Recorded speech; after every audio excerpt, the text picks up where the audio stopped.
Here we go. Now, 1, nothing wrong with me. 2, nothing wrong with me. 3, nothing wrong with me. 4, nothing wrong with me. What's going on, everybody? It is I, your host, Michael Garza, 4-3. We're live. Eric, Vaughn, Eric. What's going on, Brony? What's going on, my boy?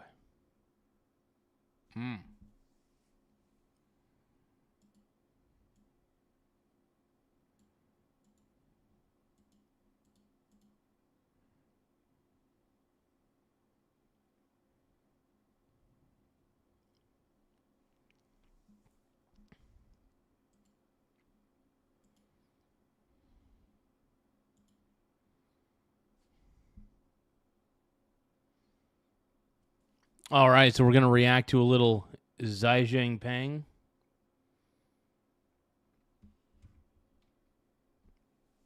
Home a little early? Yeah. Well, Brittany had a pretty rough day today at work, so we just went to Walmart just to get some groceries real quick to hang out, and then, bam, I'm here doing a live. As many live videos as I can. Doing what I can. Got to pump this shit out.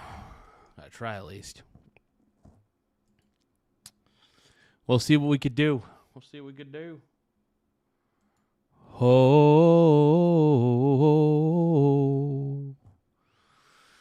Okay.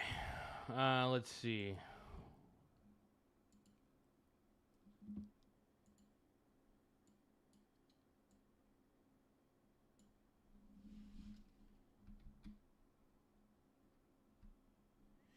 Yeah, but she felt a lot better when we went to Walmart. We just didn't. She didn't feel like doing DJ bingo. She just wanted to get some groceries. So we went to Walmart, got the groceries out of the way. She was able to relax a little bit though, which was good. But yeah, and then I'm just here doing my lives, doing these live videos here.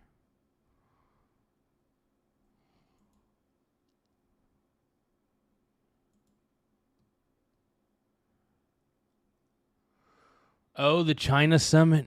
Welcome back in Alive Now. Everything we need to know. Oh my God, China. I'm thinking about China.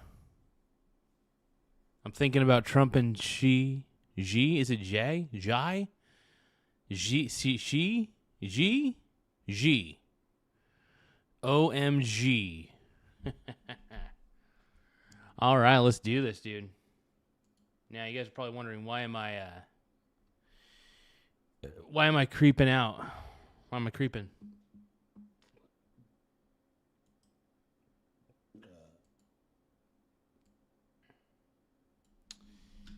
Give me a few moments.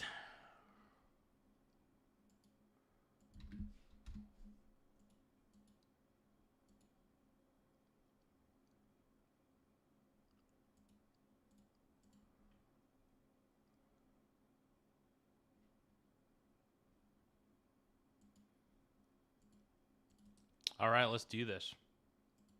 I'm Austin Westfall, a live look at the White House. President Trump and President Xi, they are preparing for their highly anticipated summit.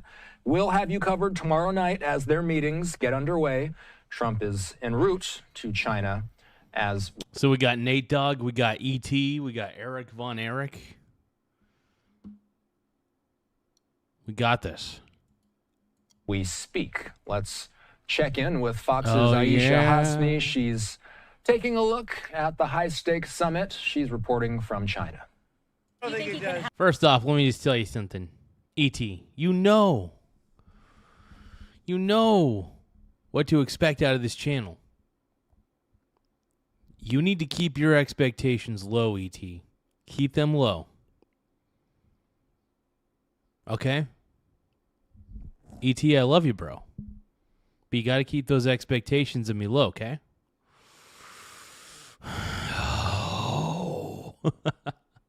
All right, let's keep going. help in any way? No, I don't think we need any help with Iran. We'll win it one way or the other. Tonight, President Trump says he can handle Iran alone as he heads to China for a summit with President Xi in Beijing, noting, though, that China... Do you think you're better off alone? Do you think you're better off alone? Oh, man. Only bad streams, they're as low as could be, brother. That's why the reason why I want you to set your expectations low is so you could get low enough to the ground to kiss my feet.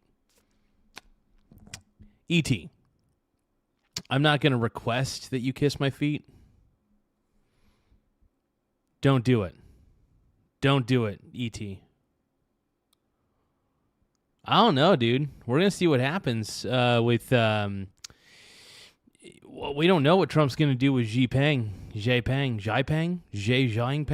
I don't know how to say his name, bro. I don't know. It's Xi Jinping. Xi. I'm Chris Hansen. Ugh. is the largest buyer of Iranian crude oil. We're going to have a long talk about it. They get a lot of their oil from that area. We've had no problem, and he's been a friend of mine. He's been somebody that we get along with, and I think you're going to see that good things are going to happen. Trump says the ceasefire with Iran is on life support. Democrats say Americans are already paying the price. He started this attack on Iran, and gas prices went through the roof, and 1,500 tankers are sitting in the Straits of Hormuz trying to figure out what this president's up to. The president also says he'll discuss Taiwan with Xi, the largest chip maker in the world, amid an ongoing threat. Oh, Xi Jinping is close enough for most people. Xi Jinping. G. OMG. OMG. Pang.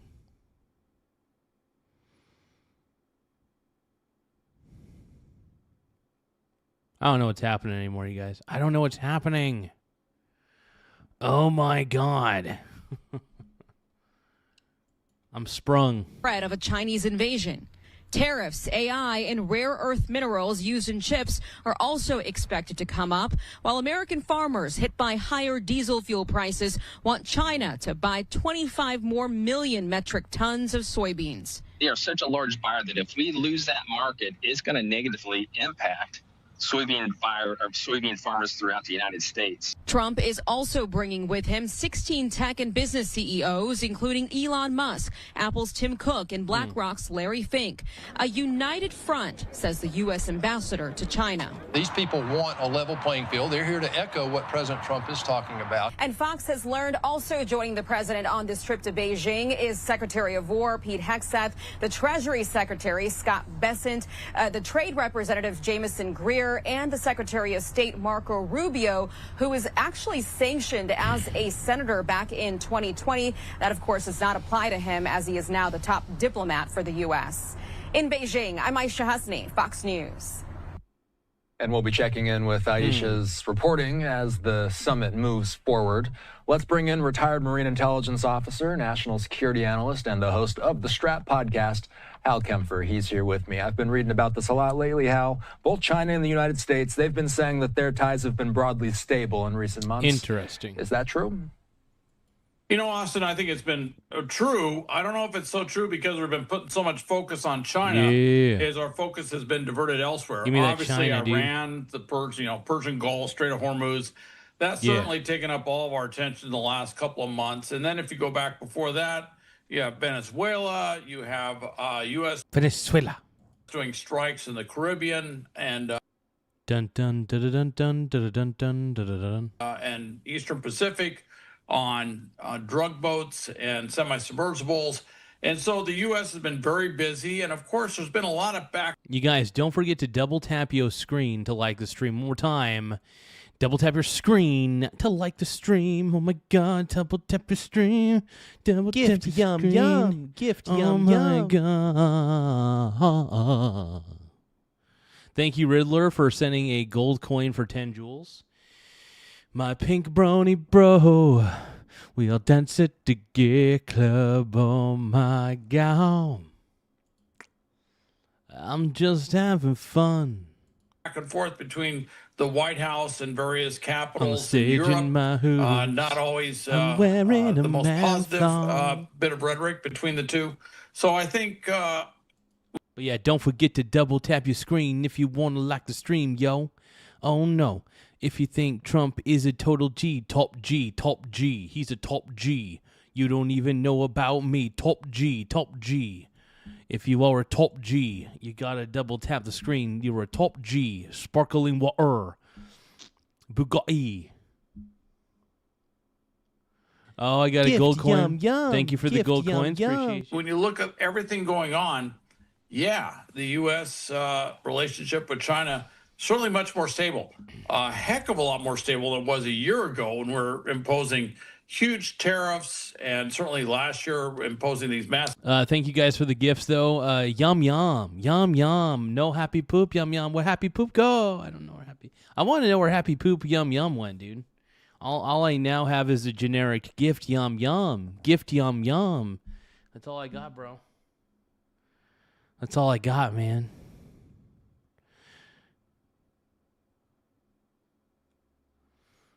Tylord is saying that he'll have to kiss me. Oh, God.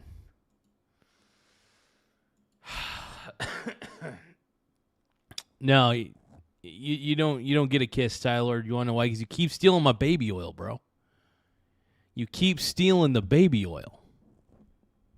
You know what happens to those who steal the baby oil, right? Nate Dogg says he misses the happy poop. I miss it too. It was a great gift. They probably got too many complaints, probably because of this stream. I bet this stream was how much do you want to bet that the reason the happy poop got discontinued was because of this show? Because the YouTube moderators looked at this show and saw a weird old man, me, dancing around saying, happy poop, yum, yum. Happy poop, yum, yum. Happy poop, happy poop, happy poop, yum, yum. They saw this guy celebrating with happy poops. R.I.P. happy poop, yum, yums, dude. R.I.P. happy poop, yum, yums. We miss you. Tylord. Tylord stole the baby oil. Massive tariffs, and then China imposing these. Honestly, though, I will say, if YouTube can do a baby oil, if they can make a baby oil gift, I will be okay with them getting rid of the happy poop yum yum. As long as they can give me a baby oil yum yum. Baby oil, yum, yum. Baby oil, yum, yum. You know, like, I don't know. Something. Massive counter tariffs. You gotta give me something to work with, man. Tariffs. So, yes, things have been a lot more stable, I would say, the last few months. You know, it seems that Trump doesn't want Iran to overshadow efforts on other diplomatic ventures with China. China, they do, though, if we're talking about... But yeah, if you guys think that there should be a baby oil gift, double tap your screen to like the stream. If you guys think that Trump's the man, double tap your stream. Gift yum screen yum. To like the stream. Gift yum yum. Oh, NH, bro. Thank you so much for the cheers, everybody. I want to go where everybody... You want to go where everybody knows your name. Oh, my God. Thank you so very much for the gift, my brony friend. I love you. Thank you. I'm just gonna call you NH. How does that sound?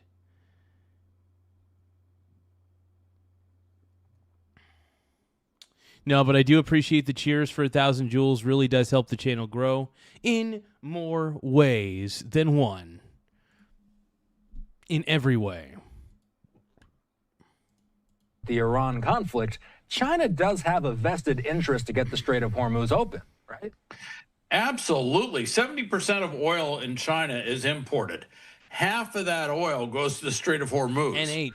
I think 80 to 90%. What the hell's happening, bro? Okay, hold on.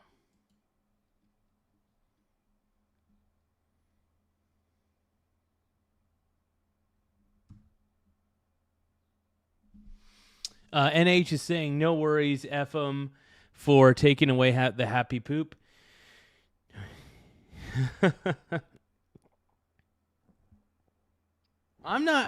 No, dude. Hey, Cole Olds, you don't know crap, bro. You don't know what you're talking about, brony bro. You're not a real brony. Nuh-uh. You are not a real brony. If you want my love and I gave you all my trust, would you lie to me and call me baby? If you are my... How whiny do you think I can sing, you guys?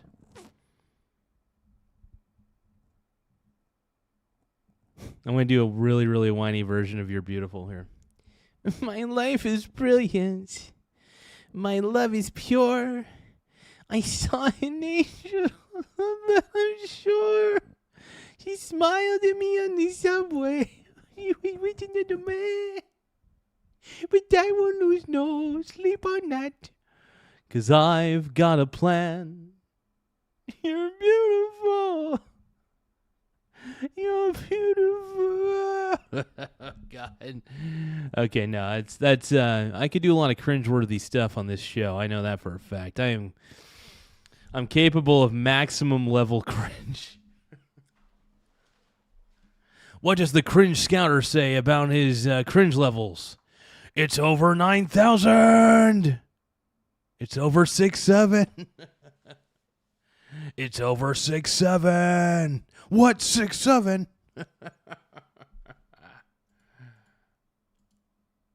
It's over 6,700.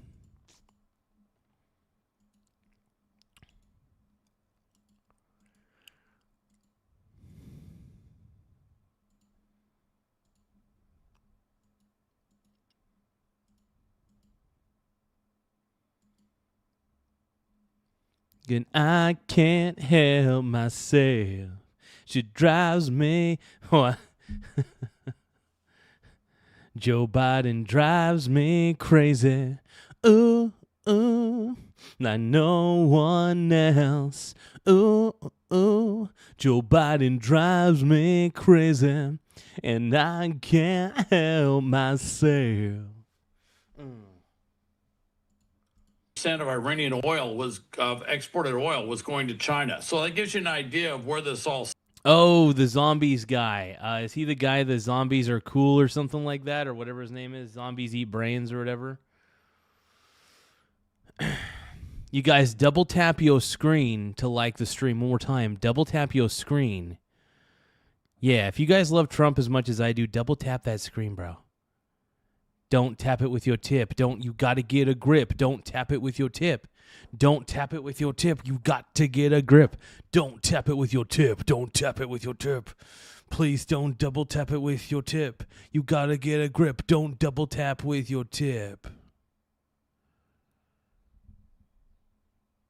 Don't tap it with your tip. You got to get a grip.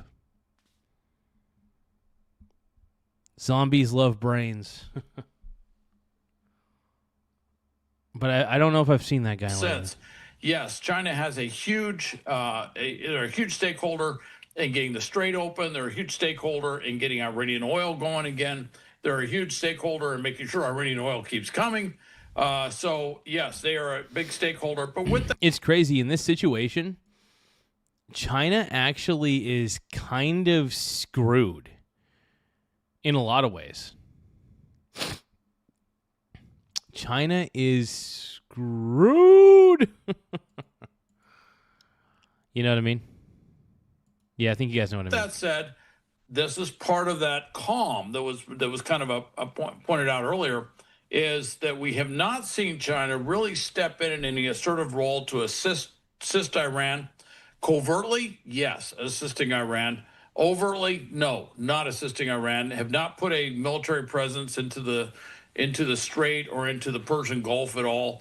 So we are seeing China kind of standing back on this and not taking an assertive role. Russia, a little more assertive role. Of course, China is the biggest backer of Russia, so one could say if you're backing Russia and Russia's sending arms to Iran, well, then you're kind of indirectly supporting Iran. That's true, but I think for the purposes of this trip, they're going to kind of overlook some of those improprieties, if you will, and just kind of focus on the main thing, which is we both have a vested interest to get this war done, to get the Strait open, and I think we both would believe that a non-nuclear armed Iran is probably a good idea. I don't know if China feels. Yeah, and here's the thing, man. Iran has no teeth. Iran has no teeth. Iran cannot really fight back. They have to either accept the deal or not. Either accept the deal or accept annihilation, you know? That's the way I see it. That's the way I'm analyzing it right now.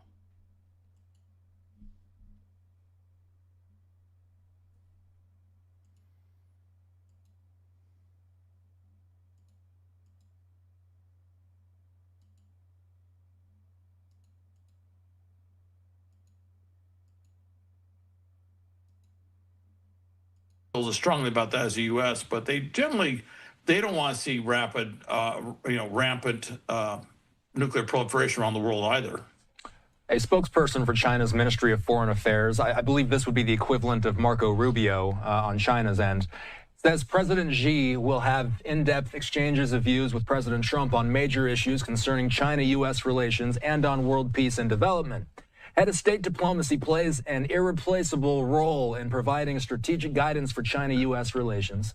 China stands ready to work with the U.S. to expand cooperation and manage differences in the spirit of equality, respect, and mutual benefit, and provide more stability and certainty for a transforming and volatile world.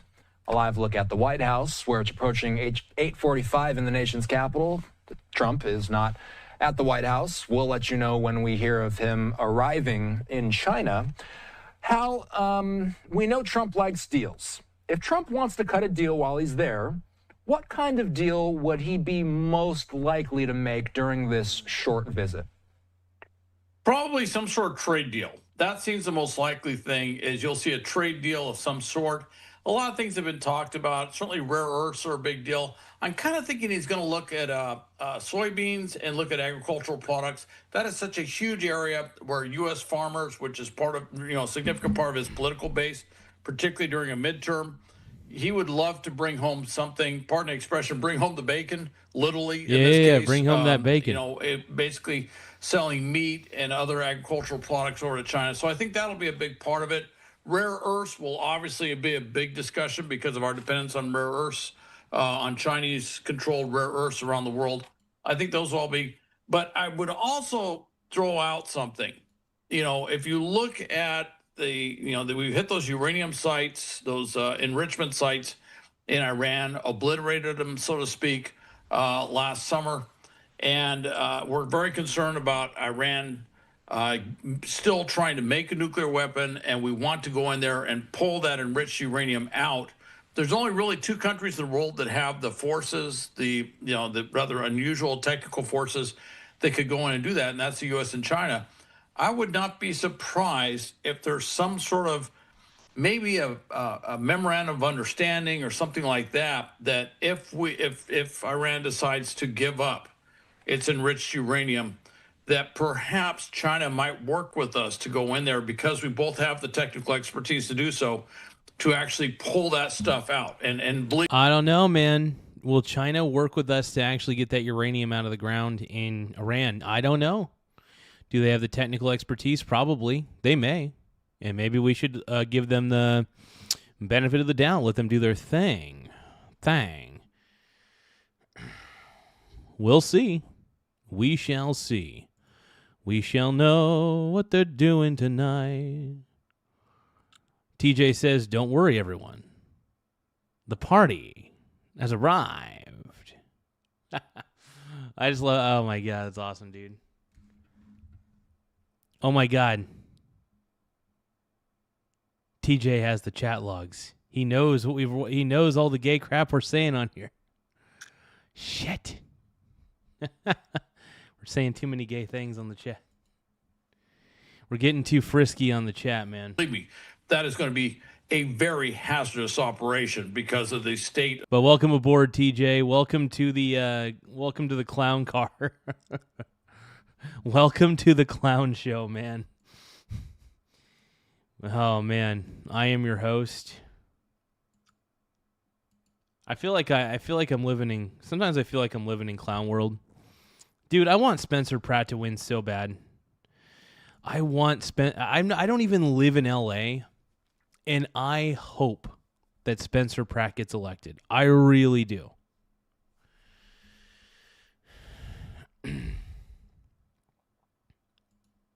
Those facilities after the bombings. But I would not be surprised to see something like that. It's kind of a very technical, unusual thing, but I also think it's one of those things where we could maybe agree upon and maybe hold that up. We saw this in... Dude, I want Spencer Pratt, dude. Give me Spencer Pratt, bro. I want him to win so bad. So bad. Aisha's piece, it's worth bringing up again. President Trump is traveling with a number of high-profile CEOs and heads of lots of major companies. That includes Apple's Tim Cook, BlackRock. TJ says I screen recorded all the... Here's the thing, though. I'm just going to keep openly admitting it. I'm just going to be like, yeah, I'm a brony bro, and I shake my ass for the crowd, dude. I'm a femmy boy. Sometimes I'm a femmy boy, you guys. I'm not going to lie. I try not to be.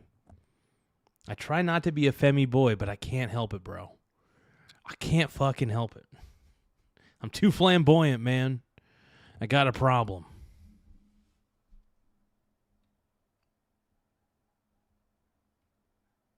Snake in the boot is like, read my comments out loud, you coward. I just read your comment. And by the way, if you type in all caps and demand that I read your comments, I'm not going to read your comments. Snake in the boot, your comments need to stop being low IQ comments. You got to give me some good comments, bro. Larry Fink and a number of others. We know, of course, Elon Musk of SpaceX and Tesla also there. Hal, you guys don't forget, double tap your screen to like the stream. One more time. Double tap your screen to like the stream. Let's go, dude. My pink brony bros. You've got to like the stream. Don't forget to like the stream. Double tap the screen to like the stream. Double tap your screen to like the stream. Also, we saw Secretary Bessent. He arrived in Incheon, South Korea moments ago, and you heard in Aisha's report that Pete Hegseth will be here. So there's a lot of high-profile figures that are going to... Oh, Larry Fink from BlackRock, dude. You know, I actually kind of like BlackRock. I like Blackstone. I like all these, man. Blackstone, Boeing, Citibank, bro. I love Citibank. Oh, Visa. We got Visa. Gift yum. Thank you, Annie, for the gold coins. I appreciate it. Uh-oh. Annie's going hard, dude. Oh, no. Annie's gone to the dark side, bro. And thank you for the gold coins, Annie. I appreciate you. Oh, we're at 23, 24, 26, 27, 28 gold coins. Oh, crap, dude.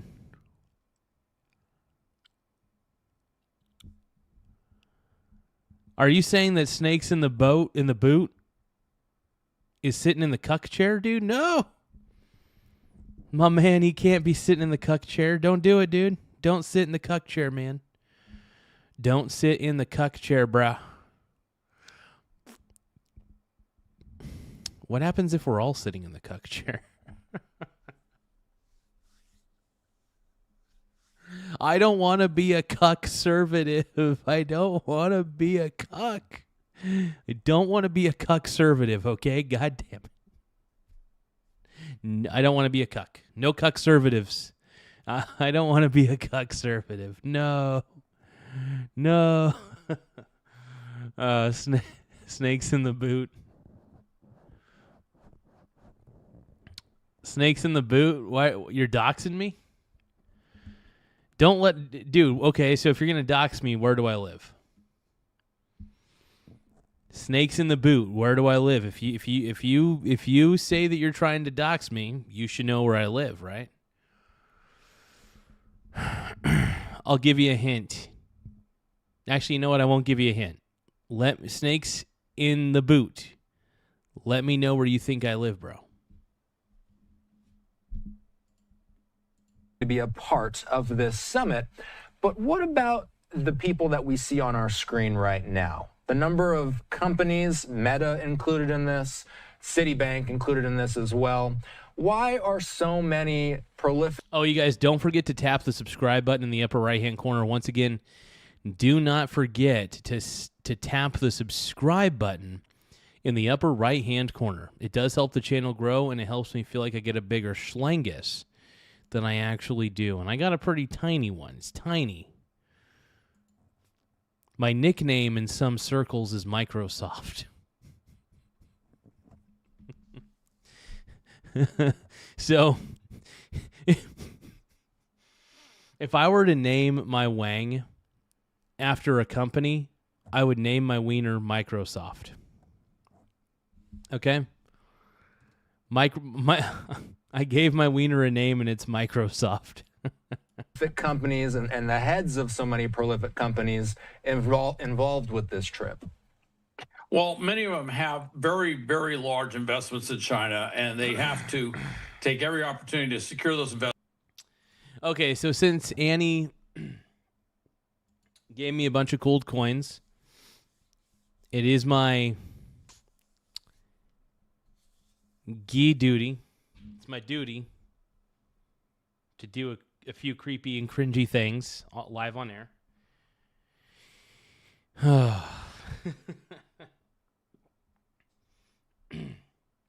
Give me a moment. Give me a moment, please, to tame your wild, wild heart. Oh.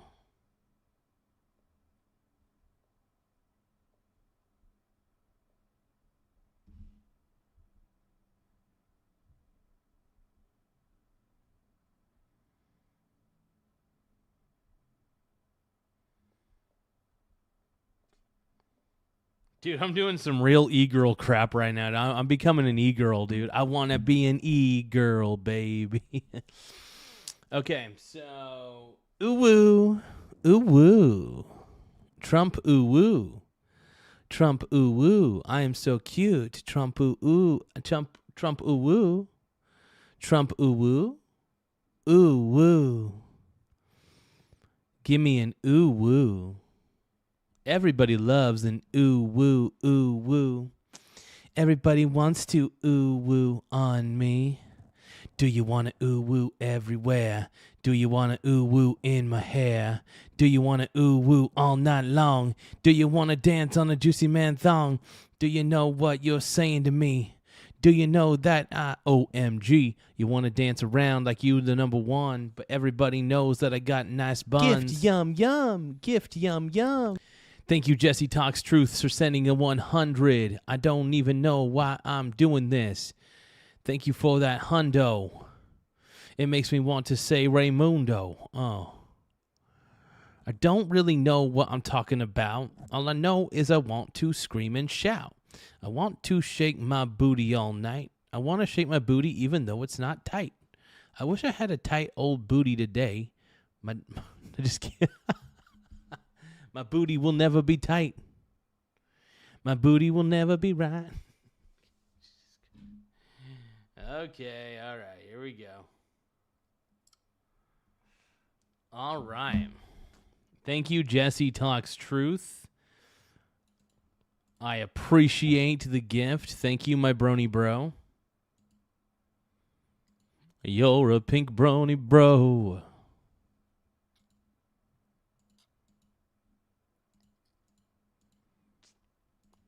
Investments. Certainly over this last year, a lot of those investments were looking very rocky with the tariff back and forth going on. And Tesla has huge manufacturing operations there. Apple has huge manufacturing operations there. So they have big reasons why they want to be there. They want to have a seat at the table. They want to be talking about this, and they want to. Here's the thing, man. I think we need to have a bit of a. I don't know how we divorce China. kind of tough, you know. How do we divorce China? I don't trust China, man. How do we divorce them? How do we divorce China? I would love to see the U.S. have a mass exodus.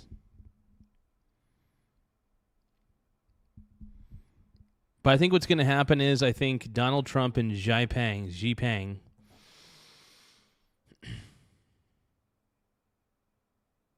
I think they're going to figure something out, man. They're going to do what needs to be done, man. They're going to get it on. I mean, they're going to figure it out. That's what I meant to say. OMG.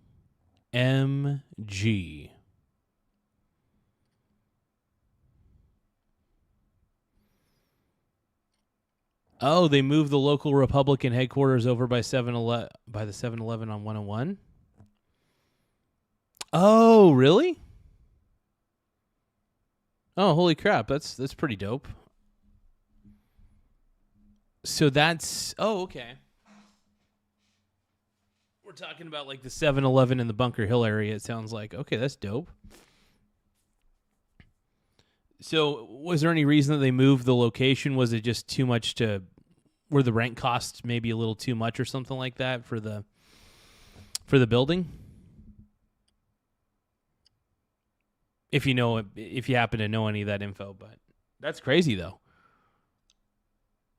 That means it's not that far from me. Nice. I mean, it's really not that far from me to begin with, I guess. So it's all good. The rent cost, yeah. Here's the thing, man. Some of those buildings in North Bend, a lot of those buildings just to rent the spaces is like, it's just not worth it. That cost is just not worth it, man. It really ain't.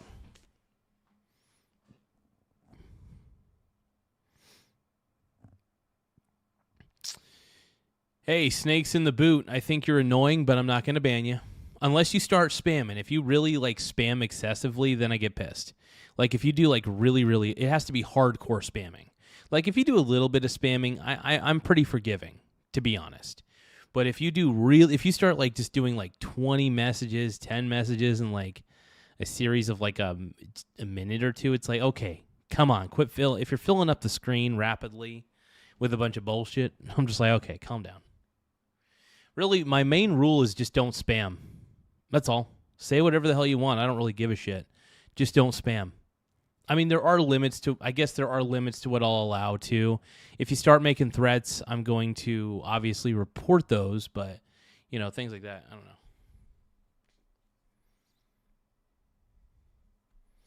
Oh, wow. Brandy Martindale came to the church, James, your church on Sunday. That's awesome, dude.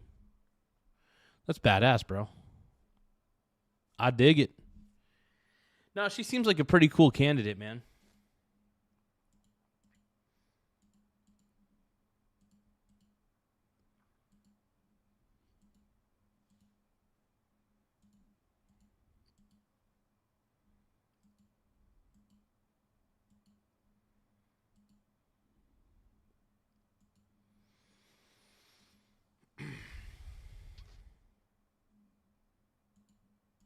They're basically looking after their own financial interests. BlackRock, of course, has a big interest in China as well.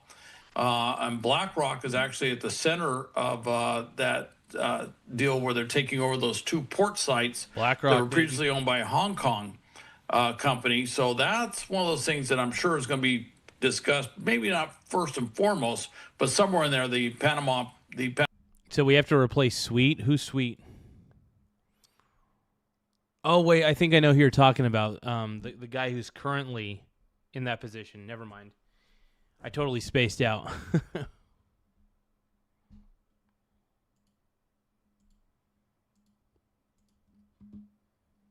I want to be an e-girl, baby.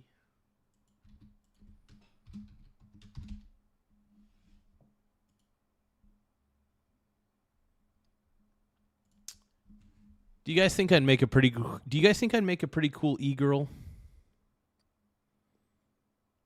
Do you guys think I should get like some cat ear headphones or something? I've been thinking about that. Ooh woo. Ooh woo. Ooh woo. Ooh woo. Ooh woo. Ooh woo. Oh yeah, give me an ooh woo, everybody. Anybody want to give me an ooh woo? Ooh woo. Come on, man. Come on, man. Give me an ooh woo. Come on, you guys. Everybody in the chat, give me an ooh woo. I say ooh, you say woo. I say ooh, you say ooh, woo. Ooh woo.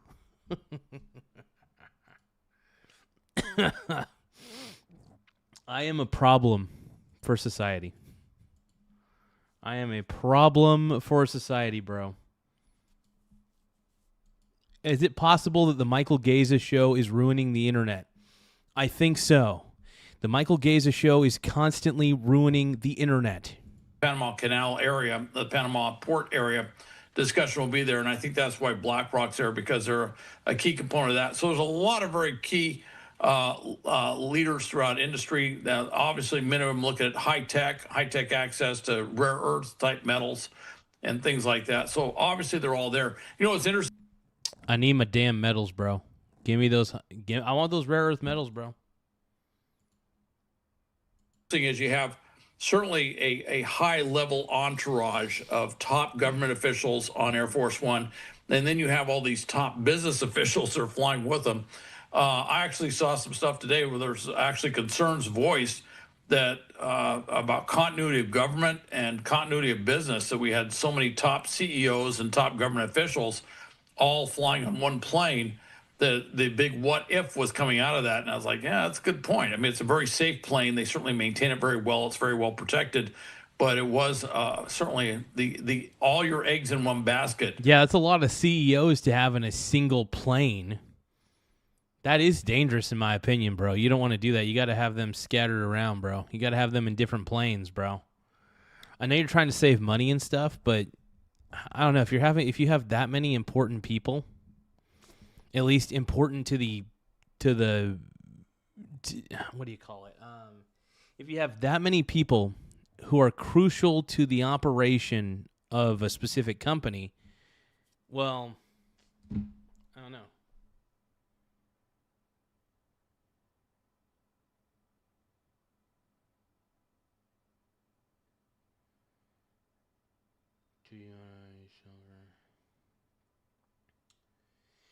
Well, the problem is the silver prices are going up right now, so I'm never really a buyer of silver on the upswing. Plus, I actually have to save a little bit of extra money for rent right now. So, luckily, I've got some money on standby, but it can't be used for any additional purchases, at least when it comes to investments. Otherwise, I'd say yeah.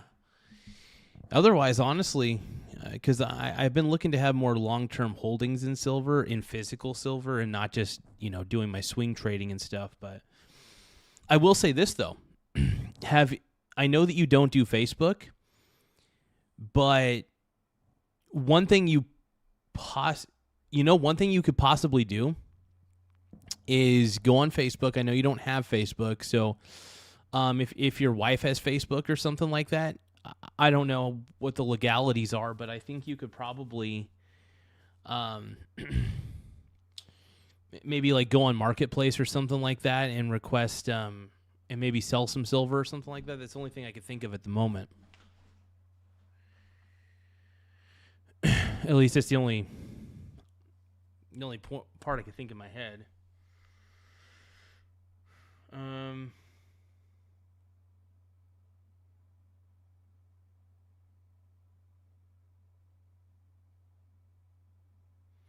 And what you could do to make it lucrative is you could maybe sell it at 5% at a 5% reduction to what the spot price is currently. That might be one way to do it, but now, have you tried going to any other pawn shops in the area that might accept silver?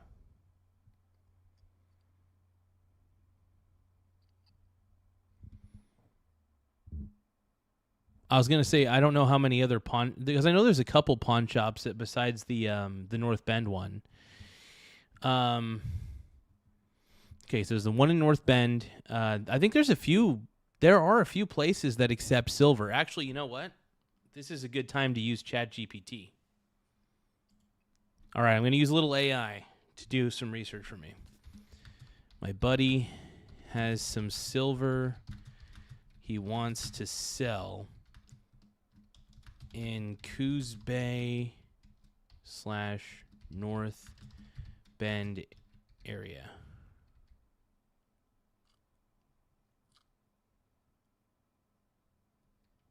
Oh, you sold 200 ounces this year? Damn, dude. Silver wants to sell in the Coos Bay. Can you give me a list of places that will buy his silver from him? I'm still gonna see if ChatGPT can, I don't know, help us find a place where you could sell the silver itself, because you might be able to.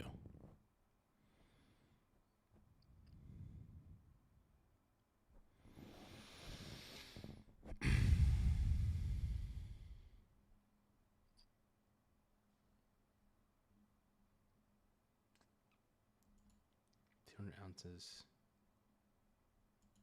I am kind of curious to see what the AI's response to this is, though. I want to see if there's like a location that maybe you haven't considered, because there are places besides pawn shops.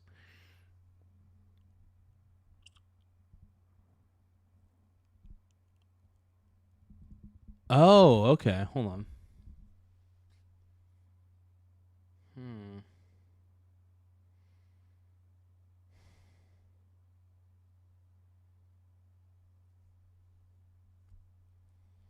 So let's see. There's the World Pawn Exchange. I'm sure you've been there.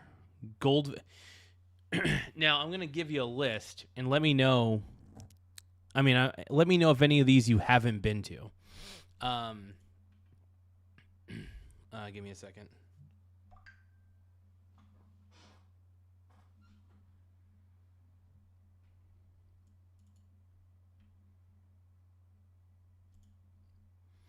Okay, so let's see. We got World Pawn Exchange. I'm assuming that you've been there, obviously. Goldfinger, gold and silver buyer. Let's see. Jurgens Fine Jewelry.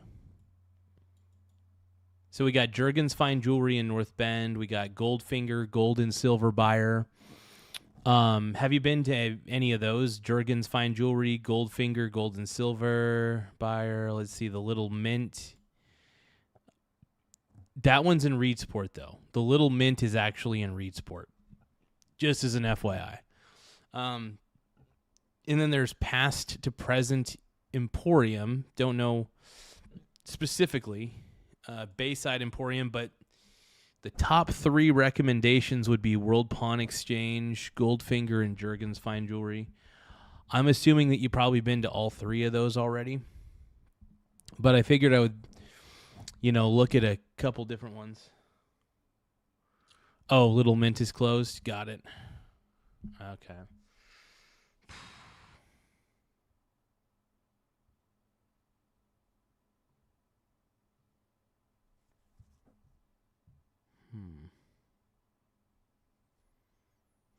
Let me think for a second, though. Give me 1 second.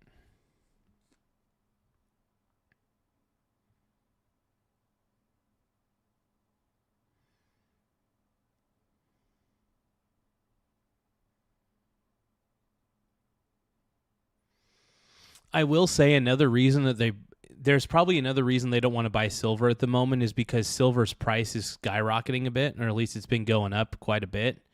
And they could be anticipating silver going back down in price. So that is one possibility that may need to be considered.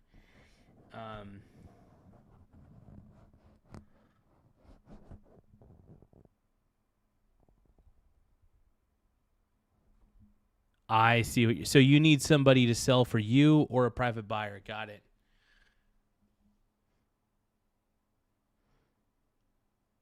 I mean, so what all goes into so if I were to I've never actually sold silver to I've never actually sold silver to a pawn shop before. I've never done that. So what does that entail, by the way? Like if I walked into the World Pawn Exchange and said, hey, I got this silver, how would that process go? Because I don't mind doing it for you. I just need to know how the process works, that's all. Because that's the one thing. I don't actually know how the process goes.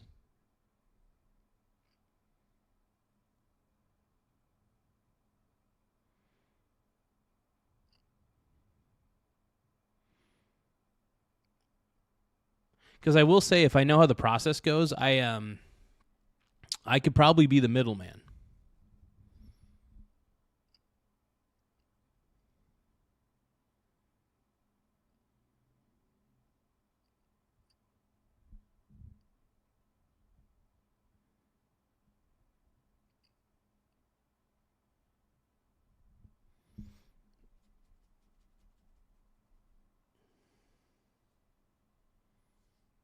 So, like for example, would I have to show an ID or something? Would I have to show my ID and be like, here's some silver?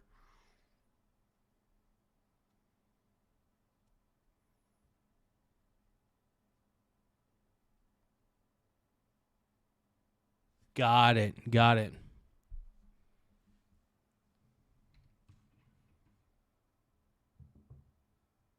Give me one moment, you guys. I do got to go to the bathroom.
Really? You don't see anything, bro. You don't see anything.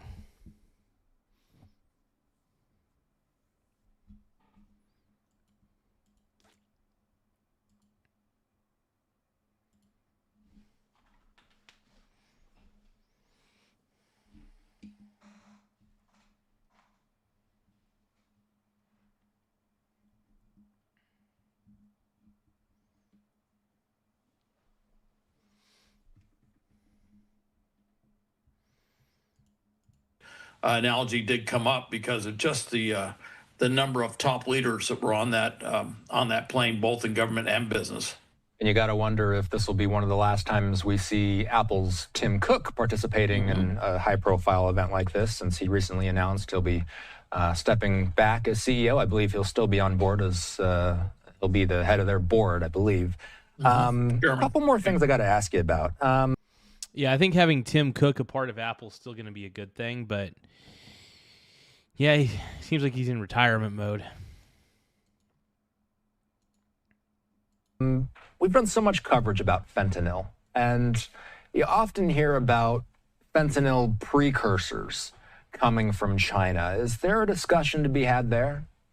I think there is a discussion. It's interesting when you look at the top things they're going to talk about. First and foremost, despite the fact they're going over to China to talk about things that had to deal with China and the U.S. directly, the first thing they're going to talk about is Iran. I mean, that's the big thing that Xi and Donald Trump will be talking about is Iran.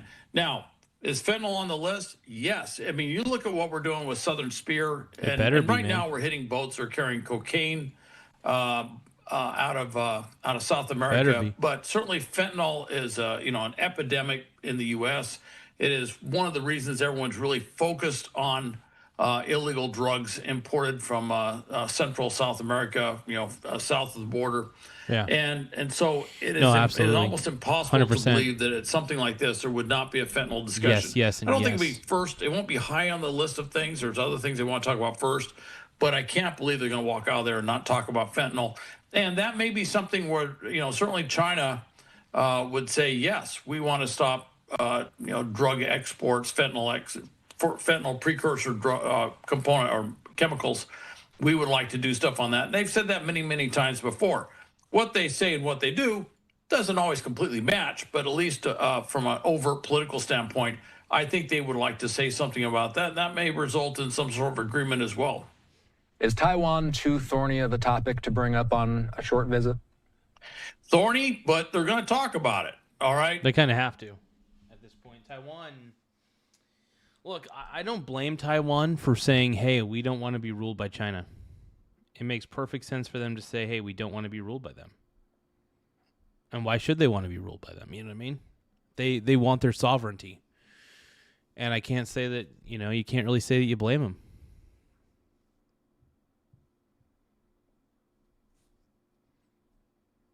You can't really blame them, bro.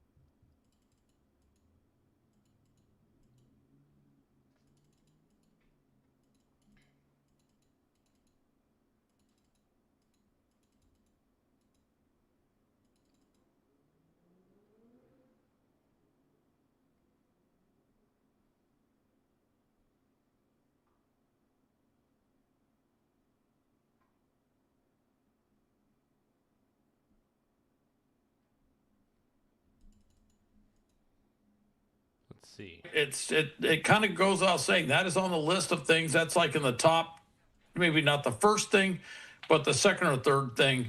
They're going to talk about Taiwan, and China has been, after a period where they were not being aggressive for a while, which is kind of interesting to watch. They became very aggressive. Lots of maritime. Honestly, maybe China wants this to happen to Iran.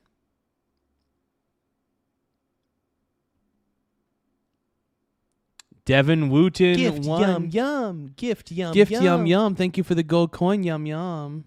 Thank you yum yum. Thank you yum yum yum. Bro, thank you for the 10 jewels though. I appreciate it, brother.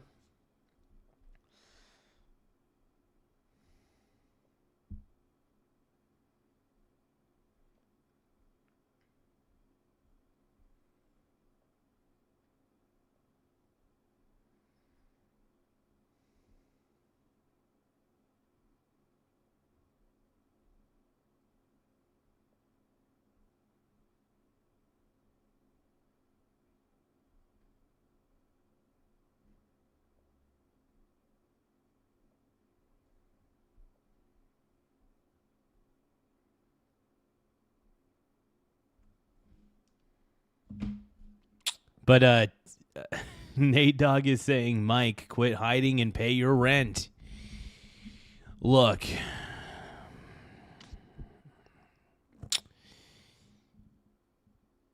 I have fudgicles. Will you accept fudgicles? Will you accept I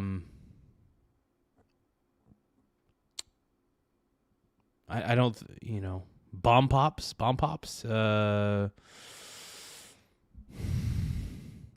Walmart pizza. Will you accept those as currency? I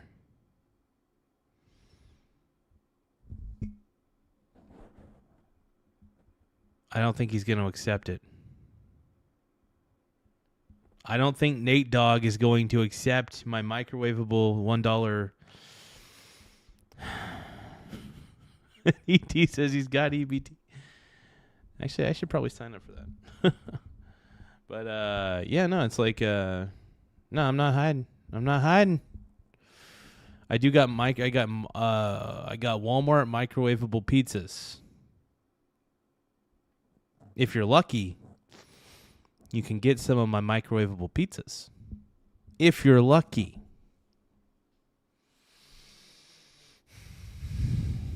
Now, these are in high demand.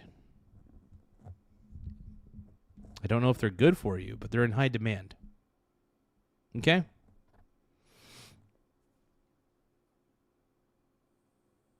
You know what?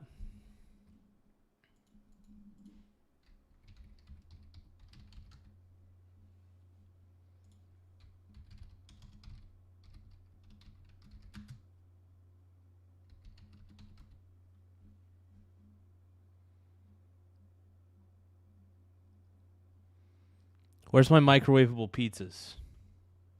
Ah, here we go.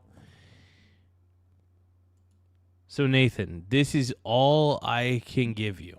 Okay? This is all I can give you. It's a microwavable. Look at the texture. Look how good that is. Nathan, you don't need money. You just need great value microwavable pizzas, bro. You need those microwavable pizzas.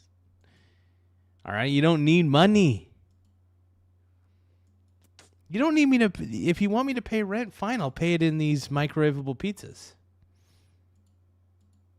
Do you want these microwavable pizzas or not?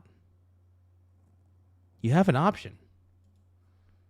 You have a bloody option, bro. Oh, man. Exercises, lots of aviation stuff, pushing it right up to that line where they go into the basically the air defense zone of Taiwan. Same thing with doing exercises in and around Taiwan. Of course, the U.S. recognizes Taiwan as part of China, but a separate system. It is kind of an unusual thing. We don't recognize as an independent nation, a separate Why not? country altogether. We do not have formal. We used to have formal diplomatic relations. We do not have those same diplomatic relations with them now. What the hell? But with that said, we have gone on record saying we will defend Taiwan if China tries to militarily take it over. But China has been very aggressive this year, and it's widely considered that somewhere within the next year, probably, China will feel that militarily it could actually go in and try to take Taiwan. Whether they would succeed or not is another issue. but I do think they believe they will have the military capability to do so. The United States is Taiwan's biggest ally. Hal will be checking in tomorrow around the time that we expect the summit to get underway. Hal is the host of the Strat podcast. You can listen to Strat anywhere podcasts are available. Thanks, Hal.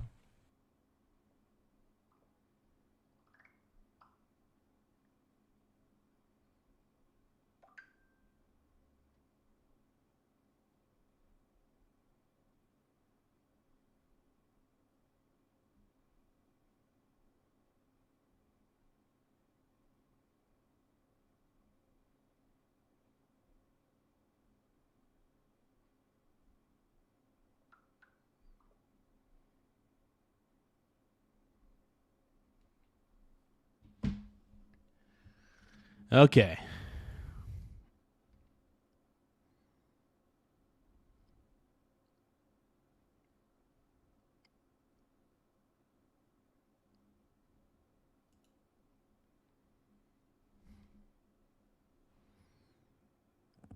We could be on the road for more war, says Jesse Waters. Let's take a listen to our boy. Oh, I gotta do a quick audio test real quick. I've been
figured.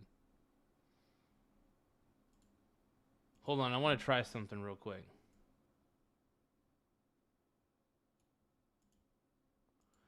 Testing 1, testing 2. This is going to be interesting. Hold on.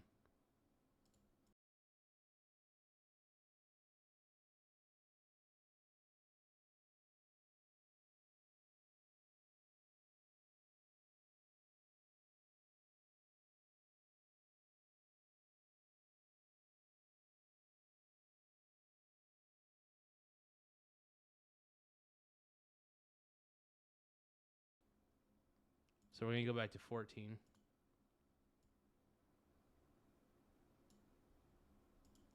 All right, let me try this again real quick, folks. Let me see what happens.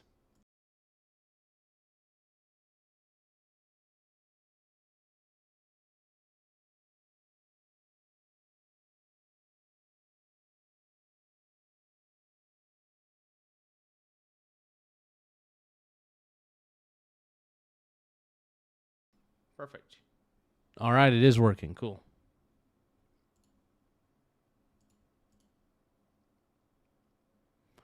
What up, Frog Eat Frog? We got my boy Frog Eat Frog, yo. My home frog, yeah. Fox News alert, wheels up. Air Force One's on the way to Beijing. The commander-in-chief preparing for a high-stakes meeting with Xi Jinping. China's already rolling out the red carpet because the president's bringing the dream team, Rubio, Hegseth, and Scotty B. Rubio's been banned and sanctioned by the Chinese for 6 years, and they just lifted it. He's clear. And the president's bringing the best and brightest, 16 CEOs, including from Apple, Boeing, Goldman, and Visa, all flying west. Even Elon's making the trip.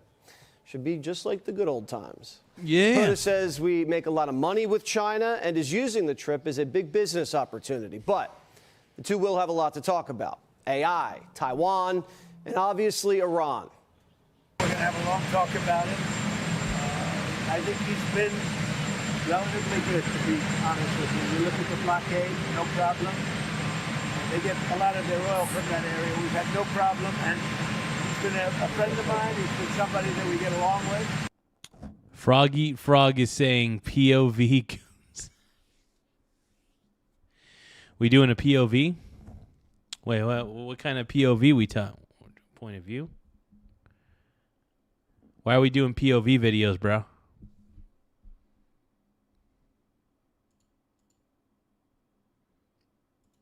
Why are we doing it, man? I think you're going to see that good things are going to happen. This is going to be a very exciting trip. A lot of good things are going to happen. I'm ready. Beijing's economy is showing some cracks, and without their top two oil proxies, Iran and Venezuela, the Chinese are getting a little desperate, and they may even offer us a little help with the gay Ayatollah. But President Trump says, don't bother. I think it does. No, I don't think we need any help with Iran. We'll win it one way or the other. We'll win it peacefully or otherwise. Give me a moment, the generals you guys. Prefer otherwise. They're saying the Iranians just drove past a major off-ramp. We could be on the road to more war. NBC reporting that the president already has a name if he restarts bombing again. Operation Sledgehammer. Time's running out for peace. It's very simple. Iran cannot have a nuclear weapon. They will not have a nuclear weapon. They know that. They've agreed to that. And then that's not what they said to me when it came to pet. We don't play games. Yeah. Here we go. They're not going to have a nuclear Here we go. weapon. Here we go. Here we the go. president Now, called one. Iran's latest proposal unacceptable. And now the ceasefire is on life support. 47 might have to break the negotiation stalemate.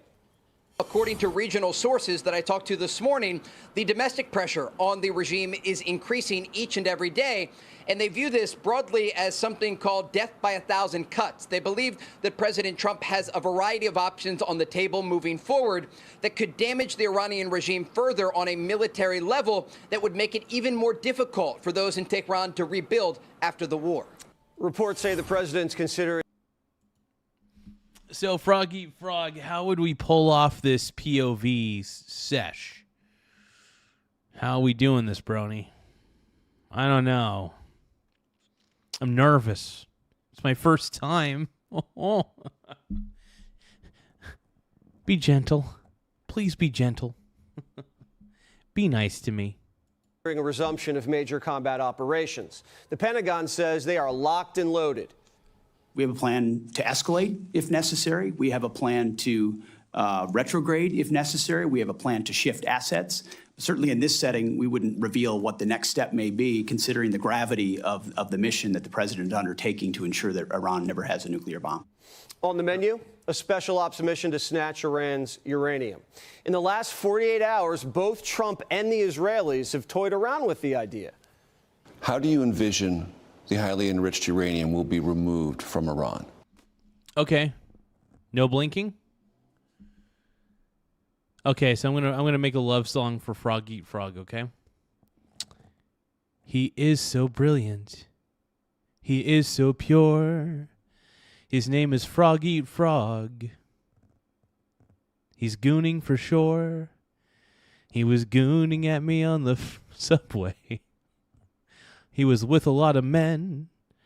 I'm pretty sure Tiny Lion Gaming and BPD Bob were hanging out with him. They were gooning. Please stop gooning. Please stop gooning. It's true. You must stop this in the subway train. I don't even know what to do. Oh my God, Frog Eat Frog keeps gooning. Yes, he caught my eye as he got whipped cream in my eye. He could see from my face that I was mortified, and I don't think that I'll be going here again, 'cause he just kept looking at me with a shit-eating grin.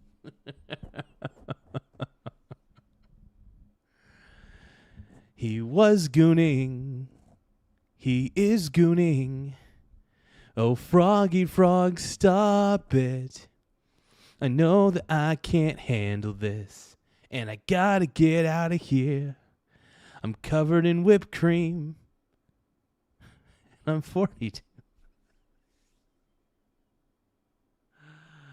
But it's time to face the truth.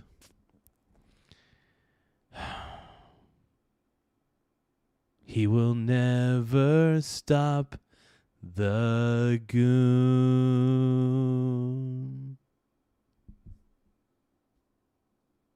Love you, Froggy Frog. No, I know Froggy Frog wants to see my OF. He wants to see me on OF, bro. Oh man. Oh man. So Annie and Frog Eat Frog are clearly enjoying this. Oh man. I think I made Nathan throw up. Nathan, yep. Nathan had some sweet throw up emojis earlier. Nice. Hey, this is what a POV sesh is all about, you guys.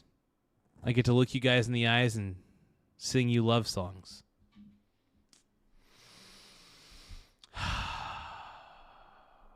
You guys, was that good for you?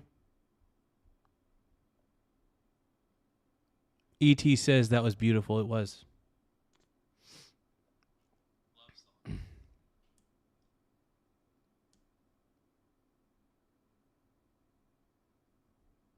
I am the man. You totally know it. I am the man. It's true.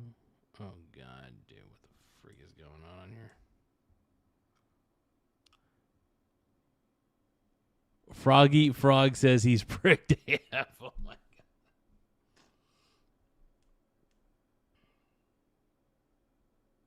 Oh, we only have 4 minutes and 55 seconds to get to 50. Can I get to 50 gifts? My Gooner Brony Bros, dude. My Gooner Brony Bros. You go in and you take it out. With what? Special forces from Israel? Special forces from the United States? Well, I'm not going to talk about military means, but what President Trump has said to me, I want to go in there. The Pentagon just revealed the location of a top-secret submarine capable of launching nuclear missiles.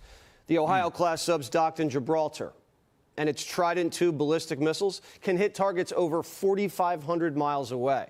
The Pentagon never discloses the locations of their nuclear subs, and they just did, just hours after the Iranians sent us that crummy proposal. On the ground, the military's training robo-dune buggies with mounted machine guns. It's next-gen stuff. They were just seen in Morocco. Damn, similar terrain to Iran. And we're also going to start arming Apache helicopters with their own drones. Look at that. Also in the skies, our B-1 bombers are conducting training missions. All right. And here are the Super Hornets and Growlers launching from the USS Lincoln. General Keane says we might have to pull the trigger.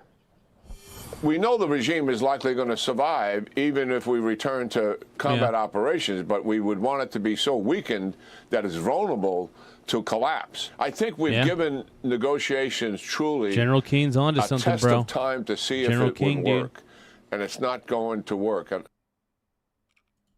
So Fox News. So Nate Dogg is saying that the Fox newscaster looks like the announcer from the Hunger Games. Wait, the Jesse Waters guy? Are you talking about the really suave-looking guy, or are you talking about the old guy? Are you talking about that old guy that's next to the crude oil statistics on the screen currently? I remember watching the Hunger Games once, but I can't quite remember anything about it. I mean I know the general gist of it, but yeah, I don't remember any of the characters, I should say.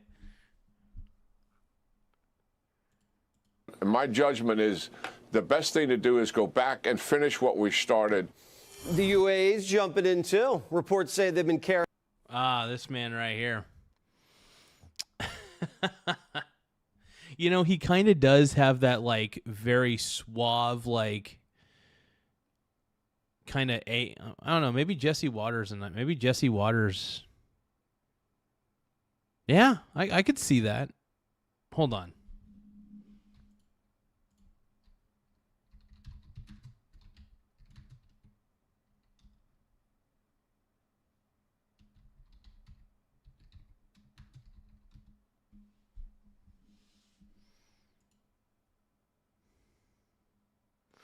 Oh my God. Hold on.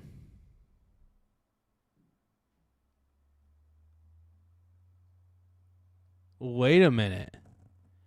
Wait a minute. Is that the... No.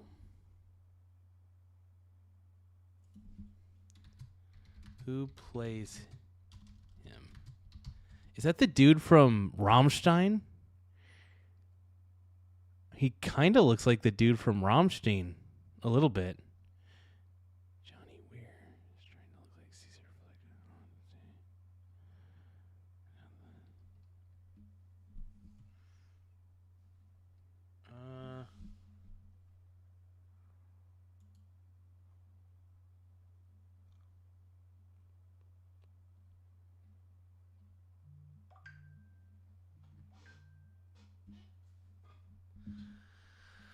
Give me 1 second.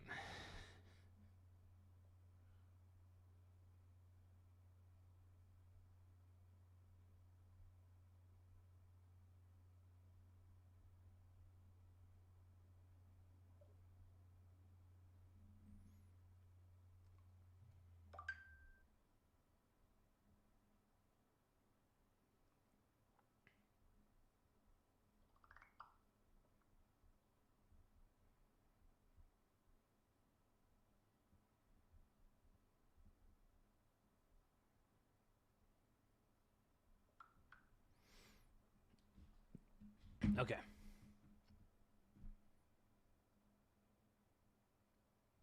But yeah, no, he kind of does, dude. Okay, you know, he actually, I see what you're saying, dude. That's crazy. Hold on. So this guy. Okay, I see what you're, oh my God. Oh my God. That's amazing, actually. That's pretty damn amazing. Stanley Tucci. Who the hell's Stanley Tucci? Hold on. Oh, I don't know. It doesn't matter. Either way. Carrying out secret strikes on Iran. They hit an oil refinery last month. And Reuters is reporting that the Saudis got off the sidelines. In retaliation to Iranian aggression, the kingdom launched missiles inside the mainland. You know it's bad when the Jews and Arabs are on the same page. The Iranians still talking a big game, though.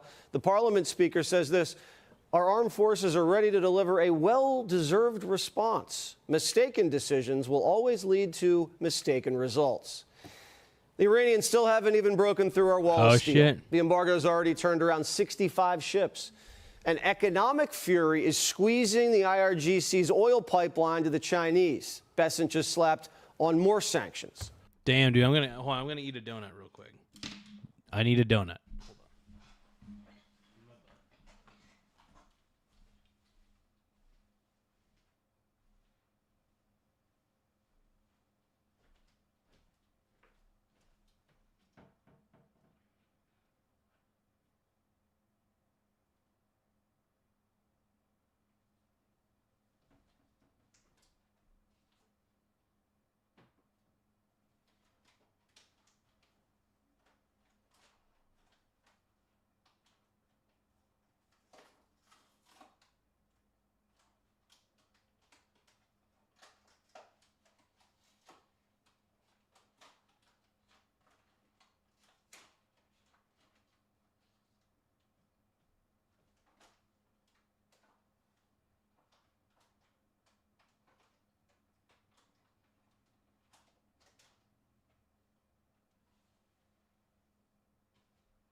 Okay.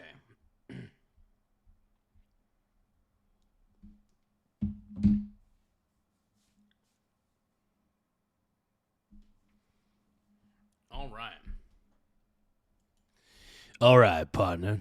You know what time it is. Raising Cane says the Iranians are feeling it. They are absolutely feeling that pressure, not just from the blockade, as the Secretary talked about, but the continuation of sanctions that Treasury and others have put on there, and we retain a range of military options. The Democrats, though, they say we're losing. You've achieved a series of tactical successes, but are on the verge of a strategic loss because we are now... How are we on a verge of a strategic loss? You tell me that.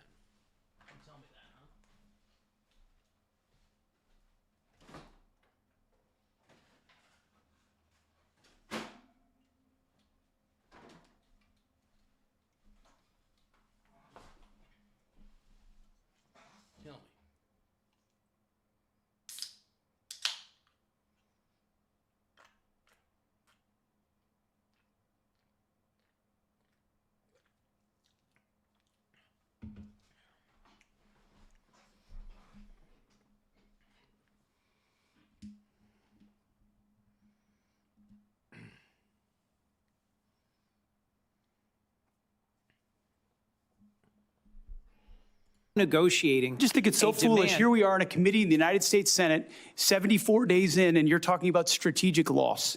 We have the ability to defeat a 47-year threat of a pursuit of a nuclear weapon. We have more leverage than we've ever had. We've had... Yeah, basically, okay. So how has this been... The Democrats make no sense because this is not a strategic loss. We wiped out their entire naval fleet. We've wiped out the majority of their military. Hello.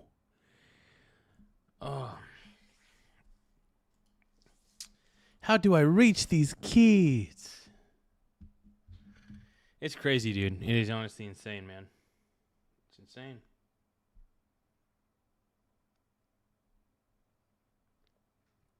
Flipping wild, bro.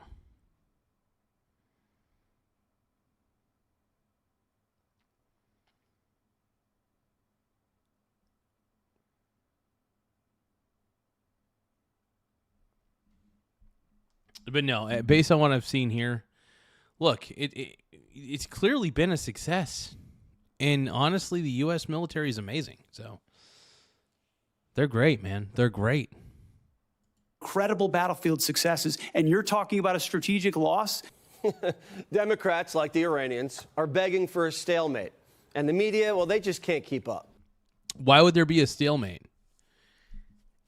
First off, a stalemate would require that both are pretty much on even footing to begin with. There's no stalemate here, dude.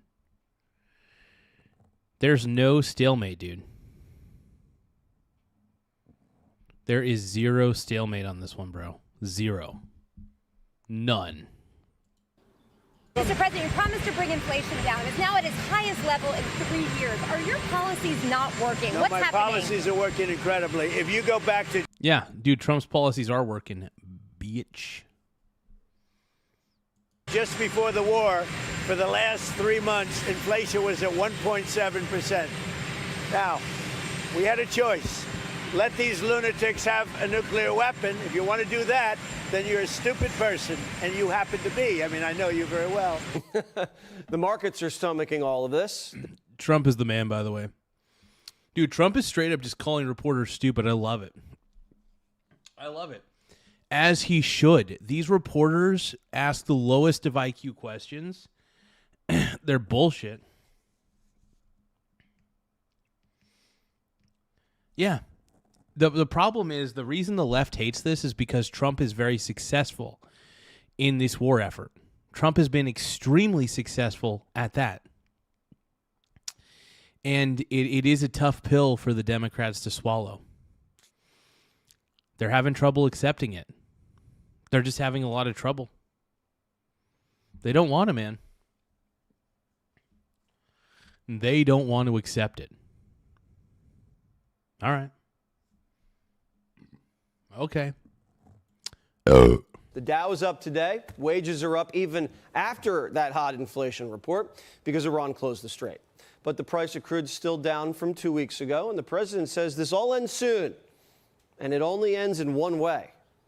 We're either going to make a deal or they're going to be decimated. So one way or the other, we win. The president. What does IQ stand for? Idiot quotient. No, intelligent quotient. Intelligence quotient. Sorry. Is heading into China in high spirits. Next 48 hours will be huge. The United States is prepared for anything. We've been wargaming with all our Pacific allies all spring and just announced Space Force, alongside America's space allies, just completed a joint plan for conducting orbital warfare by the end of the year. Wow. And we're selling Taiwan $25 billion in weapons in case the Chinese get frisky. We're going to turn that little island into a little porcupine. Whatever happens, we're dressed for success. Rubio slipped into a Nike sweatsuit Rubes on Air Force One. It's the same outfit that Maduro rocked when we nabbed him. Be sure to like and subscribe. I dig it, dude. I dig it. I love it, dude. Marco freaking Rubio, bro. DJ For Marco all the Rubio. Fox News latest on YouTube.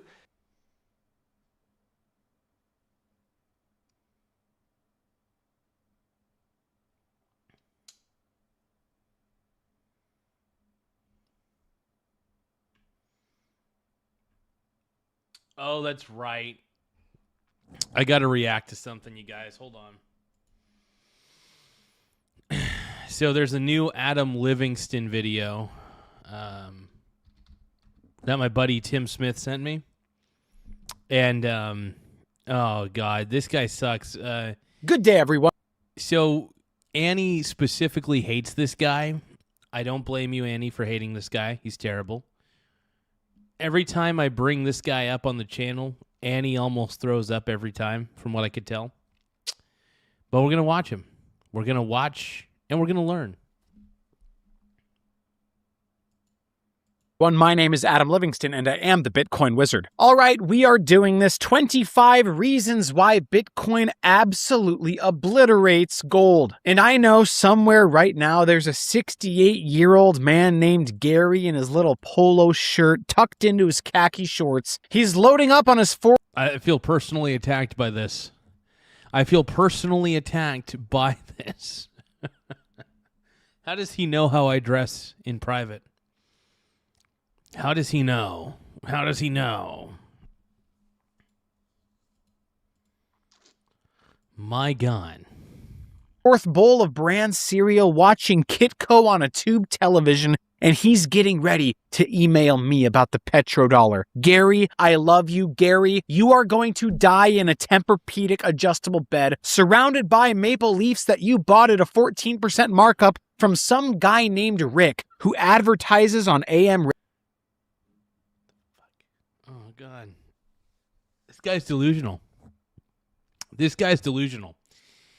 He has what I like to call Bitcoin brain, crypto brain, where he thinks that he thinks a solution to every problem is imaginary money on a decentralized digital fucking ledger. Dudes like this piss me off. I think I'm going to make a TikTok about this guy.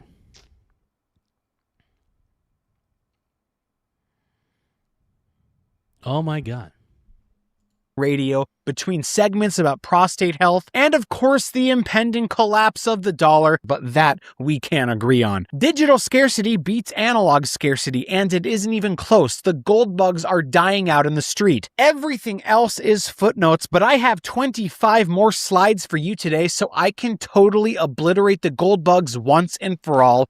So this is called the 25 ways Bitcoin is better than gold. This is bullshit, by the way, because gold is better than Bitcoin in every single way possible. Bitcoin is fucking strings of data. Gold is real. It's usable. If you take away the market price of Bitcoin and you take away the market price of Bitgold and look at them as pure products, you're going to realize that gold is definitely more valuable. Bitcoin is crap. Bitcoin is crap Hola. Bitcoin is in my opinion, a Ponzi scheme. You know. We know that, right? Come on, you guys got to know that. You guys got to have to know that at some point.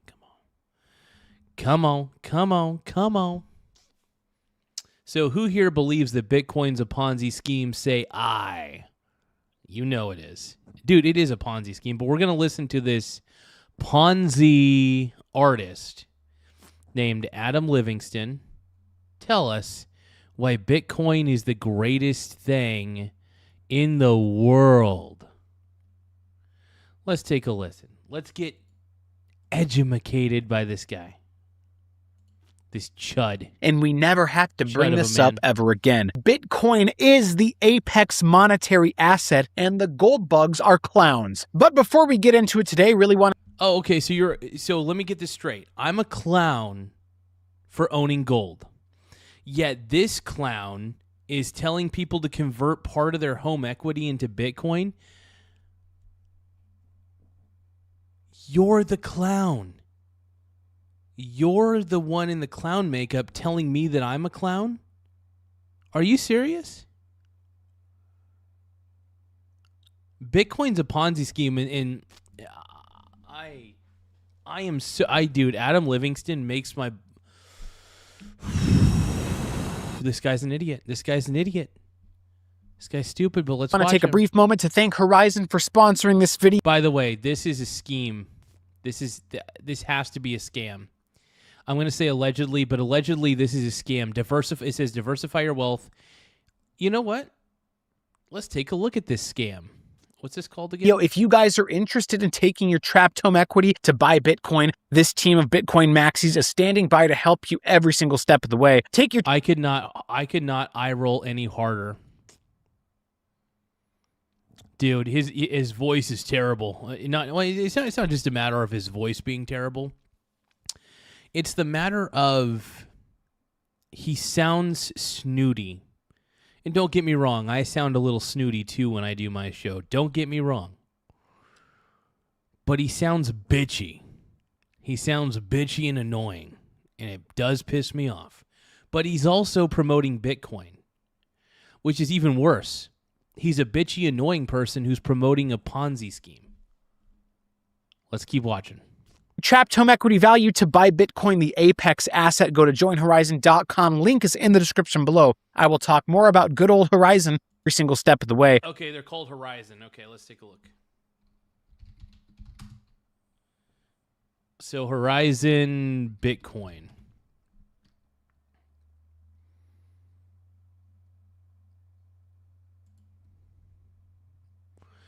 Okay, so this is the Ponzi scheme website. This is so stupid. So diversify your wealth, convert your home equity into Bitcoin. This is such a Ponzi scheme, dude. Oh, look, they have a chat support system. I don't know, you guys can't see the chat, but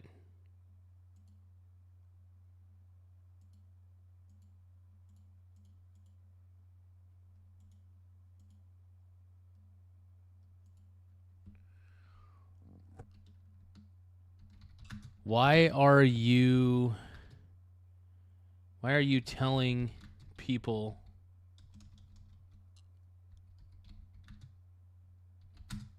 to take part of their home equity and convert it into Bitcoin, which is a useless Ponzi scheme? I'm asking the questions. Yeah, Adam Livingston's a fucking moron.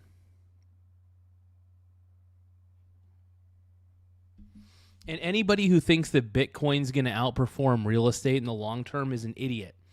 Bitcoin lacks intrinsic value. Real estate has usefulness. You can use a home as shelter. What can you use Bitcoin for? It is literally, Bitcoin is a string of data. That's all it is, bro. This is crazy, dude. Dude, Adam Livingston sucks so much. Take your trapped home equity value out. Good old world instantly with no borders, no delays, no carriers, none of that nonsense. And gold is driven around the world in Brinks trucks, driven by men named Harold. And they're always 3 monsters deep and listening to... Hold on. So he's comparing Bitcoin to gold. He says advantage number 1 is portability. Of course Bitcoin's portable. It's a string of data. That's all it is. In fact, you don't even get to hold that Bitcoin. That Bitcoin is actually in the decentralized public ledger. God, this guy's an idiot, dude. Bitcoin and gold are not even in the same universe. Gold is actually a superior asset because it has what's called intrinsic value. Bitcoin is literally strings of data. That's all it is. It's a simple string of data. There's nothing backing it except for flimsy, slow, decentralized software. It's a decentralized public ledger. And at the end of the day, it's a waste of resources. People who mine Bitcoin are literally just making the world a worse place. You are if you use your computer to mine Bitcoin, you're making the world a worse place. Just to let you know. I have mined Bitcoin before. I decided to stop doing it. I was like, this is stupid.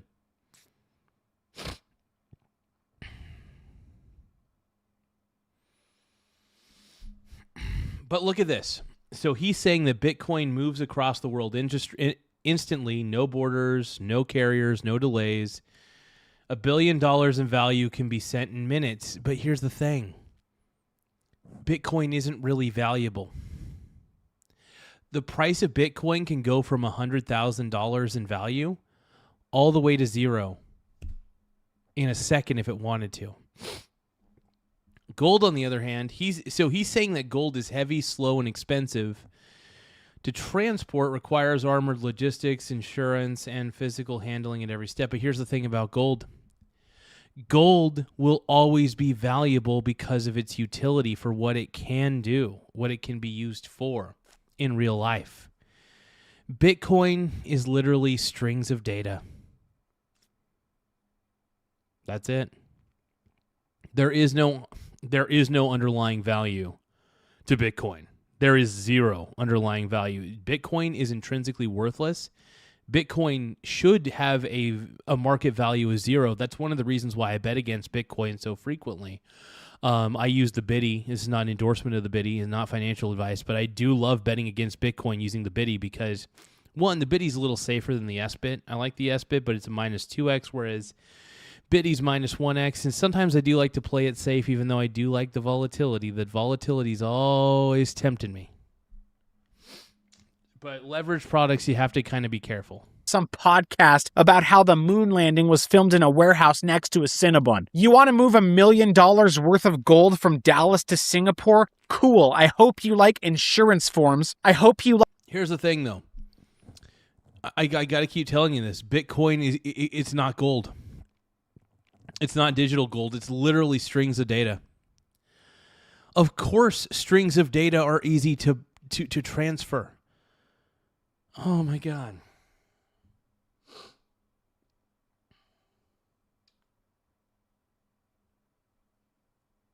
You know, I listen to this guy, and I think of the movie Idiocracy. Now, a lot of people watch my show, and they think of the movie Idiocracy. I get it. My show has a very ouch my balls vibe. I get it. But Adam Livingston saying that Bitcoin is better than gold is literally clown talk. He is a clown. An idiot, a fool. And he says listening to Livingston is torture. I just can't. I know. That's why I'm only going to do about 5 minutes of this. We're already 2 minutes and 2 seconds into this. We're going to get to the 5-minute marker, and then we're going to stop listening to this clown. This guy sucks so bad. like customs declarations, I hope you like the fact that somewhere in the Pacific Ocean, a cargo ship is currently sideways because a guy fell asleep at the wheel and your retirement is now being inspected by an octopus. $1 million of Bitcoin moves while you're peeing and you can send it from the urinal at Buffalo Wild Wings. And gold is somewhere in a vault in Switzerland. Just because you can send something instantly doesn't mean it's valuable. I can send an email to Adam Livingston. Does that make the contents of my email valuable? It's a string of data, just like Bitcoin. I'll give you a hint. Both are equally worthless. Both have no value in this instance. I know this is tough. We're only 2 minutes and 25 seconds in. Once we get to the 5-minute mark, we have finally gotten through our torture ceremony. Switzerland being guarded by a guy whose only job is to guard gold and resent his ex-wife. Advantage number 2 is something called divisibility. Bitcoin divides into 100 million sats. Now let's see, gold divides into whatever you can saw off with a hacksaw before your wife walks into your garage and asks what the hell you're doing at 2 o'clock in the morning. Try buying a coffee with gold. Go ahead. Here's the thing. You don't use... The reason you have gold is not to actively use it as money, okay?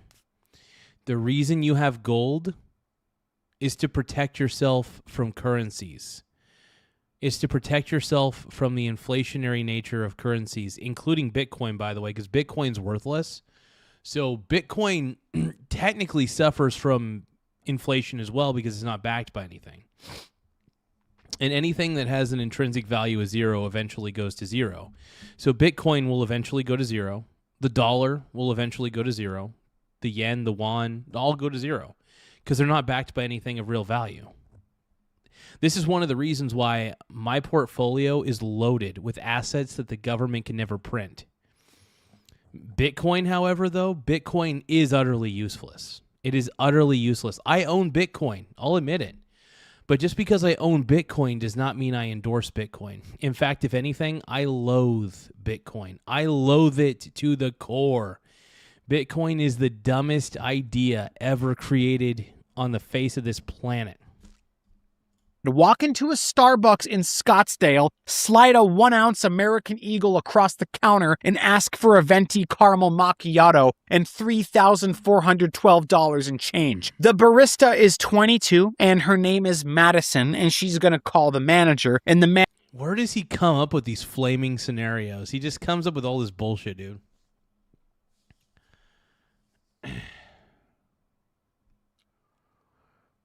Oh my God, he talked his son. Adam Livingston talked his son into buying Bitcoin. Ew. Dude, this Adam Livingston is basically teaching his kid to be financially beep. Manager is going to call the cops, and the cops are going to put you in the back of a Crown Vic, and then your wife is going to find out that you've been hiding gold in the crawl space next to the Christmas decorations and the urn with your dad in it. A sat is 100 millionth of a Bitcoin. You can send someone the financial... I don't care how much Bitcoin you have, it's still worthless. Whether you have one little Satoshi or a whole Bitcoin, it's all worthless. The market may say that a whole Bitcoin is $100,000. But Adam Livingston, if we look at its intrinsic real value, it's completely useless to society and it's a waste of energy. Adam Livingston, it's a waste of freaking energy. Equivalent of a single grain of sand from a beach in the Bahamas. Try shaving a grain of gold off. You can't. You'll get gold dust on your fingers and then you'll lick it because... Okay, yeah, of course. You want to know why Bitcoin's divisible and very easy to divide? It's a computer program. Literally. It is programmed that way.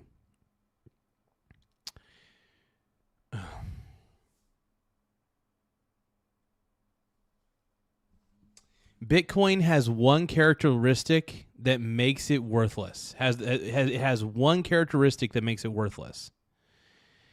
It's just a string of data. You guys are fawning over strings of data. And you're trading actual dollars for worthless strings of data. I want you to look yourself in the mirror and be like, what have I done with my life?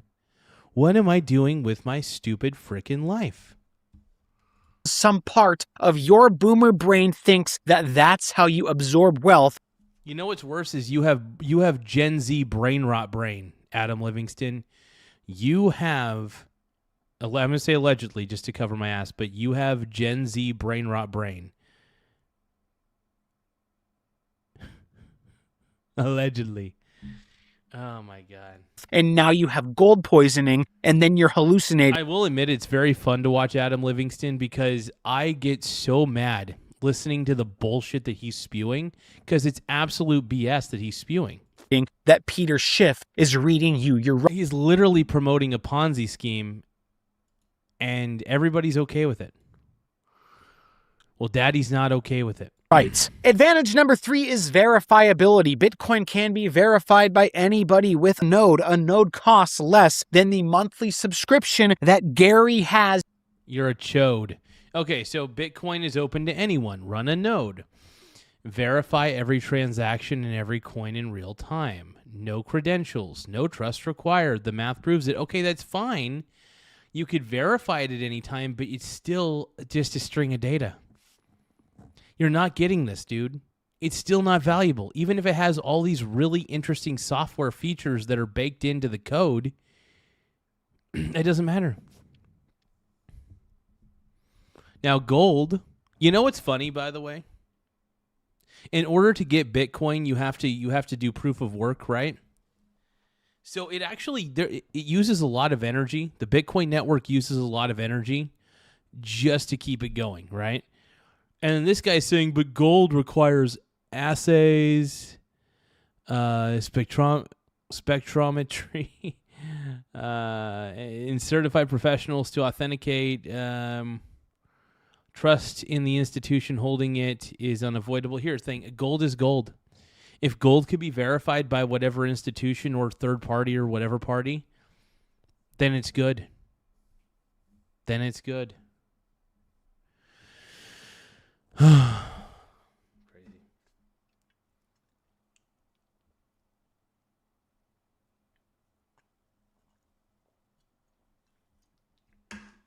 Wild, man. Frickin' wild. As to the Patriot Gold Network newsletter. Gold verification requires an expert, an assayer, a guy with a scale and a kit of acids that he keeps in a leather briefcase. You know, like he's an opium dealer. You hand him your coin, and then he scratches it, and then he pours acid on it, and then he squints at it, and then he goes, yep, this is real, and then you pay him $80, and okay, we only have 40 seconds of this, Annie. 40 seconds left, okay? 40 seconds of this garbage. You have absolutely zero idea if he is telling you the truth. He could be running a side hustle. He could be in cahoots with some guy who sold you the coin. He could be the guy who watched one YouTube video in 2009 and bought a coin on eBay and started a business. Bitcoin is verified by math. Math doesn't have a side hustle, and math isn't getting divorced. Math just works. You run a node, you check the chain, and then you go to bed safe and sound. Gary can't even check his email without yelling for his grandson. Advantages number 4 and 5, we're talking scarcity certainty. And by the way, the scarcity that he's talking about, by the way, is baked into the code. Did you know that the scarcity that Adam Livingston has talked about is literally just part of the code? It was programmed by a man. It was not programmed by reality itself. Gold's scarcity is programmed by the nature of the universe itself. It's not programmed by a man. Gold's scarcity is not programmed by a fucking man. Bitcoin's scarcity is programmed by a man. And by the way, the open source nature of Bitcoin is actually its Achilles heel, because there's always going to be an infinite level of competition to Bitcoin because the source code's out there, and anybody with an inkling and an ability to program is going to take that source code, make their own version of Bitcoin, whether it's Dogecoin or Cockcoin, and then they're going to create their own personal network of Cuckcoin. I don't know. butt coin, whatever you want to call it, right? Oh, it's exhausting. It's exhausting. But what's going to happen here is this. Let's see.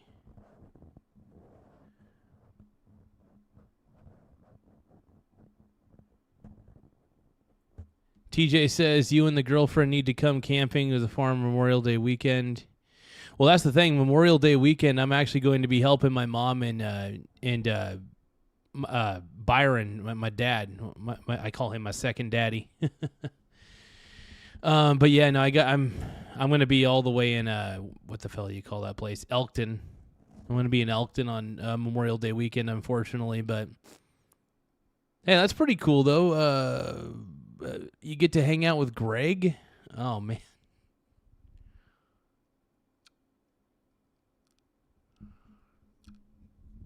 No, it does sound pretty cool though, man.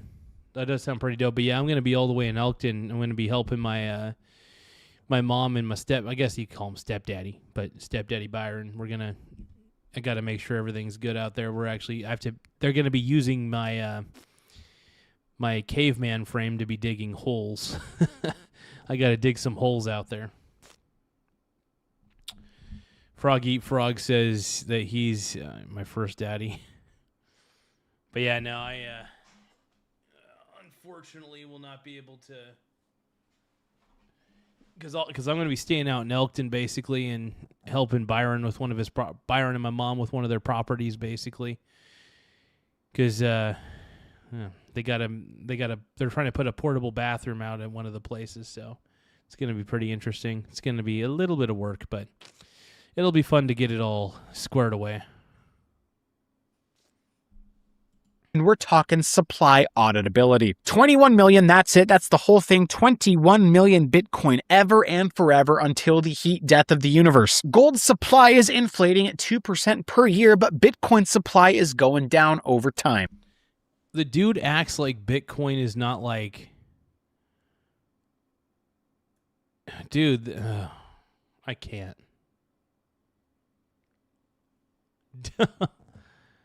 Do you need an auger? I have 2, 1 still in the box. No, actually, I was gonna say Byron's got like a crap ton of tools though. It's crazy. I don't think we'll need an auger though, but I appreciate the offer, brother. I do appreciate it. Yeah, we're not like digging like too deep of a hole anyway. It's gonna be a decent hole, but it's not gonna be too bad. It's only gonna take us like probably a couple hours anyway. But I know that I'm pretty sure last time I checked, Byron should have an auger out there. But I do appreciate the offer, man. I do appreciate that. That's correct. There's a finite amount of Bitcoin that will ever be mined, and every single 4 years, that number gets cut. Well, and by the way, the reason there's a finite amount of coins is because it was programmed into the code. It was programmed into the code by a man. There's no reality didn't make that. I mean, the only person who did it was a person, you know? Anyway, I'm done with Adam Livingston, dude. I can't, dude. Adam Livingston's terrible.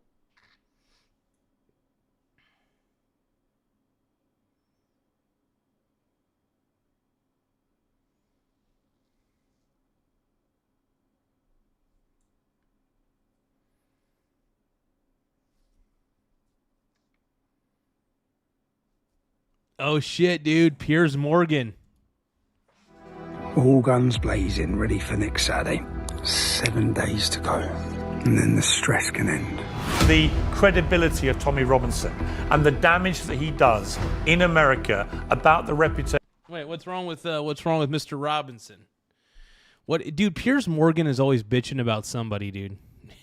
Well, I'm always bitching about somebody too, but he's always bitching about people who actually make a difference.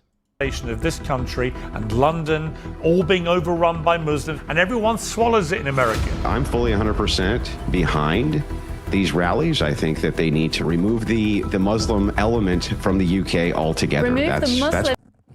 I mean, he's not wrong. He's not wrong. I'm not gonna lie. He's not wrong. He's not wrong. He's not wrong. Dude, I love. Is that Andrew Wilson? I think is his name.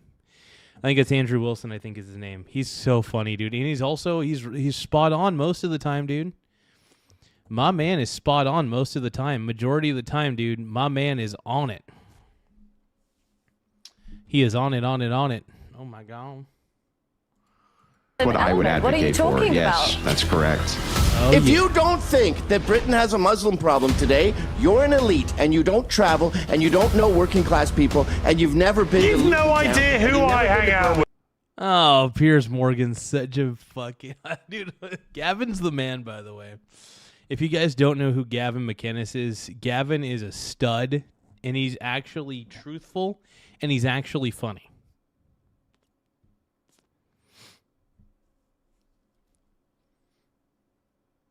Dude, Piers Morgan is going to get eviscerated.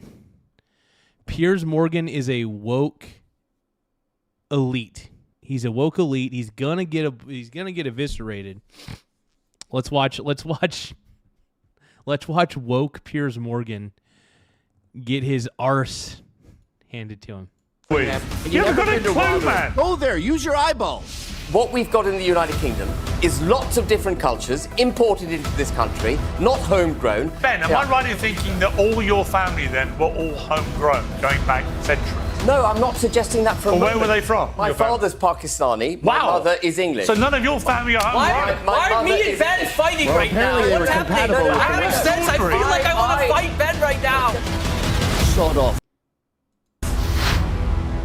Two massive rallies will take place just 1 mile apart in London this weekend. In all senses other than geography, they couldn't be further apart.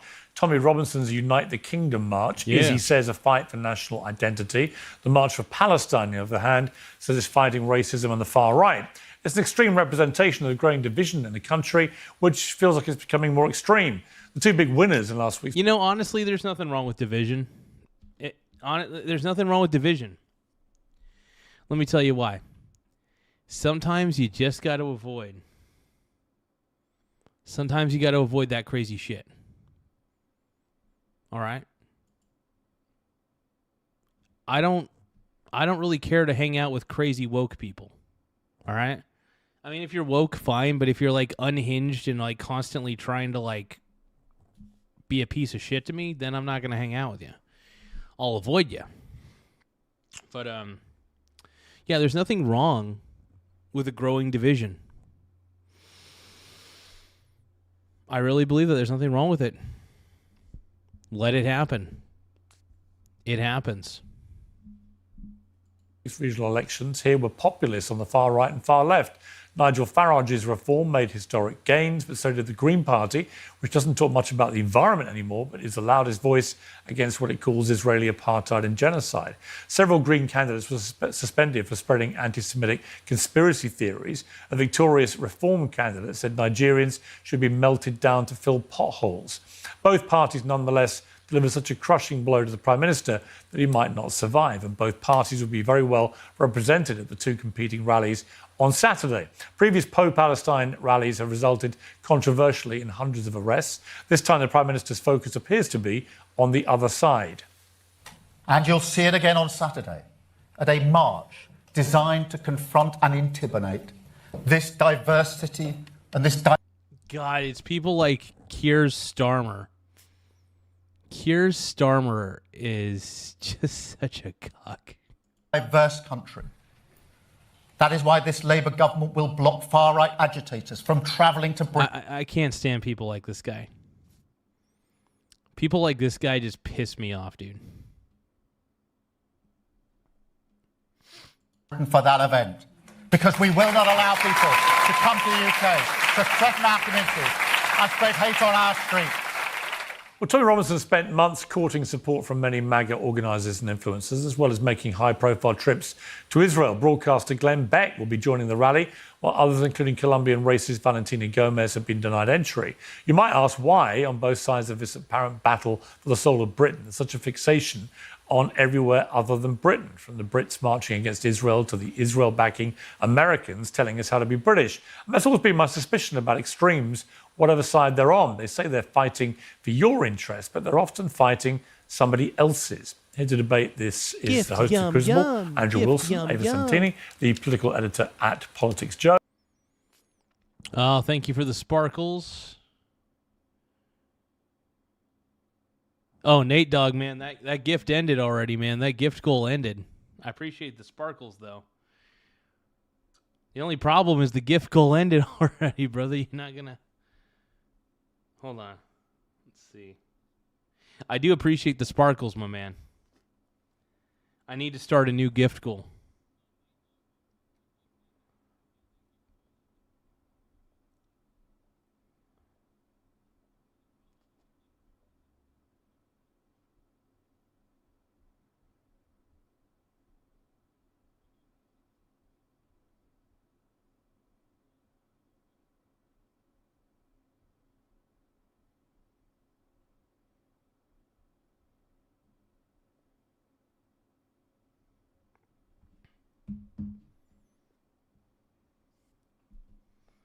All right. Oh, it still shows up for you? Oh, was it? Yeah, so I just put up a new goal. I put up a new goal, but sorry about that. But I appreciate the sparkles, though. Sparkles make me feel good about myself. They really do. I need sparkles. You guys just don't understand. Nate Dogg, gotta give me sparkles. Shine bright like a diamond. I need my sparkles. A need Green them Party now. activist and Birkbeck University Oh, yeah. Associate Professor Ashok Kumar, and Ben Habib, leader of Farage's rival Advance UK, and the co-founder of Vice Media and the Proud Boys, Gavin McInnes. All right, well, welcome to Gift, you. yum, It's yum. certainly a Gift, perfect yum, yum. panel to debate all this. Hey, thank you for the Ava sparkles, Santini, Nate Dogg. Appreciate you, bro. there are these two marches. I believe fundamentally in free speech. That includes the right to peacefully protest and to peacefully march and protest if you see fit. Do you have an intrinsic problem with the Tommy Robinson? No, Andrew Wilson's got the same microphone. He's got the MV7 Plus. I could tell by the little LED strip that lights up on it. He's got the same mic I got. My man's got an MV7 Plus, bro. Oh my God. E.T. says, Nate said he wanted to see tomorrow's teachings. Ah. No. But we did reach the goal. It looks like I'm going to have to talk about the greatness of My Little Pony. Okay. One moment.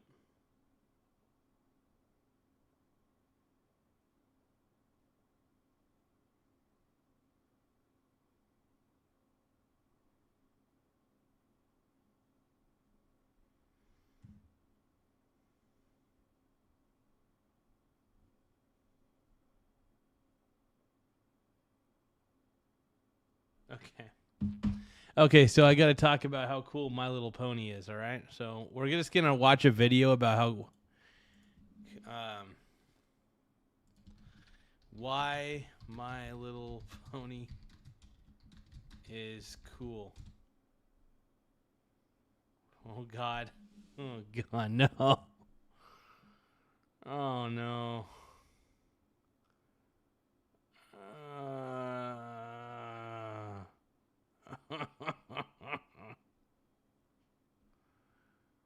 Oh, God.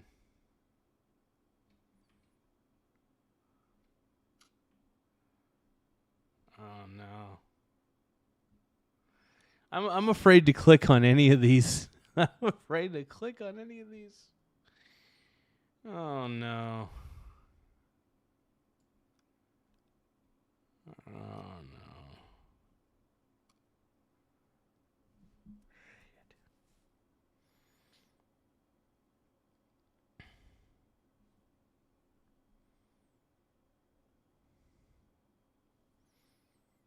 Oh, no. I'm not watching that, dude. I can't, dude. No. GMP says, I swear when Charlie died, Andrew ascended as the new Charlie. Absolutely, bro.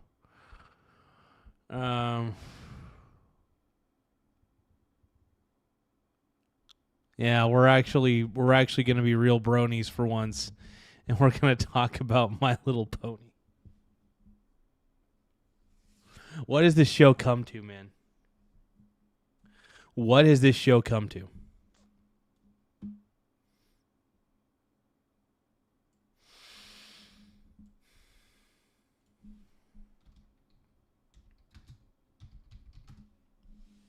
Okay, so we're going to look up why My Little Pony is good.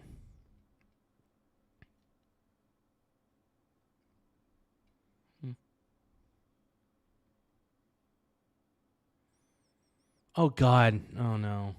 So, I mentioned being a reformed brony in one of my shorts a while ago, and got asked to talk about My Little Pony the movie, G4. Oh, my God.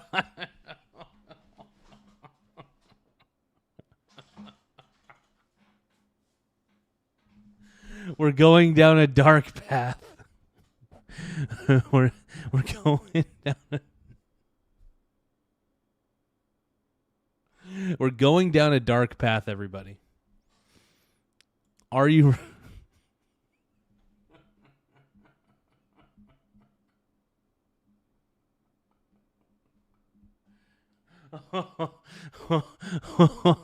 Nate Dogg said Nate Dogg said, if they don't have a neck beard, do they really know this show? Hello, hidden _ seeker _ how you doing, my brony, bro? Bronies, dude. Version, not G1, obviously, and I suppose it's kind of on brand for me, but I also realized that since I didn't get on that train until 2015, this means I'm kind of celebrating a 10-year anniversary this year. So shall we? I'm so totally over the cute pony thing. If you want a comprehensive history of this phenomenon, I'd recommend checking out Jenny Nicholson's retrospective on the fandom to get the words of someone who was actually there, but in my own words, My Little Pony began humbly in the 80s with the release of 6 toys and became an instant— Oh, God, this... It all started out with just simple toys. Whoever would have thought this would have had grown men fawning and clopping? Why? It was one of my gift goals, Uncle Chris. I said that if we got 50 gifts in an hour, I would talk about how cool My Little Pony is. I would talk about how cool My Little Pony is, man. Okay.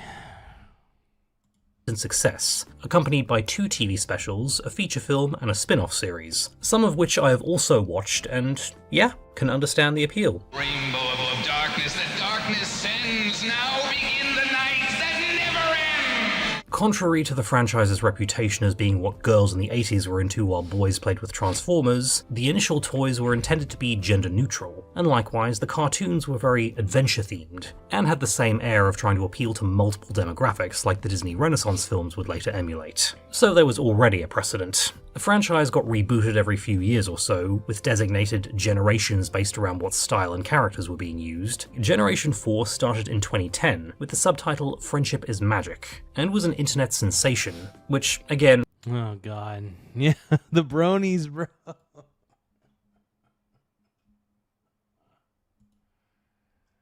Oh, I can't. I just can't.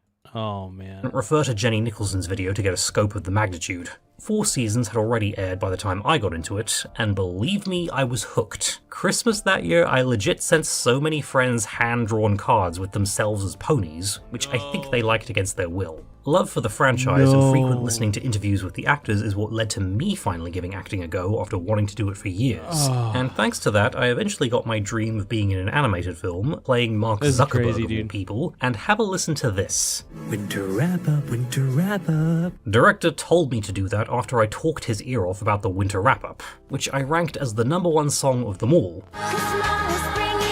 And if you're wondering about Best Pony, Jeez. that's a tough call Come to on, make. man. If you just mean as a This is character, it's incredible. Pinkie Pie, hands down.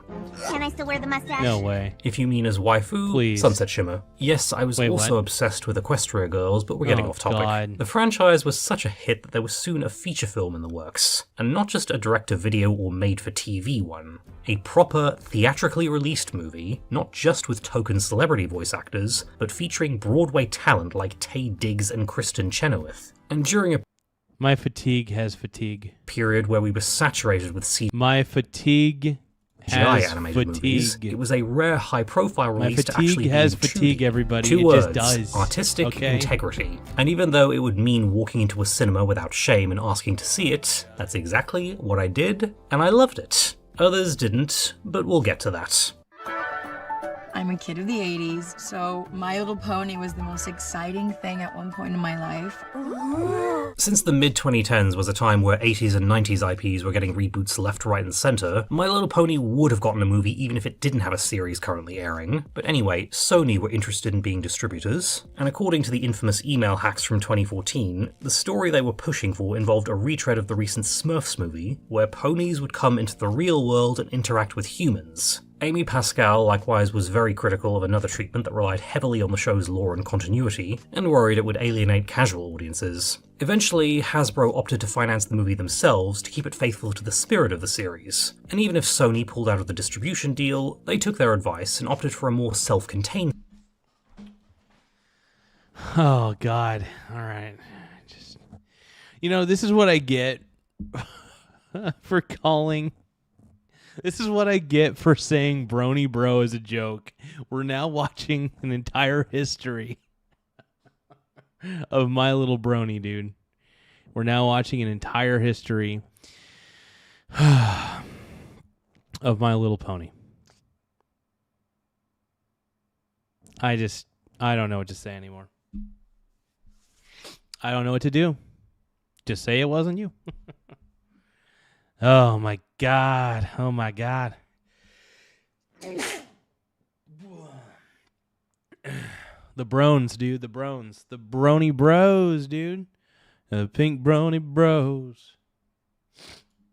Story that would fit comfortably between season 7 and 8, and due to the former and season 6 being produced alongside the movie, couldn't reference any continuity after season 5. And despite fans complaining, this was nothing new for this incarnation of the franchise, since the Equestria Girls movies take place in an alternate universe and were rarely acknowledged in the parent show. The same creative team from the series would also be working on it, with the show's supervising director Jason Thiessen being in the proverbial director's chair, and the show's head writer Megan McCarthy overseeing the script.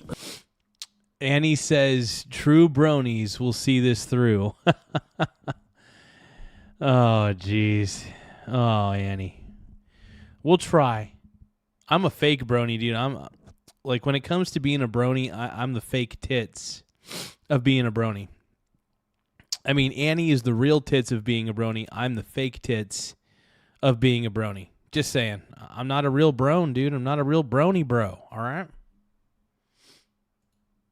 As well as serving as an real, executive producer. Likewise, the main cast members from the series all carried over in addition to the celebrity voice actors, and the credits bill everyone in alphabetical order so as not to diminish the main 6. And the celebrity cast are more part of the ensemble than being placed over anyone. So the story as is self-contained and takes place right before a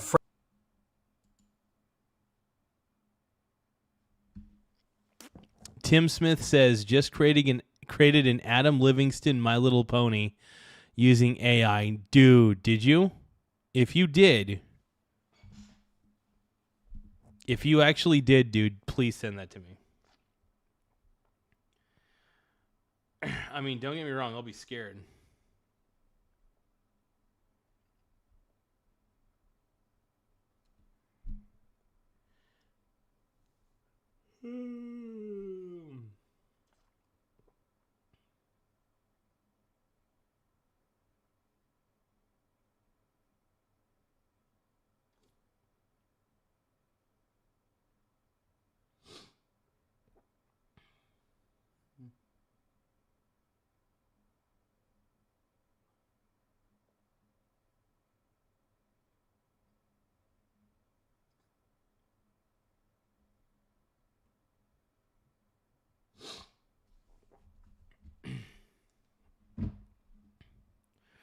But yeah, if you actually did create an Adam Livingston, My Little Pony using AI, I definitely want to see this.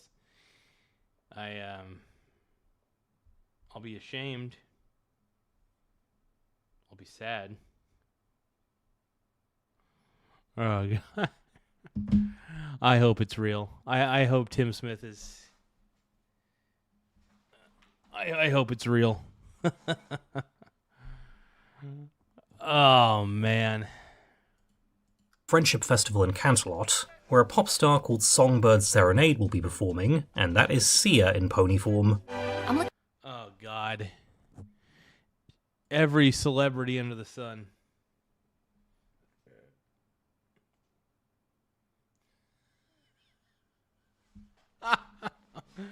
Tim Smith is saying, I'll let you know when I'm done with it. Need some alone time with it for now. Tim, I don't want to know what alone time means in that context.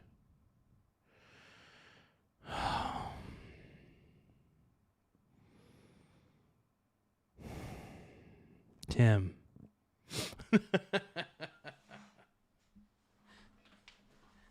Oh my God. Tim, did you create an AI girlfriend in the form of Adam Livingston and a My Little Pony combined? If you created that might be a new theme. People may actually. We need to create an AI girlfriend for the show. What do you guys think?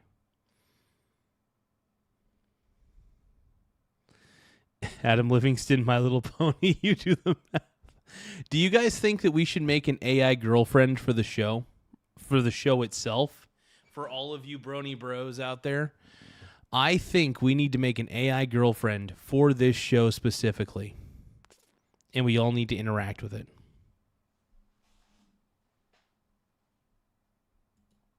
Looking for the pony in charge? Canterlot is invaded by the forces of a villain called the Storm King, voiced by Liev Schreiber, and his most prominent disciple in the form of a unicorn with a broken horn called Tempest Shadow, voiced by Emily Blunt, being put to far better use here than Mary Poppins Returns. I was hoping you'd choose difficult. 3 out of 4 princesses are petrified before they can break the plot, but the Storm King actually wants to collect the magic of all 4, and so Twilight Sparkle hightails it out of Equestria with her friends, also in search of a mysterious queen that Princess Celestia advised getting help from. The rest of the story is a road movie, where each member of the main 6 befriends someone voiced by a celebrity, usually accompanied by a song, all the while Twilight gets disheartened that friendship doesn't work the same way as in Equestria. Can't just dance around with con artists, make rain booms in the sky, and expect everything to work out! So there is a lot to praise about this movie, and even the detractors will agree that the animation is a high point. I mean, I'll admit, it's some good animation. I'll give them props on that. I'll give them props on that, bro. Supposedly, Sony first suggested CGI like the Smurfs, but Hasbro knew the fans would riot, and I probably would have avoided it altogether if it was CGI myself. The series was animated with Adobe Flash, and creator Lauren Faust intended for it to visually shift the franchise away from its reputation of... So, whoa, this was actually made with Adobe Flash, really? A lot to praise about this movie, and... That's actually pretty impressive. Animating this with Adobe Flash, Adobe Flash is an amazing program, by the way. But RIP Flash Player. RIP Flash Player. But dude, Adobe Flash is amazing. Amazing. Even the detractors will agree that the animation is a high point. Supposedly, Sony first suggested CGI like the Smurfs, but Hasbro knew the fans would riot, and I probably would have avoided it altogether if it was CGI myself. The series was animated with Adobe Flash, and creator Lauren Faust intended for it to visually shift the franchise away from its reputation of smooshy, cutesy-wootsy goody-two-shoesness, and while there is still plenty of cuteness, there's a quirkiness to both the setting and everyone's designs that we'd seen in her previous shows, and her aim wasn't so much rejecting girliness, but rather broadening the definition. And of course there were plenty of anime influences, with the Equestria Girls movies going full magical girl. And I like the animation and the art style for the show. It's simple, engaging, and feels very unique. I will say, now that I know that it was made with Flash, looking at the animation, I could very much tell that a lot of the character movements You know, like they have like their arms are moving like kind of like in what's called the tween motion. So I used Flash when I was younger. I love Adobe Flash. Amazing. Tim Smith says he combined Michael Saylor with a Labubu. Didn't leave my room for 2 days.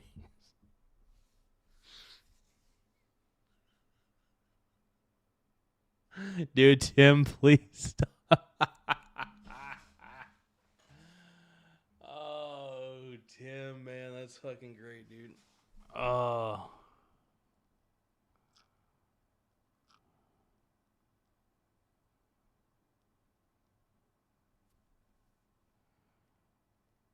Oh, man. Michael Saylor.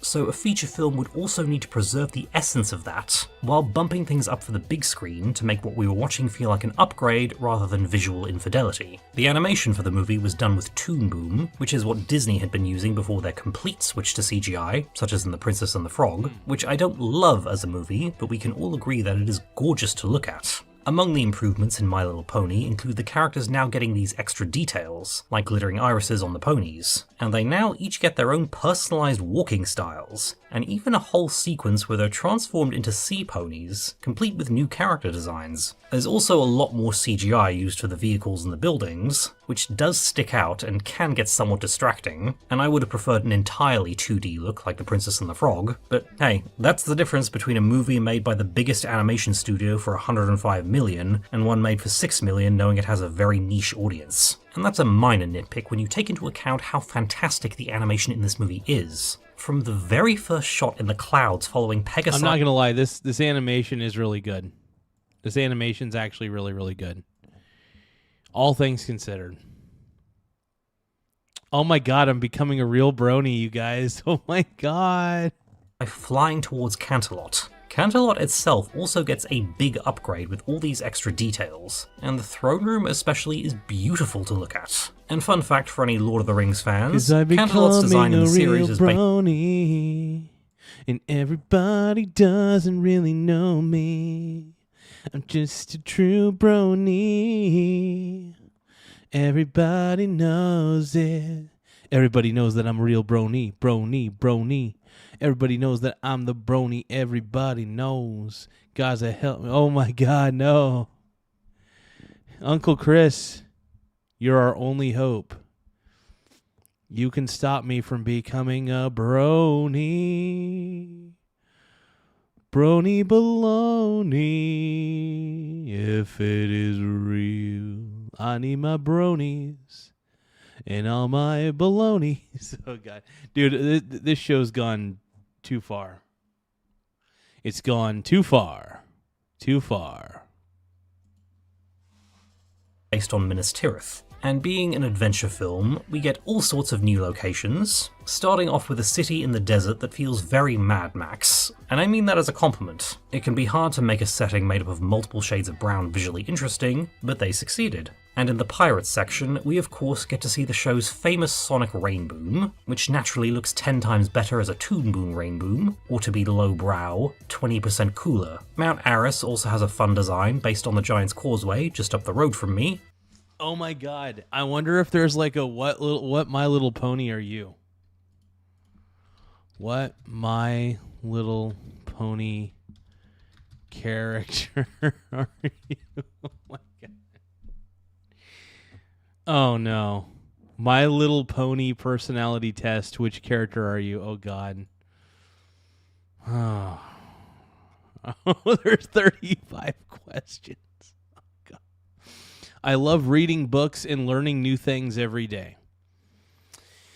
Strongly agree. I enjoy helping my friends solve problems with a smile.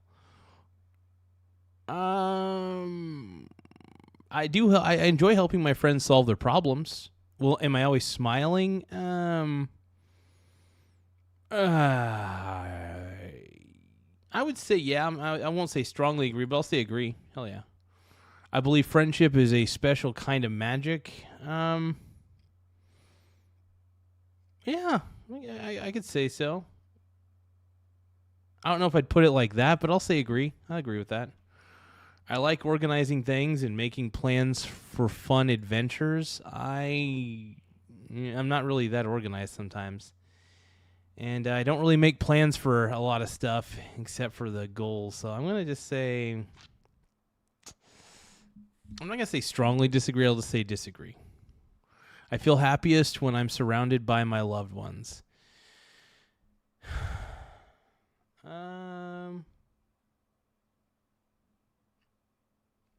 Yeah. I'd say that for the most part. I because I don't know how much time I got left with them. So yeah, I'd say strongly agree. I'm always ready for a big adventure or a fun challenge.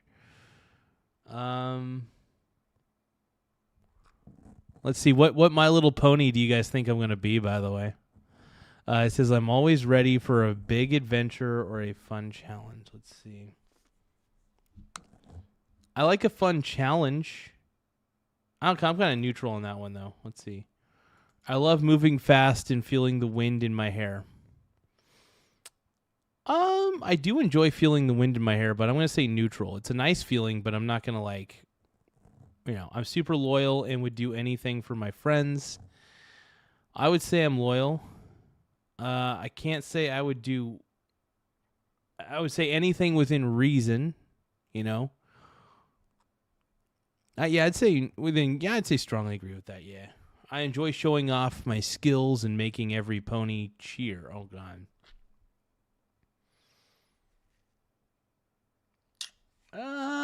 Sometimes I like to keep my skills hidden, so I kind of remain neutral. I show my hand when I need to.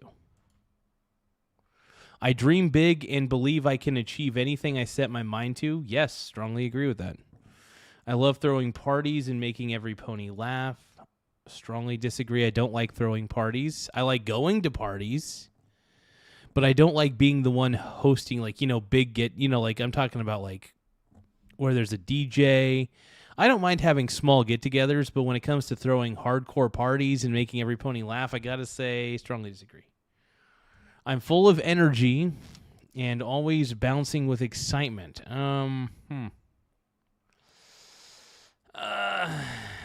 There are times I am full of energy and bouncing off the wall, but I'm going to say neutral. Not all the time. I enjoy silly surprises and bringing smiles to my friends. I enjoy silly surprises. I like every day. I think every day is better with a little song and dance.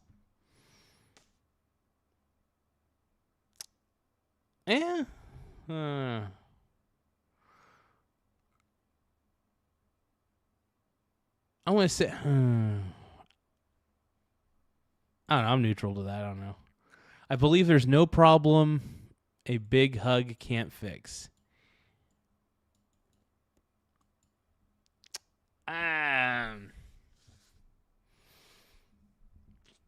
I mean, giving somebody a hug isn't going to fix their problem necessarily. So I'm going to say strongly disagree. It helps.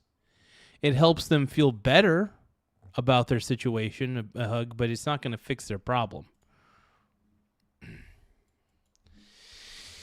I'm honest and always tell the truth even when it's hard.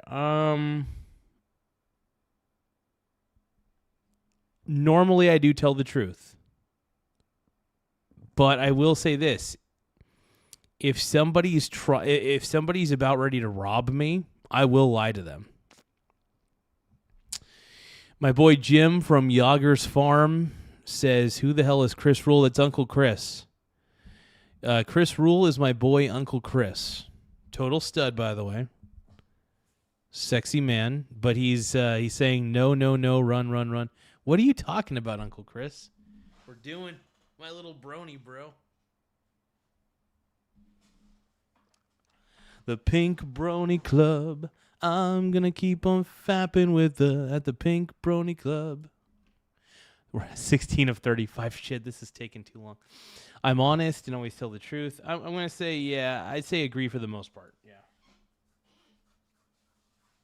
I love working hard and spending time with my family. I do love working hard and I do enjoy spending time with my family, so I strongly agree. Even though sometimes they're very tough to be around, you know. I enjoy the outdoors and the simple beauty of nature. Yeah, I love being outside. Strongly agree. I'm a dependable friend who's always there to help out. Okay, so I'm not going to say that I'm super dependable. I try to be. I try to be dependable. But I won't say that I always am. Sometimes I'm out of town.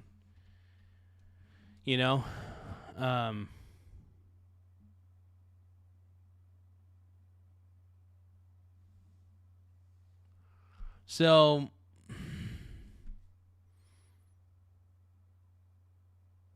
I'm always there to help out when I'm nearby. You know what I mean? I here's the thing. I don't want to give myself too much credit, because there are times where I am able to help, but there are times, like if I'm out of town, I can't do anything. So I can't be that dependable if I'm out of town. I guess if we were to say I'm a dependable friend who's always there to help out, I'll say agree, because most of the time I am able to help out if I'm in town. If I'm not in town, though, it's a pain in the butt. So I'll say agree. I find joy in a job well done and a warm, cozy... Hold on. I find joy in a job well done in a warm, cozy evening. I enjoy a job well done. Cozy evening, I'm not really a cozy comfort guy. TJ, have a good night, brother.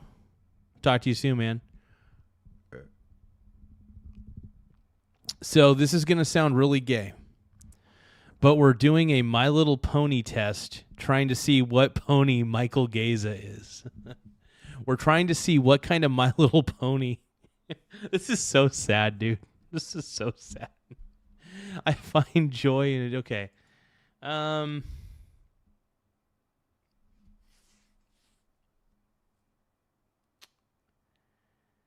The cozy evening part's kind of what's getting me. I'm going to say neutral. I love making things beautiful, from clothes to decorations.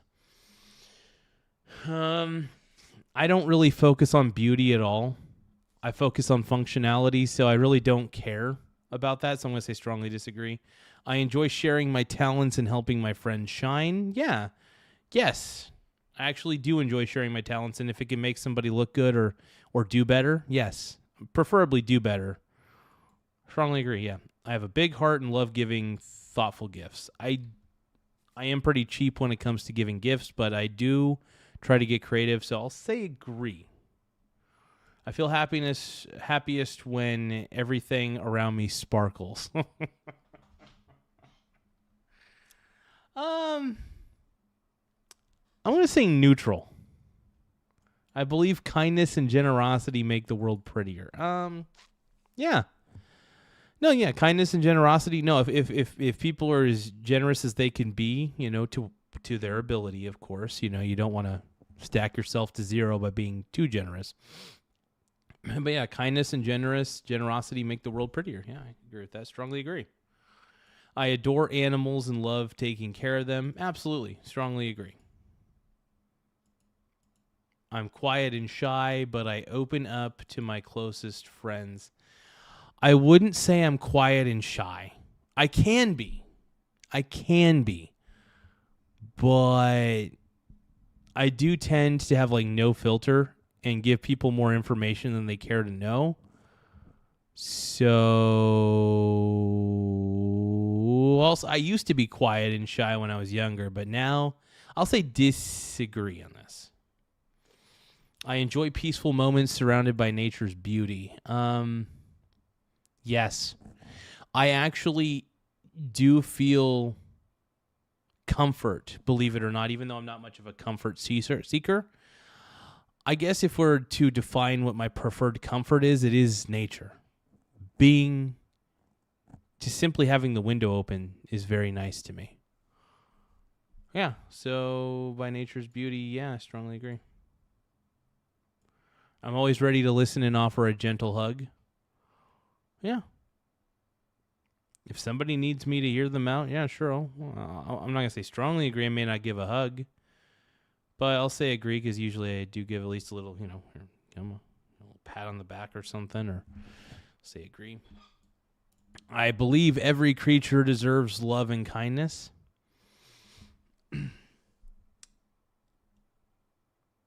I mean, unless it's trying to kill you.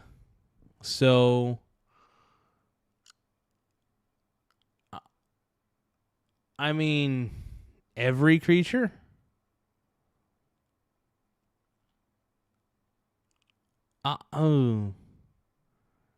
There are some creatures that if they're trying to kill me, it's like I want to give them love and kindness, but if they're trying to kill me, I can't. You know?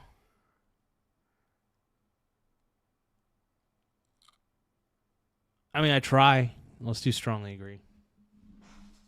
Yeah, let's do strongly agree here. I'm small but brave, and I love helping my friends. So, I'm not very small.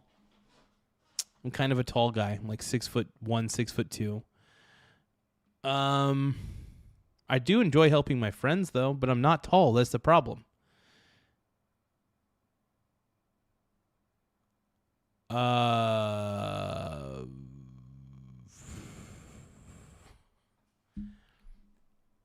guess I'll say disagree. I enjoy being part of a team and making others smile. I don't like teamwork. I'm not much of a team. I'm not a team player. If I have to be a part of a team, I'll be part of a team. I'll collaborate with people, sure. I'm really kind of a weird individual. I usually work on stuff on my own. I have my headphones in and I'm listening to music. And I'm going to town, man.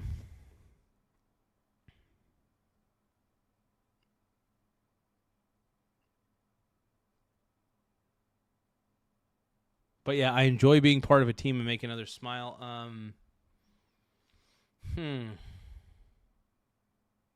I do enjoy making others smile. But the being part of the team part, I can't fully disagree with this statement. I'm going to say neutral. I have a playful side and love a good laugh. Yeah, I do. I would say that. I'm loyal and stick by my friends through thick and thin. Yeah, I'd say so. I still feel a little bit bad about, not being friends with Billy anymore, but it was one of those things that it just had to happen. Still love the guy, believe it or not. I was mad at him for a while, but Billy, I just can't be friends with anymore, man. But I would say I'm, as long as there's a little bit of loyalty back, I would say strongly agree. Yeah. Because honestly, I did put up with quite a bit from that man. So I dream of big adventures and being a hero someday. I do want to have more adventures. As far as being a hero, I would say I'm kind of an anti-hero. You know what I mean? That's the way I see myself. I'm not a leader. I'm not a good leader. But I'm not somebody who likes to be led either, right? I don't like to lead others, and I don't like to be led, if that makes sense. I'm very independent, very kind of in my own world a lot of the time. So I will say, because I don't strongly disagree with this statement, because I do dream of big adventures, but I don't really dream about being the hero, I just want to go on a cool adventure from time to time. So I will say, we'll say neutral just because I don't fully agree with the statement, but I agree with part of it.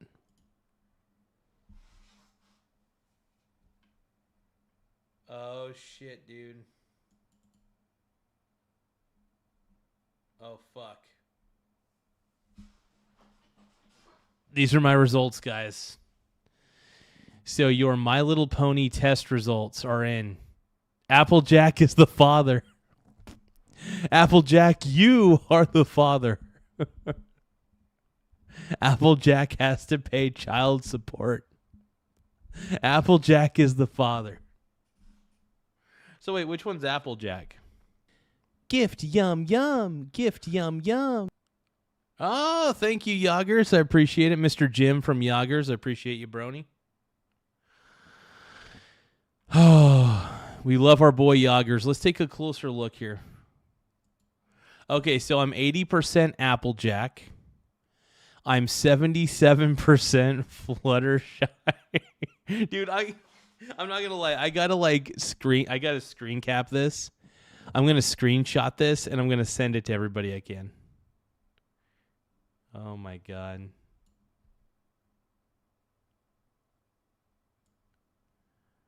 Holy shit. This is great, dude. Gift yum yum. Gift yum yum. Hey, thank you, Yoggers Farm, for the floating heart. Appreciate it, bro.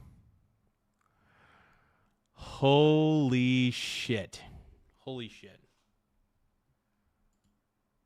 What just happened? Oh, and I'm 60. Oh, okay, hold on. So I'm 77% Fluttershy.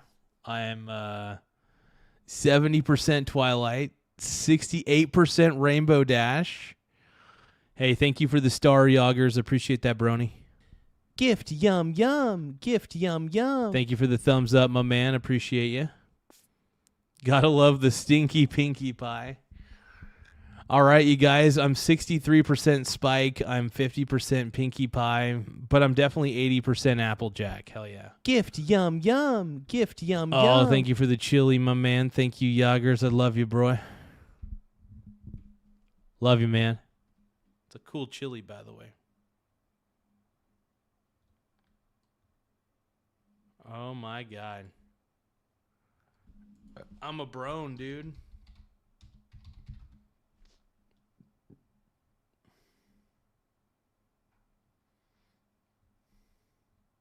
Gift yum yum. Gift yum yum. Hey, thank you for the party hat, Mr. Yoggers. Everybody, to Jim from Yoggers Farm, everybody. Floating heart, yum yum. Thank you, bro. Gift yum yum. Gift yum yum.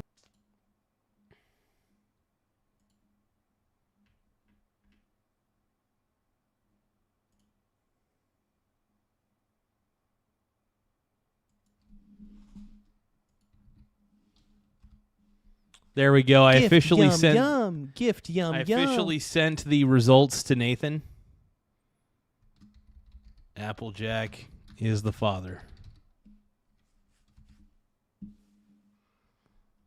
All right, sent that to Nathan. Gift yum yum. Gift yum yum.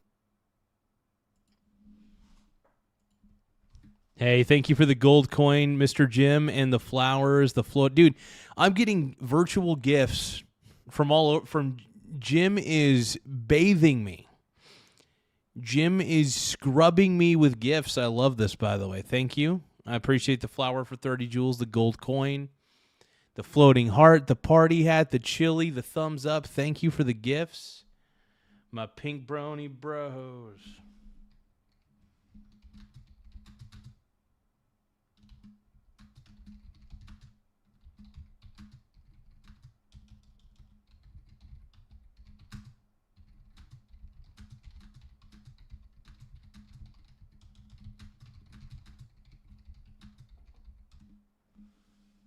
We're all pink brony bros.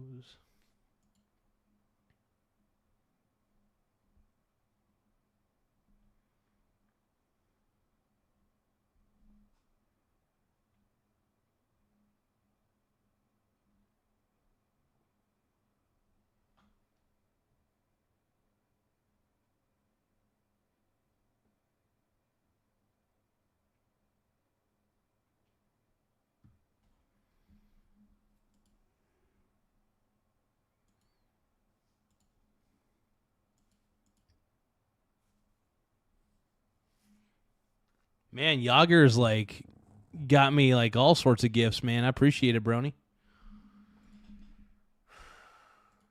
Well, and I dig this gate, and you bet that my favorite locale is Sequestria, and the one small thing.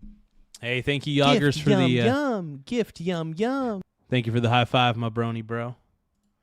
You're a pink brony bro. and you dance at the gay clubs. Oh my God, we're just having fun. Gift yum yum. On stage Gift in yum our yum. hooves.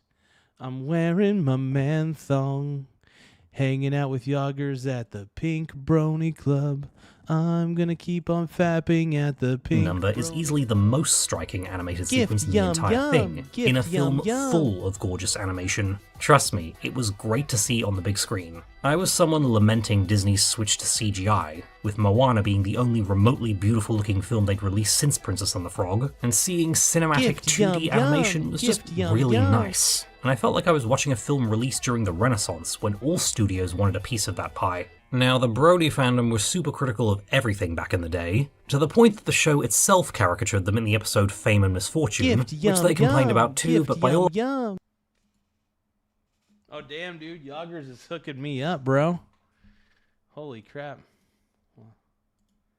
Sunday, I got a potion, a power potion, dude. Hey, thank Gift you. yum yum. Gift yum Dude, yum. I am getting like gift yum yums everywhere, bro. I'm getting a Power potion yum yum. Sunday yum yum. Gold coin yum yum. Gold coin yum yum. Gift High yum five. yum. Gift Yum, yum yum. yum. Flower yum yum. Floating heart yum yum. Party hat yum yum. I'm twerking yum yum. I'm twerking. Oh, dude, thank you. Gift yum yum. Gift yum yum. Sunshine yum yum. Sunshine yum yum. Dude, clapping seal yum yum. Clapping seal yum yum. Yum yum. Yum yum. Gift yum yum. Gift yum yum. Thank you so much, Jim. I really do appreciate these, man. Dude, Jim is hooking me up, bro. He's giving me a stay hydrated turtle. Thank you so much, Jim. Everybody. all accounts, it was quite Gift spot yum on. yum. Gift yum yum. Thank you so much for these gifts, brother. I appreciate it, man. We got a stay hydrated, clapping seal, a sunshine, power potion, yum yum, sunshine, yum yum, Yoggers Farm, clapping seal, yum yum. Thank you, Yoggers Farm. Stay hydrated, yum yum, yum yum. God, I feel like such a chode. I am such a fucking chode. No, thank you, Mr. Jim from Yoggers Farm, brother. I appreciate you, man. You know what? I'm going to give you a shout out, man. My pants are tight. Well, I'll say that.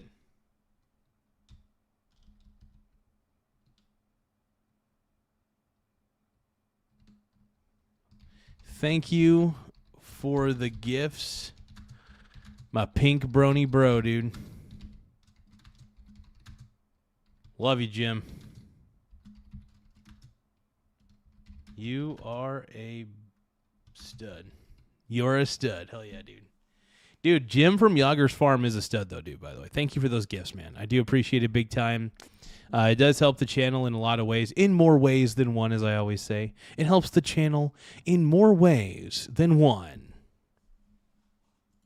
It was better before she got wings. And some of the complaints about the movie I initially bought into, but most of them, honestly, not really issues, or to use a pro wrestling term, they just booked it differently in their heads. Okay, so to start off with the main one, when Canterlot is invaded, Twilight hears about a queen who might be able to help, and eventually that's revealed to be Queen Novo, who has this pearl that can change people's forms, and they're like, why doesn't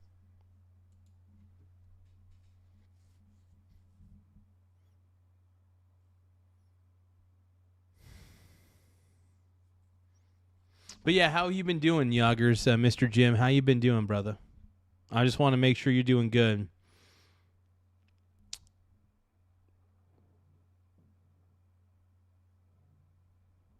Oh, you met with another YouTuber? How did that go, brother? Oh, by the way, which YouTuber? If you don't mind me asking, which YouTuber? I mean, if it has to remain secret, I totally get it, by the way. But I'm just always curious. So if you can reveal it, please let me know what YouTuber. But if not, I completely respect their privacy. Jim met with them in Tennessee. Oh, hell yeah, bro. Hell yeah, brother. Dude, that's awesome, brother. Hell yeah. Yeah, everybody give a shout out to Jim, man. He got to hang out with a sweet-ass YouTuber, bro. What a pimp. What a pimp, what a pimp. But yeah, Yoggers is a stud, bro. This turned out to be the thing that saves the day, which I think is missing the point of the story. Seek help from the Queen of the Hippo! It is not an accident that Celestia doesn't finish her sentence before being petrified, which is setting up the through line of Twilight thinking friendship and diplomacy doesn't work outside Equestria and that a MacGuffin is the way to save everyone, all the while ignoring how the others are proving her wrong. And sure, she doesn't know that Rarity's generosity towards Kappa compelled him to lie to Tempest, but she sees how the pirates don't sell them out once they're discovered, and the twist in Sequestria is how she didn't want her friends to pull a reciprocity gambit on the Hippogriffs to convince them to help, and tried to steal their pearl, which ended up ruining all her friends' good work and leading to her being captured and the Storm King nearly winning. And this calls right back to the two-part premiere, where she spends her whole time trying to figure out the elements of harmony, while Celestia encourages her to make friends instead, and it's friendship that defeats the villain. They didn't need a MacGuffin to save Equestria, they needed allies. They needed to show other people. You needed the allies, dude. It's just like with Iran. It's just like us going up against Iran. We need allies. We need China to help us out. I never thought I'd say this, but can we ally with China? Maybe, maybe not. Who knows? People that there was power and value in standing up to the Storm King and show kindness to others before expecting favours from them. And of course not everyone was going to be receptive, such as the residents of Klugetown or Queen Novo, though the latter is very understandable, but that doesn't mean it isn't worth trying. Twilight hits her lowest point after trivialising friendship when she's the literal princess of it, but then sees that the others came for her and forgave her, and they were proven right. And then she's again presented with a choice. She could go for the staff, but that would also mean condemning Tempest to presumed death, essentially doing what she did in Sequestria and screwing other people for her own gain. But having learned her lesson, she chooses the friend over the MacGuffin, showing kindness to someone who's broken literally and figuratively and believes that everyone just uses each other. And this also demonstrates that Twilight puts trust in her friends to help them, which they... That's honestly kind of beautiful. Like, dude, oh my god. This is actually beautiful. Yeah, we're watching a My Little Pony movie review. Their name is Sidestepping Adventures Jason and Kim. Okay, let's take a look at them, man. Let's see. Sidestepping Adventures with who? Jason and Kim.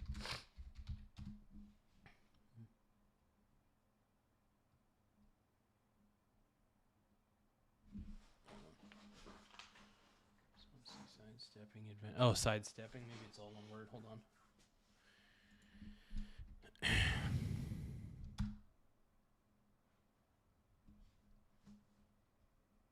Jason and Kim?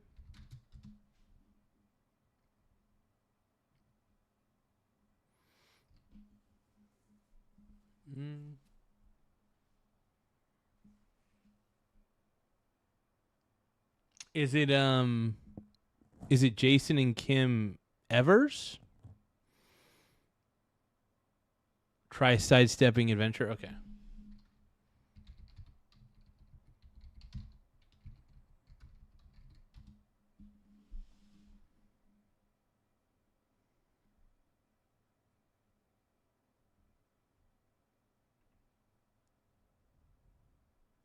Okay, so Jason and Kim are their actual names. Got it. Sidestepping Adventure.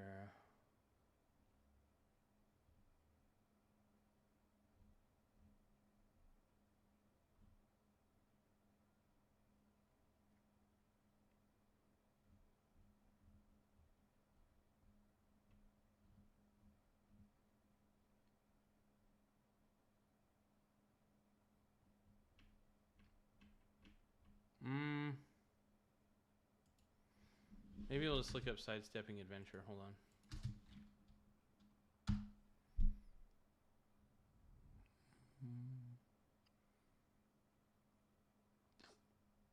Is it a sidestep adventures into history? Okay, he has a beard. He looks for graves. Be right back. Okay.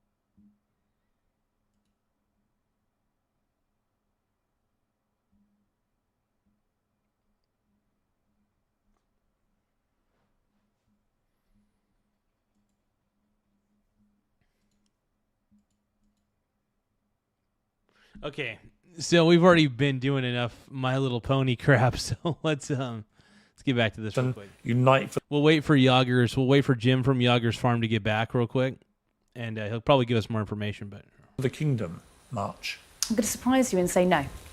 I am actually very pro-protest, and I think that any protest that people would like to hold, I do think should be granted in the United Kingdom. If you want to turn up and make a fool of yourself and spout racist nonsense, then that is your right to do so, because we live in a democratic society and a country that does allow that. I'm actually really interested in something you brought up in your introduction there, Piers, because you talked about the number of arrests that had allegedly happened at a March for Palestine rally. Actually, if you look at the Tommy Robinson rallies over the last couple of years, there have been a whole number of arrests. Just last September, there were... Just because there's been a whole number of arrests doesn't mean that there was... By the way, Britain is severely anti-Republican. Basically, they're anti-right. So, of course, people that are going to a Tommy Robinson event are going to get arrested, even if they're doing nothing wrong. And I'll just say allegedly just in case. 20 officers who were injured because people were throwing bottles at them. There was an officer with a broken nose. I mean, can you imagine that, smashing up a policeman's nose? It doesn't really seem very patriotic to me. But again, if they want to be idiotic and act like that, then fine. It's not my problem. And to be clear, on the Palestine March, should anybody have a banner saying, Gift, or a yum, chart yum, that says gift, globalized... Thank you so much, Yoggers, for the Mr. Jim for the laughing disco. We got that laughing disco. It's making me go the Crisco out. I'm gonna get that Crisco out. I'm gonna make this chat scream and shout when I get that Crisco out. Oh yeah. Do you want me to get that Crisco out tonight? Do you want me to get that Crisco out? It's tight. Do you want me to get the Crisco out all night? It's all the time. It's all the time.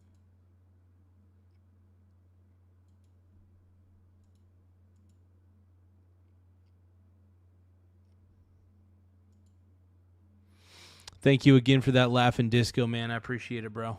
Appreciate it, brony.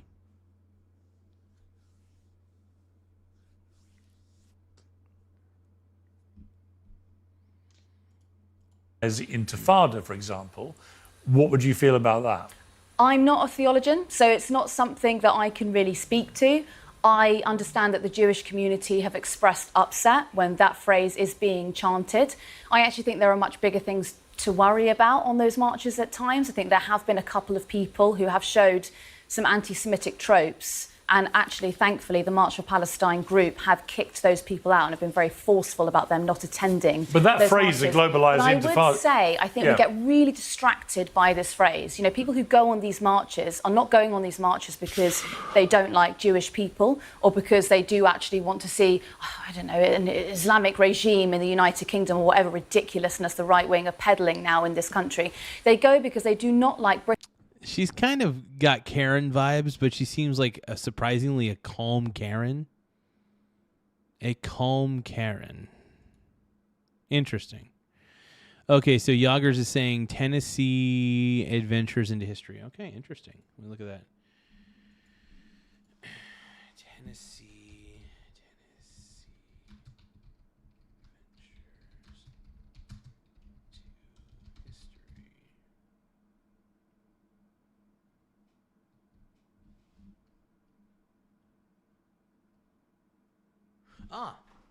Here we go.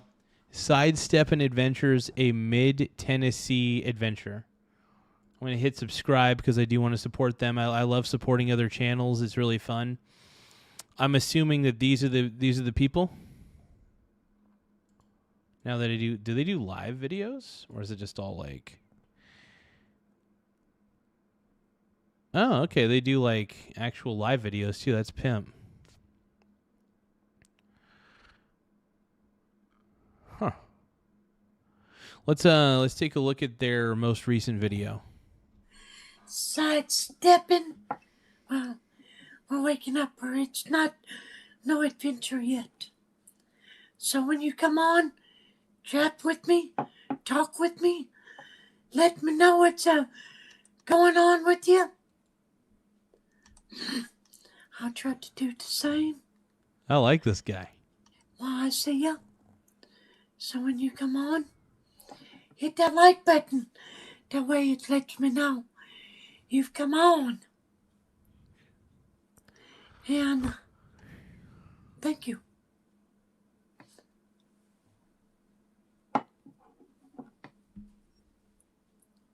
What a stud, dude. Got one person on. How are you? And who are you? I'm trying to wake up this morning.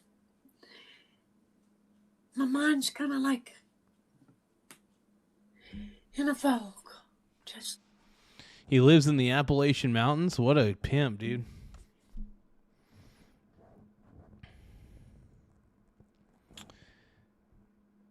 The Appalachian Mountains, bro. It's pretty tight, actually. Holy crap, that's amazing. He actually lives in the mountains. That's fucking cool, dude. What a pimp. Hello. How low can you go?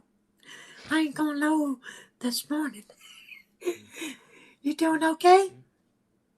Hit that like button, please. Cheers. This is coffee. You like strong drink. What is?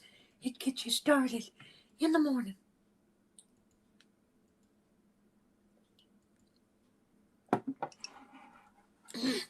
So y'all ain't used to coming on live and it being a long. You guys ain't used to that. Gothic.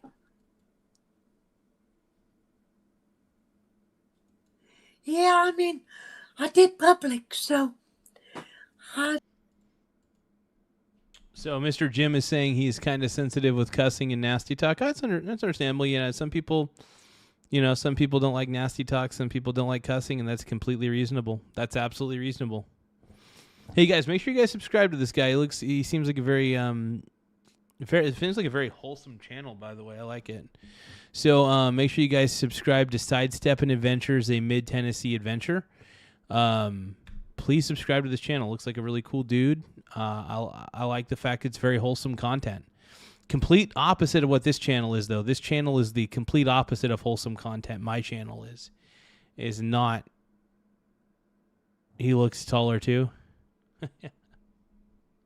let's see if it does any better publicly. I mean, I've got it on the phone. I've got it long ways. So.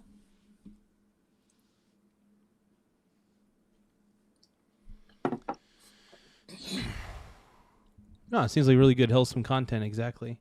I like that. Okay. Yeah, you got a whole coffee pot full that I could use that right now. No, it's just Keurig. One cup at a time. It's not a hookah. Hell yeah. I need to buy a coffee pod. But yeah, no, pretty cool, dude. Hey, everybody, make sure you guys check out Sidesteppin' Adventures, a mid-Tennessee adventure. Sidesteppin' Adventures, a mid-Tennessee adventure. Make sure you guys subscribe to this guy. Seems like a pretty cool dude. Wholesome content from what I could tell. I like it. I'm all about it.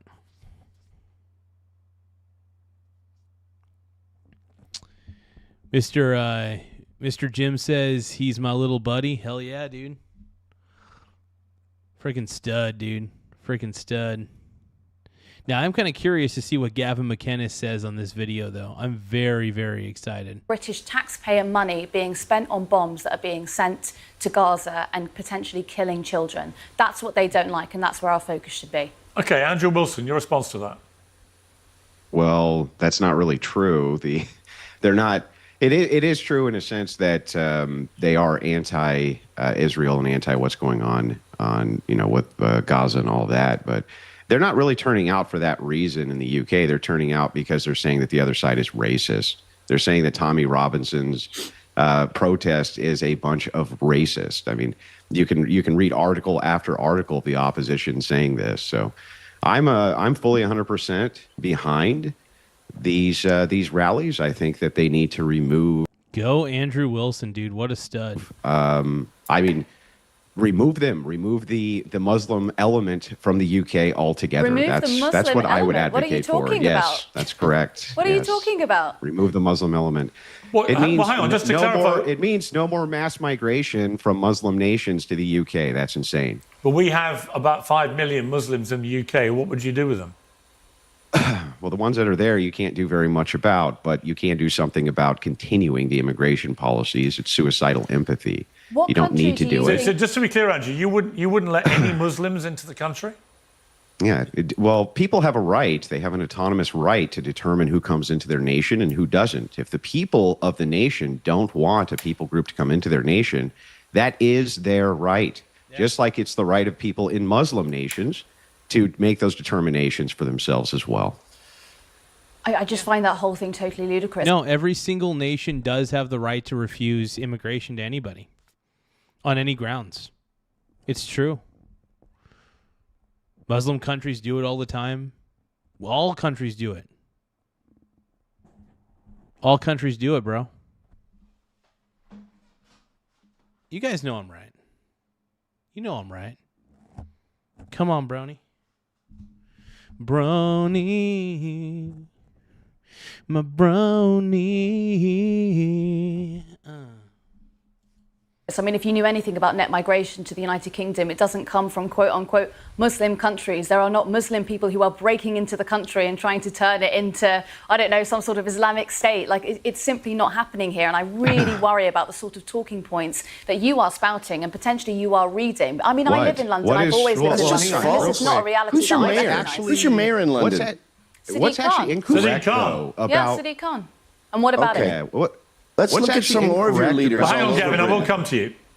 Andrew? I just want to know what's actually incorrect about me saying if the people of the UK do not want any more migration of Muslim immigrants into their nation, can you give me a single moral argument for why that's Well, that's simply not true. Well, where have you got that idea? Apart from Tommy Robinson. Other than Tommy Robinson, Andrew, honestly, to be honest, other than Tommy Robinson marching around the airways in America saying that, I have not seen... I will say that suicidal empathy is a problem. It is a real problem that that a lot of white people seem to have. And I'm white, but I do believe that suicidal empathy is a problem. And I like white guilt. Feeling guilty about your skin color, I think, is stupid. I really think that's dumb. You should never feel guilty about your immutable qualities. You know, you're as Lady Gaga would say, I'm on the right track, baby. I was born this way. Ooh, there ain't no other way. Baby, I was born this way. Baby, I was born this way. Ooh, hey, there ain't no other way. Baby, I was born this way. I'm on the right track, baby. I was born this way. Oh yeah.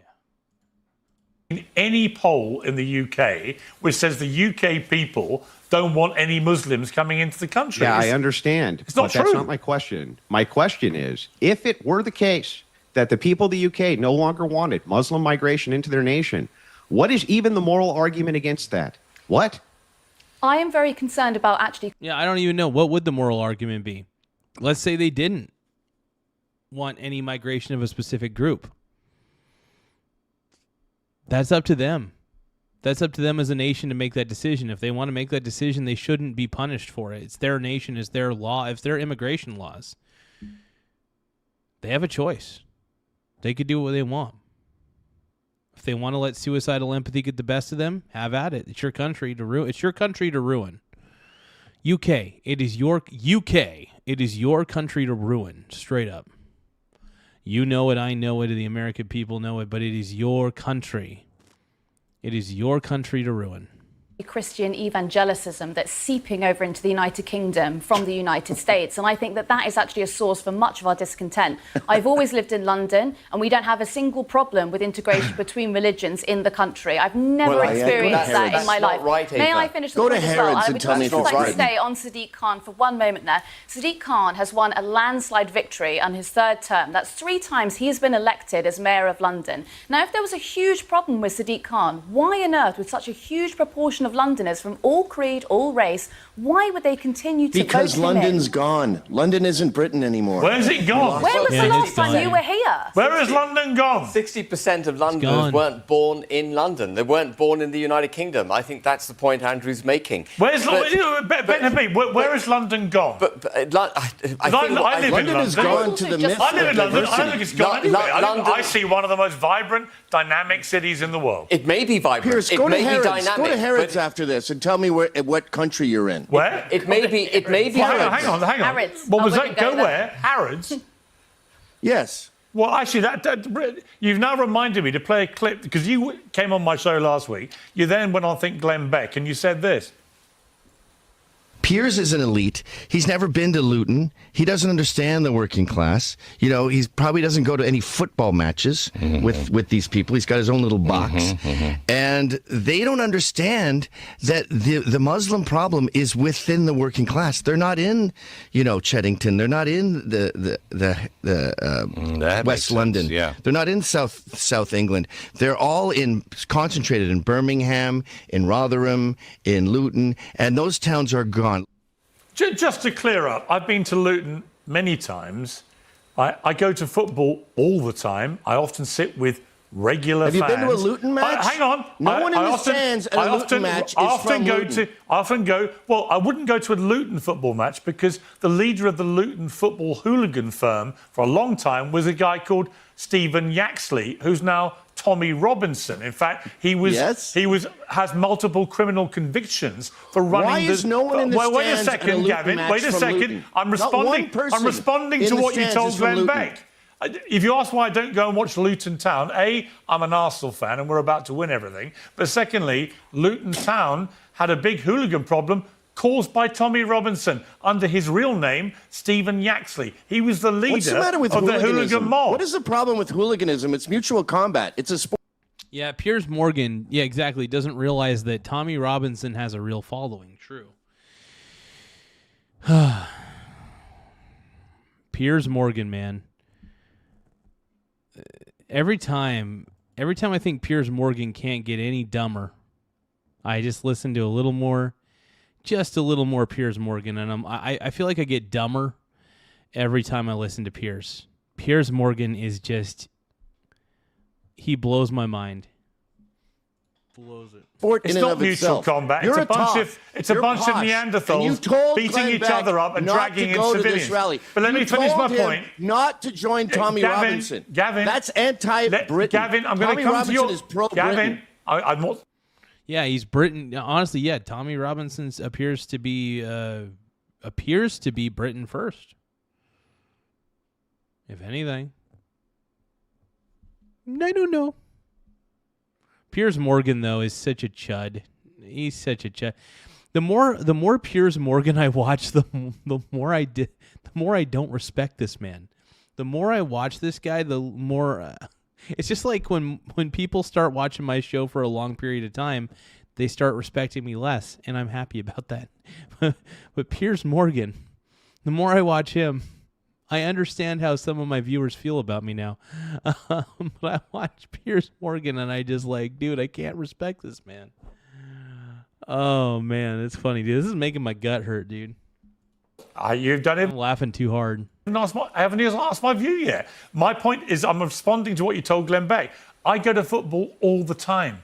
I've been a football fan for 45, 50 years. I regularly stood on the terraces with the working class fans. Let me tell you about hospitality boxes at Arsenal, for example. They're full of working class people who've done well for themselves. Why you would think over in America that somehow only people who are not working class watch football from hospitality boxes is bullshit. So please allow me to educate you about football grounds in this country. Right? And I'm not an elitist. I went to a state school with working class people. I consider myself working class. My parents ran Why did you tell Glenn Beck not to meet up in the with Tommy south of Robinson? England, for God's sake, right?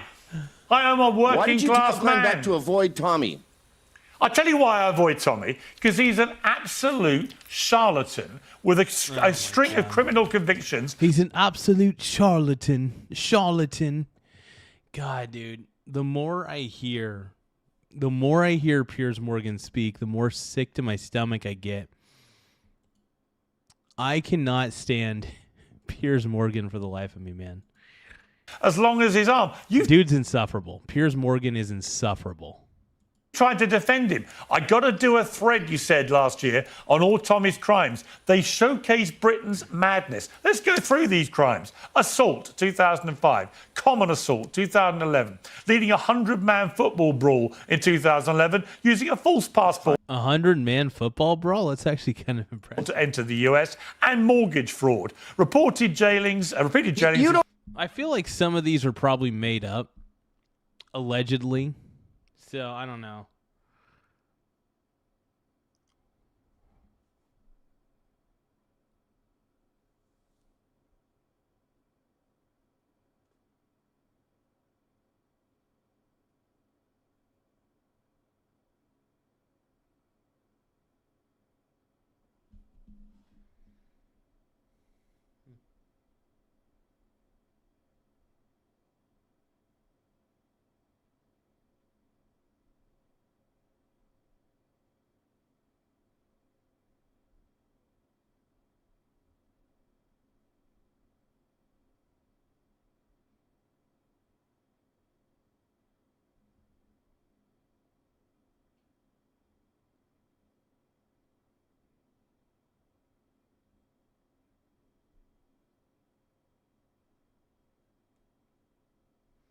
All right. What a stud, dude. What a stud.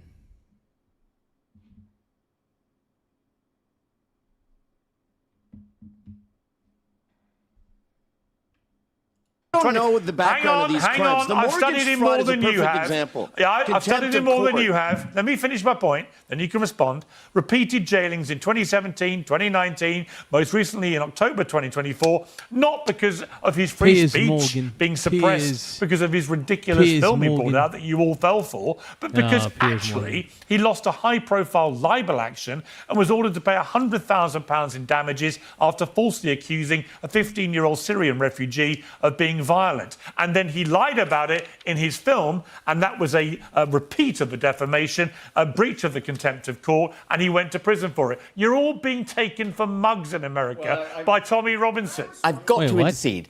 Whether or not that Syrian boy was guilty of the accusations made against him is academic. The point is that the civil case that was founded against Tommy Robinson was a civil case.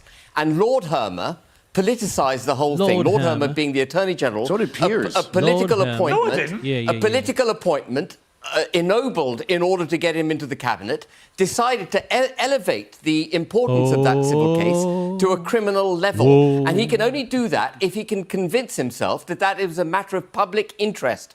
Tommy, that jailing of Tommy Robinson in 2024 was a political jailing. No, it Piers. wasn't. Yes, it wasn't. It was there was a court order to stop him repeating his lies about that Syrian This refugee. is why May 16th is going to pop There was a court off order because of people like you. Yeah, there's going to be violence You're on May all being 16th. sold. Mark my words. You are.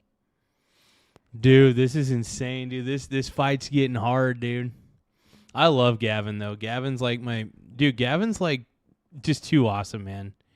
I'm gonna do a sound.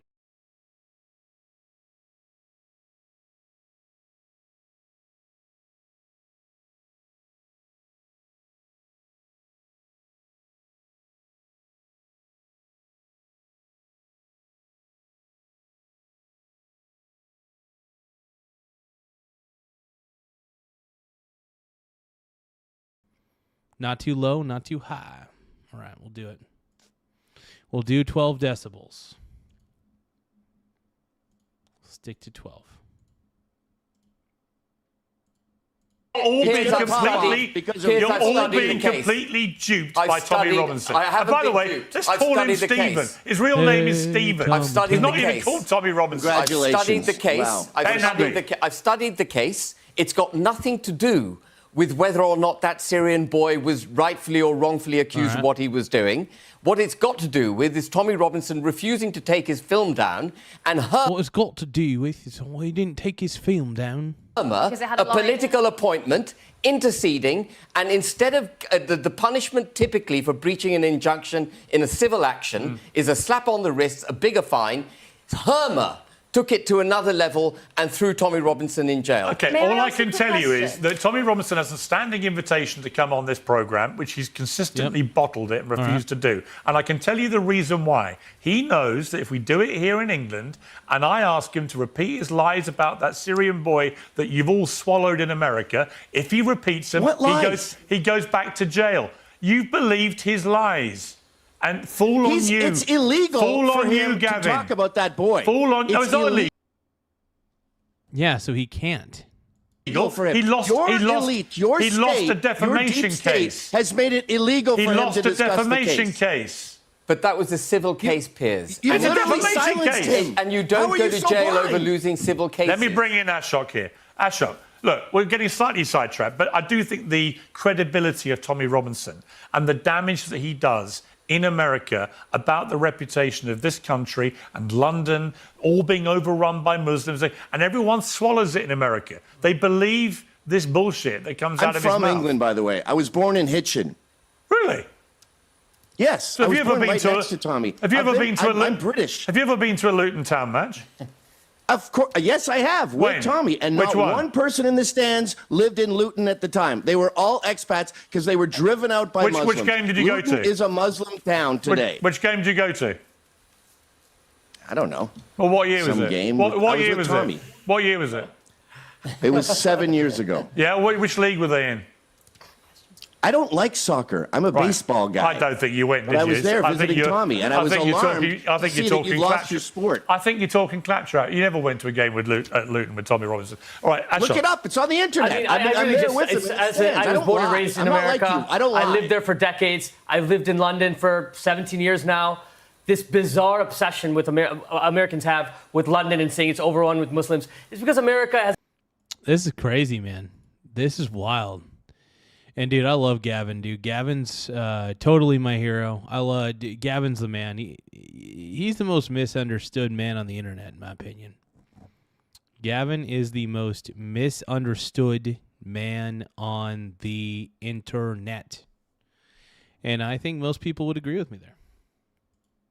Has a history of Jim Crow, segregation, the ghetto, something Britain hasn't experienced and London hasn't experienced. After the war ended, they spread out council estates across the city. It's the only city in the world that does that. It's one of the most, we might have a little bit of segregation, one of the most desegregated cities in the world. It's something we should be proud of. And they can't stand it. They don't understand it. They can't explain it. They're like, why isn't it more like America? Ashok, it's not right, though. Multiculturalism coupled with mass migration. These are just buzzwords. We're talking about the empirical evidence. No. America's a segregated society. London is not as segregated, anywhere near as segregated. We have got segregation right across the United Kingdom. We have got multicultural... Nothing like America. Nothing like America. Maybe. The evidence is I don't aspire try to make the position worse in the United Kingdom. Why are these European settlers of America complaining about immigration? Can I just finish my point? What we've got in the United Kingdom is lots of different cultures imported into this country, not homegrown, not part of traditional British culture, having a protected blanket put around them, being celebrated and promoted with our British culture being set aside. And these people are operating often in cultural silos, absolutely at odds even with each other. So, for example... At odds even with each other. Oh, man. This guy. Definitely got that British tone to him, though. We got the odds against. We got everybody against each other. When there was a cricket match, Piers, I know you're a cricket fan. When there was a cricket match between Pakistan and India, rival groups of Hindus and Muslims in Leicester went to war against each other over a cricket match where England. Hang on. I mean, the guy's got a point. He seems to be making a good point. He seems to be. I don't know if he is. He seems like he is, though. I tend to be on this guy man's side. What the hell, man? Bloody hell. Bloody hell. I love it, bro. No, but that is a cultural... You make that a cultural thing. Ben, am I right? Hang on, please. That's a cultural breakdown in the United Kingdom. Hang on, please. Ben, am I right in thinking that all your family then were all homegrown, going back centuries? No, I'm not suggesting that for a moment. Where were they from? No, the key thing... Well, hang on. Where were they from? My father's Pakistani. My mother is English. So none of your family are homegrown? Why are me and Ben fighting right now? What's happening? That makes sense. I feel like I want to fight Ben right now. Can I just say... How extraordinary that someone whose father's a Pakistani is preaching to us about the need for everyone to be homegrown. I'm not... What are you talking about? I never... he's talking about assimilation. I have to America. Okay, don't all talk at once. You've accused me of saying people have to be homegrown. That is completely wrong. You literally just said it. No, what I said was we need cultural assimilation. We need a... Homegrown was your phrase, not mine. No, I didn't say homegrown. You did say homegrown. I never said homegrown. Well, I tell you what, we're going to play it back to you. Okay, let's get the clip. Context. Get me the clip, and when it's ready, we'll play it back. You said homegrown. What we have set aside... Piers Morgan, dude. What a puss, dude. I don't like Piers. Piers Morgan pisses me off, but this show is... I mean, I consider this show like the Jerry Springer of politics, except for Gavin McInnes is probably... And Andrew Wilson are like the only dudes on there that actually... Really, their opinions even matter. But I'll listen to these other people. Oh, this guy seems pretty dope. I like this guy too. But all these people, ugh. What we have set aside in the United Kingdom is a homogeneous, settled British culture because we have practiced mass migration from cultures that are different to ours, and we've protected and promoted them. Like Pakistan? Including Pakistan, Afghanistan, Syria, North Africa. Is your father still alive? My father is still alive. Okay, you're going to send him home? No, it's not a matter of deporting everyone who is not... What is it then? It is a matter of having cultural homogeneity. So we are settled as your father wouldn't be from cultural homogeneity. The Unite the Kingdom march... Why wouldn't you deport your father? Because I'm not going to deport people who are perfectly law-abiding and respect... Going to deport anyone. So as long as it's members of Ben Habib's family, they don't get deported. This is so But if it's anybody else from Pakistan, they all get sent home. What we need in this country is a reversal of mass migration, and we need British culture, including our Christian constitutional and cultural roots, to be put first and foremost at the heart of our cultural settlement. Ben, this is where this country... My father is not... He's not really religious. He's drunk all his life as a Muslim. Wow. As a Muslim? As a Muslim... Your father's a Pakistani Muslim, but you want people to be homegrown Christians. I didn't say homegrown Christians. I didn't say homegrown. You did say homegrown, by the way. You guys not see that modern Muslims just to be clear to viewers watching. How do you not see that? Hang on. Play it back. Hang on. No, just to be clear, technically we can't play it back while we're filming the show. Okay. However, we will be posting the clip afterwards. Great. I'll give you one last chance, Ben Habib, to admit that you used the phrase homegrown. If I used it, I did not use it in the sense that you have to be born and you have to be of ancestral British lines. If I used it, I used it in a cultural context to emphasise the point that we need a settlement in this country. Can I just say one last thing? The government of this country defines cultural nationalism as being far right. You can go to the government website. It defines cultural nationalism as being far right. In order to have a society, in order to have a nation, you need a common culture. And in order to believe in, if we believe in our common culture, a British culture, we are now defined as far right. You're the son of a Pakistani Muslim, for God's sake. What are you talking about, man? My mother is white, English. Her so father, she's okay? No. But your dad isn't? And I'm okay. And anyone who What does loves your this dad country, say about this claptrap? He's absolutely with me. Really? As are many, he thinks many... all Pakistani Muslims should be sent home, does he? I never said that, Piers. You're talking nonsense. You said we should have homegrown people in this country. No, I'm afraid you've... Piers Morgan is such a chud, dude. Piers is actually being pretty disingenuous on this because this guy is explaining his point further, and Piers, like a 6-year-old child, is saying, but you said homegrown. Okay, if he did, he didn't mean it in that context. He's explaining the context in which he said it. All right? Come on, man. Come on, dude. This is why Piers Morgan is a joke, and Piers Morgan is basically the Jerry Springer of TV and YouTube. Piers Morgan is a joke. Piers Morgan is absolutely a joke. The guy's a chud. The guy's a fool. He pisses me off. You've hijacked the whole debate. I'm afraid you did. You wish to racialize it. Oh my God, man! You're the one that used the phrase homegrown. I am talking about cultural homogeneity, assimilation of foreign cultures into this country if they wish to come here.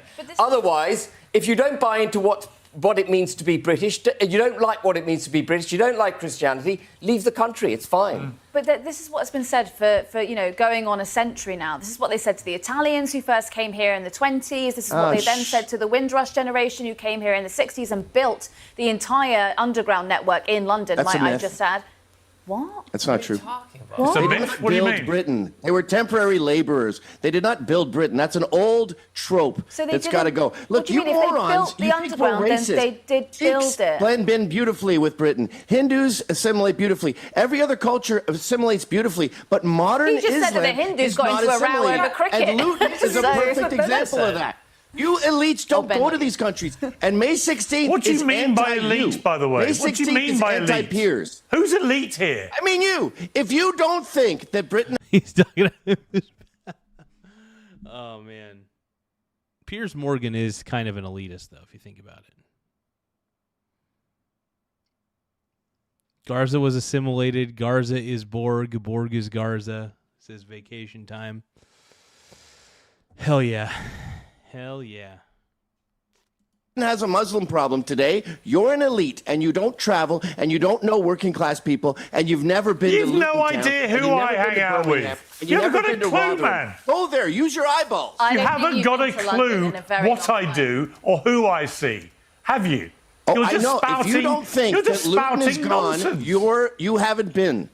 You have not been to Luton if you think it exists today. It is a fifth post. It is a Muslim city. It is over. It's gone. It's been written off. It's a Muslim outpost. A Muslim outpost. Wow. Go there. You know, it's funny. The only person who's speaking truth, my boy G-Dog in the lower right-hand corner, he is speaking truth to power. I believe G-Dog over any of these other panelists. G-Dog, I believe. But all these other panelists, I don't believe well, except for Andrew Wilson, and I guess the guy below Andrew Wilson. But yeah, I was going to say G-Dog, Andrew Wilson, and the guy below Andrew Wilson. I believe them. I don't trust Piers Morgan. He tries to act like he's a man of the people in a working class. Dude, I love Gavin McInnes. I'm so glad that Piers Morgan got Gavin back on this show. Because Gavin is actually legitimately funny. Like, Gavin is a funny person. Like, he's legitimately funny. He makes a lot of good points. And to be honest, he's a truth seeker. You may not like the truth that he's revealing, but it is the truth nonetheless. And sometimes the truth is not pretty. Sometimes it's not pretty at all. And you just have to admit that. Gavin is exactly, Annie. Exactly. Gavin is hitting a nerve, and I'm loving every minute of it. Thank you, Annie. I appreciate that. You can't arrest a Muslim there, or they'll take over the police When were station. you last in Luton? When were you last there? When were you last there? 5 years ago. Oh, it was I'm seven. close with Tommy You said Robinson. 7 a minute ago. Which one is it? Every year. I was at the Unite the Right rally, too. I'm British, you morons. You're British? Yes. My mother... Why are you occupying America? What's your citizenship? British, American, Canadian. You can't be three. You have to be dual national. That's also a myth, You don't have dumb three bitch. passports. What? That's also yes. Gavin's the man, dude. Whoa, what did you call her? Yes, you can. What did you Of call course her? you can. I called her a dumb bitch. Well, can you apologise, please? Sorry, that was a bad word. I Thank lost you. my I temper. appreciate that. Yeah, it is actually. I just think, why would you do that? I got mad. I used a swear word. You just use a disgusting phrase to a woman. What? Have you not been in an argument before? You use swear words in an argument. We're going to dwell on this like you dwelled on homegrown and ignored what's really going on. Dude, it's so funny because Gavin is making a lot of points here. Gavin's like, okay, stop focusing on the minutia. We're all debating each other. We're all heated. We're going to say a few things, all right? Hey, my boy Jim says, I need to sleep. Shoe fits. Wear it. Hell yeah.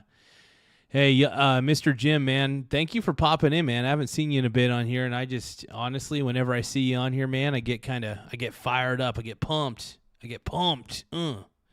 Like in a good way. Like, talking about boom. But no. Anyway. Oh, man, dude, this is exciting. I love watching Gavin McInnes cook. I love watching this man. He's funny. He's honestly truthful, too. He's funny. He's truthful. I love him. I think he's great. Going on here, which is I tend to pick class. up on things. I think what people say, particularly when they get angry, can be very enlightening. Very enlightening. I've got to watch this back because I did not use it in any context. Well, I'll bet you your entire net worth you use that phrase. You're going to take the bet? Not in. You're going to take the bet or not? Yes or no? Not in a racial. Yeah. And Piers Morgan, this is why Piers Morgan has the mentality of a 6-year-old, because he's dwelling on the minutia. There's no reason to dwell on all the minutia. Sense, not in a it racial absolutely sense. was If I used in it, a racial it was in a context. cultural sense. Oh, no. It was in a racial sense. No, context. I don't. 'Cause you I'm were- brown. I'm brown. Turkeys don't vote for Oh, Christmas. no, we found out what you are, which made it all the more baffling why you would use phrases like clear that. what I am. Are you calling a Pakistani a racist to Pakistanis? Yeah, and this is the point about the United Kingdom march. Yeah, and this is why Piers Morgan's an idiot. Piers, you're a dumb piece of S. You're a dumb piece of S, bro. Everyone wants a class. Josen says if you can't, let's see. Jim says I have a dentist appointment this morning. Oh, God. Yeah, get your sleep, brother. Get your sleep, man. I mean, unless you're pulling an all-nighter, then that's totally fine. But Josen says if you can't keep your cool, if you can't keep your cool, you maybe shouldn't debate. Well, here's the thing. During a debate, none of these people have kept their cool, by the way. Except for me. The lady seems to be kind of mild-mannered, so I'll give her some props on that. But, dude, in a debate, sometimes things get heated. Sometimes you yell. Sometimes you get pissed because the person that you're debating is such a dumb piece of crap that you can't help but get a little angry and call him maybe a bitch or something, you know? That happens. And by the way, if you are too sensitive to handle swear words during a debate, you shouldn't be debating either, because you're too much of a pussy to handle specific words that are being thrown at you. Yeah. But yeah, Andrew Wilson's a great debater. I love him. Amazing. But no, what really pisses me off are people who can't handle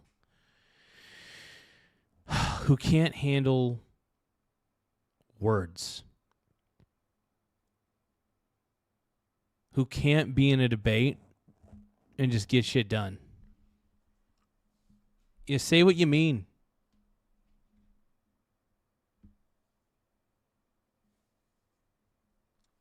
Hey, sometimes you have to. Sometimes some people are that dumb that you have to just call them a you know what. The United Kingdom march is racist. Actually, I haven't said that. People do say it. They say I haven't racist. said that. People do You say call it. Tommy Robinson a They say racist. it's far right. It's racist. It's a bunch of white people who just want to deport everyone. It's rubbish. I spoke at the 13th of September. There were lots of different ethnicities present, but they had one thing in common. They love this country. They love its history. Okay, they love we've its now culture. got the clip. Let's play it. Yeah. What we've got in the United Kingdom is lots of different cultures imported into this country, not homegrown. The cultures are not homegrown. The cultures are not homegrown. That's the point. Yeah. The cultures are not homegrown. Yeah. I did not Exactly, I use got it you in a there. racist sense. Yeah, how's that a gotcha? This is what I hate about Piers Morgan. He thinks he's got a gotcha, but he never has a real gotcha because he's. That wasn't a gotcha. Piers Morgan, you're such a. Piers Morgan is such a dumb piece of you know what.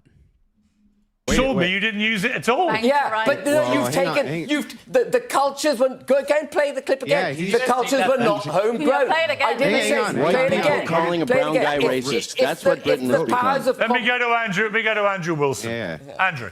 He is actually correct here, Pierce. He said the cultures are not homegrown. So he's saying that these are foreign cultures which are coming Absolutely. in. Thank you. That's literally the context of that clip. Right. But his own father is a Pakistani Muslim.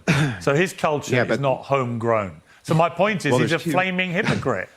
And he Well, doesn't that's want not his dad deported, No, that's obviously. not his culture, Because it's his but that's dad. not his culture. He just wants other Wait, his father Pakistani assimilated. Muslims I've never, thrown out. I've never advocated for mass deportations of people who belong in this country, who buy into this country, love this country, are prepared to die for this country. I've got no issue with people like that. The people I've got problems Nobody with, does. who bring antithetical ideologies to this country and cause us, wish us harm, wish our wives. Yoggers is saying,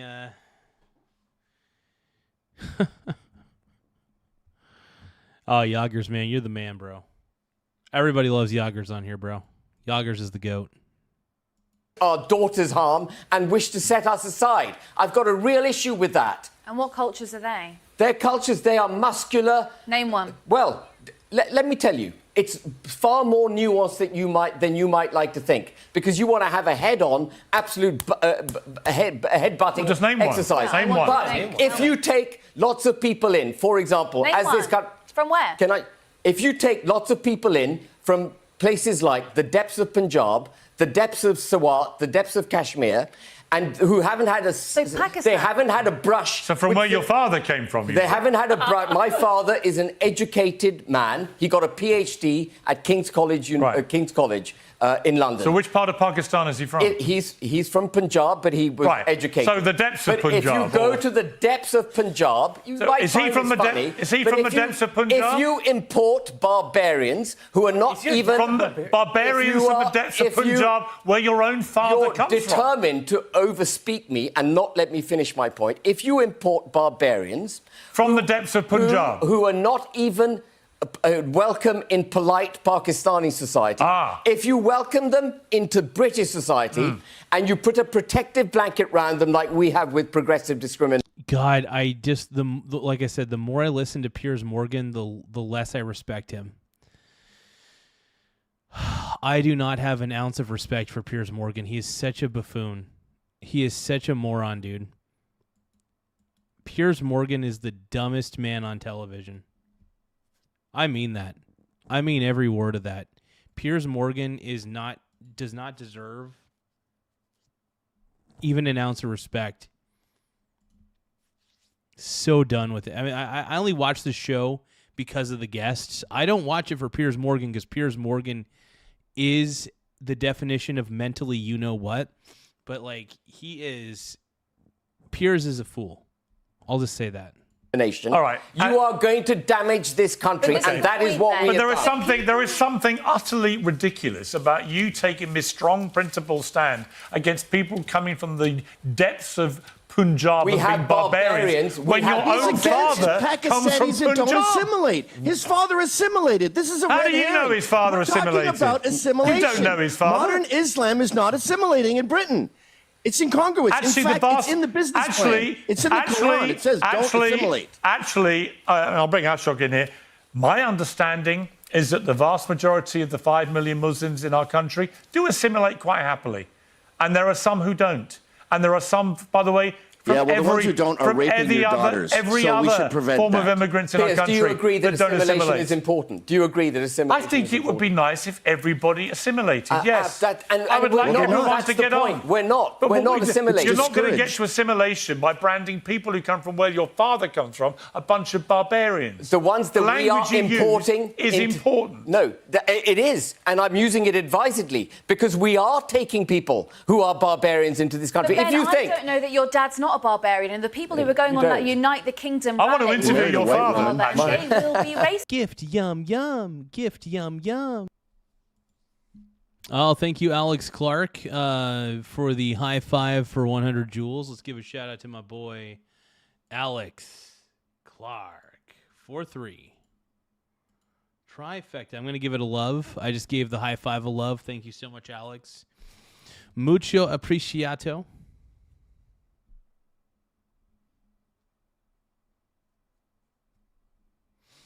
No, big shout out, though. Thank you for the gift, my man. Let's keep watching. I want to interview your father, see which depth of Punjab he came from, and whether he's barbaric. Also, Andrew and Gavin are advocating get it. for not separating, making a difference. They're saying deport all the Muslims. So there's a distinction here. And they're saying, oh, actually, a majority of Britain wants that. There's no evidence of that. We've just had an election. And Ben represents probably the most right-wing party in the country. We are and going he's to have... not, and he didn't even get any numbers. Hold on, I want to look at some of Jim's comments here. You think it's great? That's a good one. You have classes of Christians. Yep, it's true. Alex, but yeah, this is amazing, dude. Piers Morgan, like I said, I have like zero respect for Piers Morgan because I think he's a buffoon. But let's keep watching, man. Let's see what Piers is saying. So there isn't actually any support for what they're advocating. Yeah. There's no democratic mandate to deport Ben's father, even though Ben insists he doesn't want him to be deported. My poor Andrew father. and Gavin have just said they want Ben's father to be deported. Andrew, do you think that Ben's father should be deported in the way you suggested when you first spoke? Gavin, should he? Obviously not. We're talking about assimilation. You said all the Muslims should be did deported. assimilate. When Pakistanis first started coming to Britain, it was working out. But That's the something point. changed in the past 10 years. That's I don't the know, point. maybe because they got more than 10% in certain neighborhoods, and now it is not working. And I don't get how you can't recognize that. That's why Unite the Right had 3 million people. That's why They May didn't have 16th 3 is going to million have more. people. They had Everyone else can see. 150,000 You guys can't see. maximum. How do you not They see had that? 150,000 maximum people Were there. you there, Piers? I know. false. Well, let me tell you. Look at I the know. helicopter. That's why I know the Tommy got a biggest. helicopter, I can by the tell way, you the 'cause he knew biggest you would march. say that. I can tell you the biggest march in this country's history was in 2003. It was the march against the Iraq War. I know about it because I was leading the campaign against the Iraq War, and most of them were carrying daily. I will admit this video is going to make Piers Morgan look really bad. Like, in the sense that I think, first off, Piers Morgan's reputation is already in the can, in the shitter. But I think this is just going to make Piers look even more incompetent than he already looks. Because he already looks incompetent. He already, in my opinion, is incompetent. Crazy. Mirror, the paper I ran, placards saying no war, and it was the biggest march, and it was dwarfed. It was Tommy Tommy's Robinson march, marches and the elites by about lie, and 12 the to media 1. lies. It is complete May 16th bullshit. is But probably going to be you 4 again have million. believed It's gonna Tommy be bigger. Robinson, who says 3 million people came to his march. It is bullshit. Utter bullshit. I tell you, it's equally That's why he bullshit got a to say it was helicopter to show you. 150,000. But okay, let me just make my point. Hang on one sec. Hang on one sec. I want to make a point wider about the rally, though. I think people in this country are perfectly entitled to demonstrate peacefully. I think there's nothing intrinsically wrong with people attending the Tommy Robinson March if they wish to do that. Most of them do so completely Why'd you peacefully. tell Glenn Beck not to go? Hang on, I haven't finished speaking yet. Why did he tell Glenn Beck not to go then? Most of them do so peacefully. That's fine with me, right? If you want to lasso your horse next to Tommy Robinson, absolutely fine with me. But be very cognizant of the kind of person he really is, not the ridiculous caricature he presents of himself in the United States, which is causing this country's reputation a lot of harm, because you're all falling for it. I can tell you, if you walk through London, any part of London, you're not getting a sense of it being overrun by anybody. London is a great, vibrant It's not British. city. You're not It's here. not British anymore. How do London's you know? gone. Where do you live? Where do you live? I live in New York City. I was New just York in City. London. I was there for I was Good in Night New to York Right. City. I go there all the time. I love New York Small City. Wiener New gang. York City's my whole life. New York and City's London crime. Is not. Hey, Alex Clark, thank you for subscribing to the channel, my brony bro. My boy Jim says Piers has good days and bad days. Wishy-washy. Not man, you know, Piers is ridiculous to me. He does have times where he's on the right side of things, and then there's times he's on the stupid end of the stick. It's really crazy. Does not New feel York like City's Britain. crime. You know what London feels like? It Your feels like crime an rate airport. is immeasurably Everyone worse is than tangentially London's. related to the town. Right. No one's British there anymore. Your And crime pubs rate are in New dying, York too. is Pubs are being immeasurably. replaced with You mosques. have immeasurably more serious crime in New York than we do in London. Why is that? If we're being overrun. Well, I don't think you want to go near that third rail, but it has to do with race. In New York? Yes. Well, do explain. Well, we have a major crime problem in this country and in New York City because blacks and browns are on welfare and they're addicted to crack and they have guns because we have a socialist Muslim mayor who's letting them do whatever they want. It's sort of like London, but you guys have knives, we have guns. Guns kill more people. Oh, G-Dog is roasting, dude. He's speaking true. Oh, my God. I love you, Gavin. G-Dog. Dude, G-Dog is the man, dude. This is great, dude. I'm eating this up. And when Mamdani allows them to do whatever they want and lets them out on bail Mamdani's and been doesn't in charge prosecute any for criminals, a few months. we have total anarchy. New York, So we're last time I checked, experiencing has had a Muslim more problem for the first time ever. We got our own Sadiq Khan now. Mamdani has been mayor for a few months, right? New York City has had a far higher serious crime rate than London throughout my entire adult life. What are you talking about? And you've had white mayors and Christian mayors. We've had socialist mayors. We've had one right-wing mayor, Giuliani, and that's when there was no crime in New York. Of course there was crime. Alex Clark is saying, lol, Gavin is hilarious. Mandy says, I've missed you. Are you doing okay? Are you going to Tommy Rally today? Well, I'm not going to England. I live in the U.S., and I'm not going to England anytime soon. Annie says Gavin is on fire. Alex Clark says, lol, Gavin is hilarious. He absolutely is. But yeah, no. This is crazy, man. Jim is saying, Orwell, the numbers are incorrect. Orwell is saying, oh, no, dude. Yeah. Dude, New York is crime-ridden. Are you kidding me? Dude, Come on. You can't be serious, man. New York, violence occurs in New York all the frickin' time, bro. Too much, even. But let's keep watching. In New York, what are you talking affirmative about? action socialism. Of course there was crime in New York under Giuliani. No, Giuliani, our annual murder rate went from 2,000 to 300 with Giuliani. That's crazy. Thousands of lives. That sounds like were a crime saved rate to because me. we got a right-wing person. Under David Dinkins in '92, it was brutal, and we're getting back there now. But we have a socialism problem in New York City, and you guys have a socialism and a Muslim problem. And now we're experiencing both with our new mayor. The point I was going to make about the United Kingdom march, now let me bring Andrew back in here.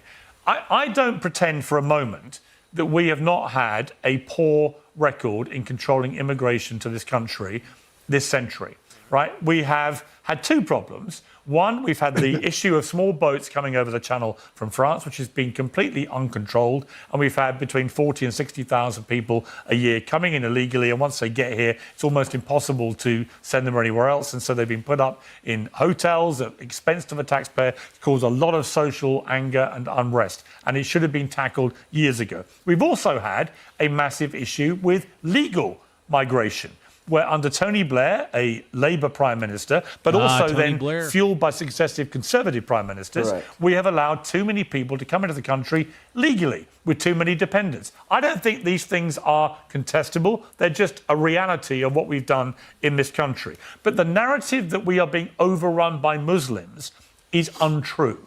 And that is also, I think, a... How is that untrue? How is that untrue? Demonstrable fact in this country. And I'm just concerned that the problem with Robinson is that he spews all this stuff all the time. If you look at his social media feed, the only crimes he focuses on are crimes perpetrated by Muslims. And yet the vast majority... Hang on, Gavin. Raped. I'm talking to Andrew. And yet the vast majority of crime in the UK is committed by white people, including sexual crime, including you don't rapes, understand per capita? including the vast majority of crime is done by white people. Yeah, but you'll never believe that looking at Tommy Robinson's feed, because he only focuses on Muslim crime. Well, hang on. When you say that there's various stats which are misleading, Gavin did ask a pertinent question. When you say that most crime is committed by white people, well, it should be. That's still the dominant racial element in England. What about per capita, meaning per proportion? But my question... Hang on, real quick, I'm almost done. Okay. Is there a disproportionate amount of crime from these immigrants in comparison to the domestic population? That's his question. I think it's valid. It is a valid question. G-Dog makes a good point.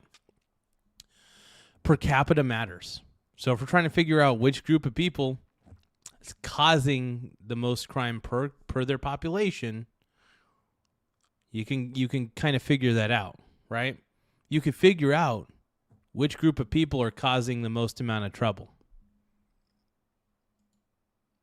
And if it's disproportionately one group, then there's a problem. That's the problem. That's the root of the problem. Simple as that. Just saying. It's just math. It's statistics. Specifically, child rape.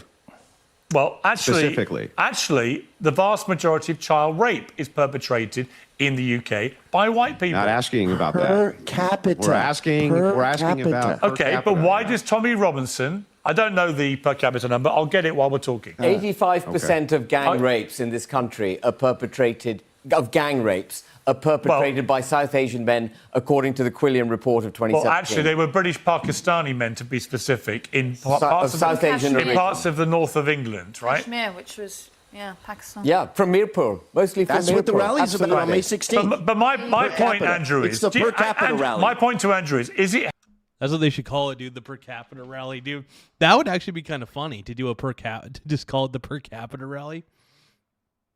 That's freaking hilarious and accurate. Dude, I love G-Dog, dude. Gavin's the man. Dude, Gavin is such a stud, bro. Such a freaking stud. Helpful that Tommy Robinson only man, fuels a narrative that all the crimes are being committed by Muslims when they're not. I'm not convinced that that's actually accurate. So it seems I've watched a few of the Robinson debates, and he tends to focus on disproportionate crime rates, what Gavin's talking about here, which is per capita. He's saying that disproportionate to the domestic population that's here, these people are overwhelmingly committing these types of sex crimes. That doesn't sound... Mr. Jim says poverty and drugs is an endless hole. Absolutely. Abso-freaking-lutely right there, bro. To me like he's trying to pin everything on Muslims, but rather point out an individualistic and precise problem. So we have we have the data for you. The arrest rates by ethnicity per 1,000 people for the year ending March 2025. Black, 19 arrests per 1,000 people. White, 10 arrests per 1,000 people. Asian, 9 arrests per 1,000 people.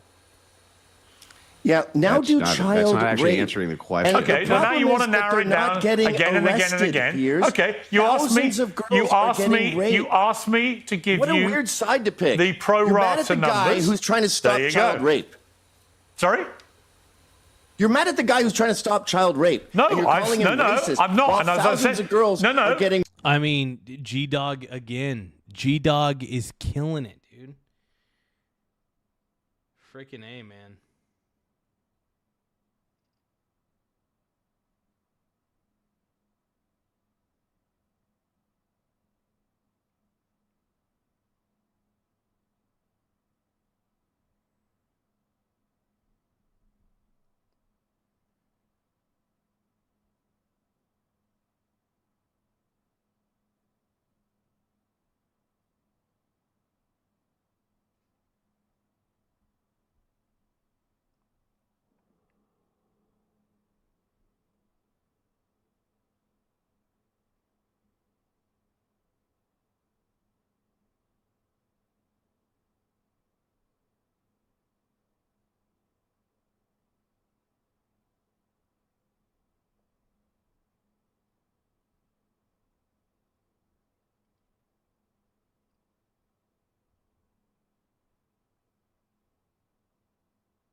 Give me a second, you guys. I got to figure out a chess move real quick. I just got to figure out one big chess move.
All right, I guess that's the move I'm going to make.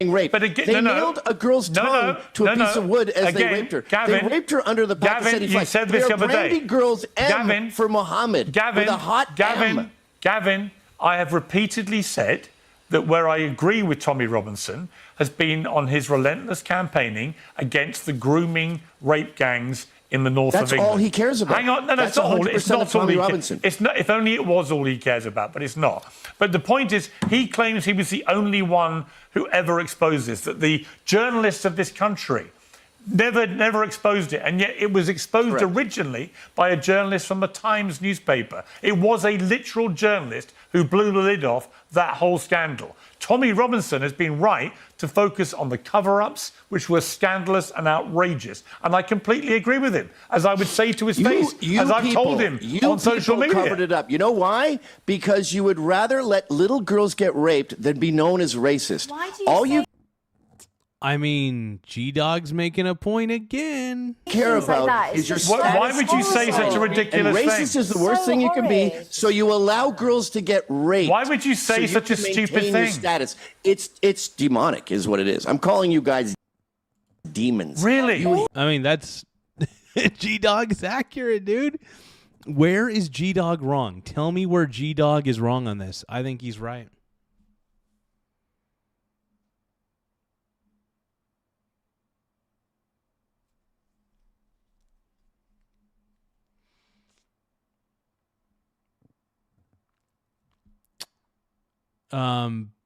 Jim from Yager says you locked up Garza extra crispy. Eric, you sound exhausted. But you sound completely unhinged, ironically. Hey, everybody, let's give a shout out to my boy Yager's Farm. Everybody, Jim from Yager's Farm. I love this man. Total stud, dude. It's good to see you again, man. I haven't seen you in a bit. And it's good to see you. Whenever you're on the show, man, I appreciate it. Whenever you're on the chat, it's amazing. That's what May 16th is about. You sound unhinged. So they make up 4% I of am the unhinged. population, but make up 18% of all the people jailed, Pierce? What? Am I reading that right? Is that correct? I just want to make sure that I got this right. You said you're going to get these per capita numbers, and I want them. Like, what are they? What are the per capita numbers? Because what I'm seeing is not looking very good. Okay, it's not looking very good for your side. So what are they? What is the actual per capita numbers for these child sex crimes? I find it extraordinary. Yeah, it is funny how Piers and all these other leftists on the panel seem to be ignoring the actual statistics that matter, the per capita crime statistics. You can easily identify where the problem lies if you look at the per capita statistics for specific groups. Boom. It's called simple statistical analysis. Simple as that.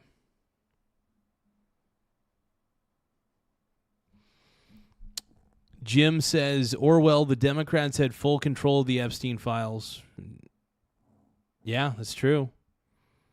Joe Biden could have easily found a way to release them, but,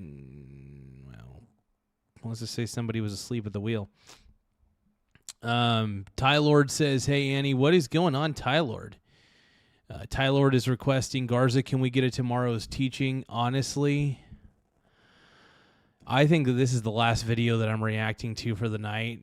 I am burnt out. Like, my mind is, like, gone right now, but I do want to watch the rest of this video. And then once I'm done reacting to the rest of this, I'll think about it.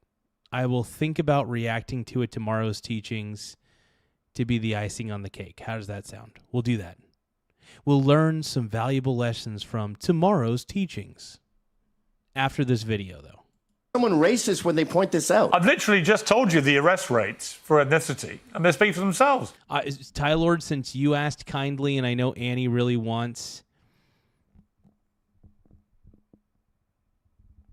Hold on. Since I do appreciate you guys and I love you guys, I love you, Ty Lord, I love you, Annie. I love Jim from Yager's Farms. I love my boy TJ from Stocks Family Farm. I love my boy Nate Dogg. The least I could do is watch a 5-minute tomorrow's teachings. The least I could do is watch a tomorrow's teachings after this video, though. But after this video, we're doing a tomorrow's teachings, and tomorrow's teachings will be the last video I react to for the night, and then I'm going to go to bed because I need to get some sleep. But well, no, it did. Well, when did you use the word Muslim? They literally speak for themselves. I'm not pretending Muslims don't commit crimes. So does every other ethnicity and religion. It's not like this splitting hairs. I do think if we're talking about child rape, splitting hairs, we're splitting young girls in half. That's what we're splitting. Why would you say that? If you've been around, he's saying it because it's true. That is what those there's certain. I'm not going to go too into it, but what G-Dog is saying is true. Look at the comment section. By the way, Piers LARPing as a working class man, yet fooling no one but himself. First, they deny the gangs exist. Now they say they exist but are not the problem. Piers is a woke joke. Absolute filth, downplaying proportionality. Piers yelling he's a working class man is real gaslighting. Oh my God, yes it is. Piers Morgan is as much as I can't speak. Piers Morgan is as much of a working class man as I am an astronaut engineer because I have a few Lego spaceships. Piers with his denialism is more dangerous than Robinson with his realism. Hey, the Pug Plug, thank you for the 100 for 2 jewels. I appreciate it, man. Watching Piers is exhausting, shouting over everybody. Piers trying so hard and failing to try to snare Ben Hadid was properly embarrassing. What a clown, also trying to claim he's working class when he's been rubbing shoulders with... Wow, Piers really... Dude, the comment section on Piers Morgan's show is eviscerating Piers Morgan. They're pretty much just saying, Piers Morgan is so out of touch, I don't even know what to say. Dude, of course Piers Morgan's out of touch. How did his dad assimilate? He literally said his dad got a PhD 30 seconds before that, dude. Yeah, Piers Morgan is a cuck. Allegedly.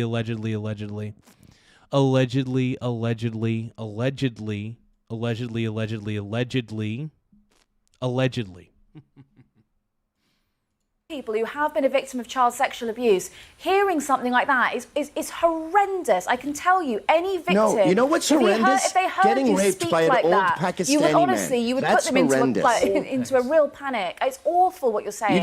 You know what? You just can't handle the truth. I can handle the truth. I actually Really? You can't. Because Gavin is basically, so here's the truth, and Gavin put the truth on a silver platter and put it in front of you. You can't handle it. live in the UK, and I have for years been talking about the grooming gangs. I've been talking about Labour and what they did not do in certain councils. I've also spoken about people like Andy Burnham, who's the mayor of Manchester. When he was an MP, he was one of the first people to put in a proper inquiry and actually led to arrests of the people who perpetrated these heinous acts. Okay, so you're a Tommy Robinson supporter. I think that it's perfectly legitimate. Yeah. Gavin's the man, dude. G-Dog, G-Dog, G-Dog, G-Dog. Woo! I love G-Dog. To raise issue and raise light on these horrendous crimes. Great. But I don't We're on the same agree. page. I do not agree with all of the nonsense we were talking about before. Dude, Gavin is spitting fire. Gavin is spitting fire right now. About the Unite the Rally and talking about, him actually acting contempt, carrying out contempt of court. But child sexual abuse, I just don't like the politicization Contempt that of we're court doing was right now. releasing Using a the language documentary that you about are this, by the way. using, it really is horrendous. Is there If you a are a particular- victim, you'll be knocked sideways by that. Ava, is there a particular This is all ethnic group class. that you accept is majority responsible for the raping of underage women? Well, Ben, let me sit back a little bit Girls. and answer that question, because I think that the lunacy of it to me is that any child sexual exploitation or abuse Absolutely. is heinous. Absolutely. And that's the starting block We all of where agree I with start. that. But is there an ethnic Can connection I to it? finish? Yeah. The one thing I would stress is the grooming gangs that did coagulate around Rochdale, around Manchester.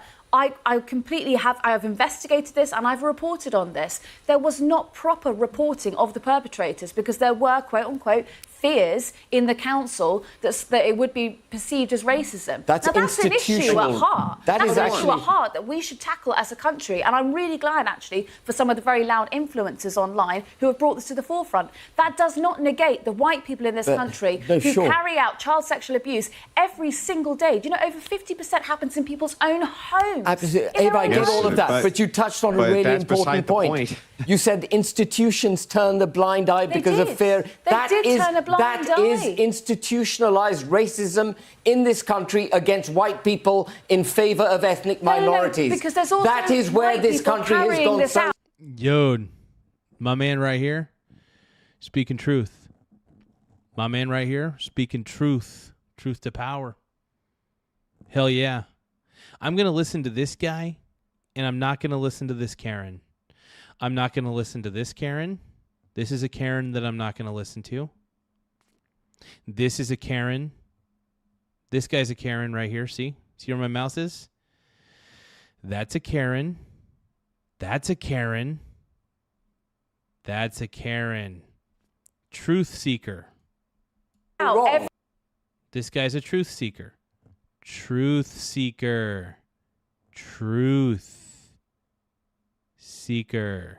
Every single day, but for some reason, Ben, you can't stomach it No, to the admit police- that actually there are a lot of white men carrying this out every single Absolutely, day. I agree with that. But there is no institutional protection of white criminals. There is institutional protection. There are white men getting There off is- every single there day is- for doing there this. is- The police turned a blind eye. And that's what we should be fighting about The police together. turned a blind eye. You just said it yourself. Police turned a blind eye. Social services turned a blind eye. NHS turned a blind eye. And actually, I think it was either Gavin or Andrew said it earlier, we have a two-tier criminal justice system. We have a sentencing council that We don't have a is... two-tier We have a justice system. sentencing council. Ben, you just want to hyper-focus We on have... the racism Can I aspect just of say, it. You don't we have care a about sentencing... children. We have a don't care about the rape of young children. You don't care. You care about politicizing race. No, I If don't. You actually care about child I don't think she cares. I think she's pretending to care so she looks like a good person. This is the type of person that I can't stand. I want to pretend like I care because I want to look like a good person. Look how good of a person I am. I'm so nice. That's the problem. We have these Karens in society that all they care about is how good they look as a person. They don't care about actually being a decent individual. They just care about the perception that people have about them. And that's sociopathic, by the way. I'm going to say allegedly on this one. Allegedly. Absolute nonsense. You would talk about it as a homogenous issue and not simply about one race is doing this, one race is doing that. Muslims aren't a race. So I don't. How do I get in trouble for using the word bitch? And she can say he doesn't care about child rape. Isn't that worse? No, that's what you just Because you said. literally accused all of us of endorsing it. That's why. Because you hid the fact. You hid this. He's not hiding it. By hiding it, you're endorsing it. By hiding it, you're allowing it to happen You more. become complicit. And now you're focused on white rapists because you don't understand per capita. I'm not focused on white rapists. Britain I'm is talking all about class. the issue, The working homogenous class has issue had of child enough of sexual people abuse like that you don't feel The comfortable working class enough had to enough confront. of your accent and the way you ignore things because they're not fashionable. Sorry. I'm sorry that recognizing grooming gangs is not fashionable. What? What are you talking about, man? I've just gone I'm on talking about grooming you guys gangs. denying that we have a modern Islamic problem with child rape. That's what these rallies are about. You guys want to diffuse it and say, well, white males do it too, and let's ignore per capita. That's not you're, what you're I said. Playing it down. That's not what I said What? at all. That's just not By what I said. you focusing on white males, you're trying to dilute the Focus on white equation. males. My point, which started all this, is that if you read Tommy Robinson's X feed, for example, you will never see. Dude, even look at the way she's using. He was so mean to me. I get it. The way she's even drinking, like, I'm the victim here. I'm the victim. Oh God, it's good Lord, holy crap, dude. This is why I'm on G-Dog's side. This is why I'm on Andrew Wilson's side. This is why I don't know this guy's name. Actually, this is the first time I've ever seen this guy, to be honest. So I'm on this guy's side, though. He's speaking truth to power. Speaking truth to power here. Speaking truth to power here. Karen over here, and Karen over here. So let's keep going. Anything about white males committing crimes. Why? Because he's Because focused that's not on a the thing he's specific trying to problem. draw attention to. Exactly, because he's focused on Muslims. And you're not. 24/7. Oh, I'm focused on everyone and all crimes. Okay, can you play back your What segments I'm on the not is grooming gangs of devoting. Rotherham? I'm not Can you telling show me millions your of piece people on- every day on the that the grooming only gangs problem in this Manchester? country is the Muslims taking over, because it's bullshit. Anyway, we've got to leave it there. Will you be watching the rally, Gavin, on the weekend? Will you be I'll tuning be there in? with bells on. Just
It's raining quite a bit outside.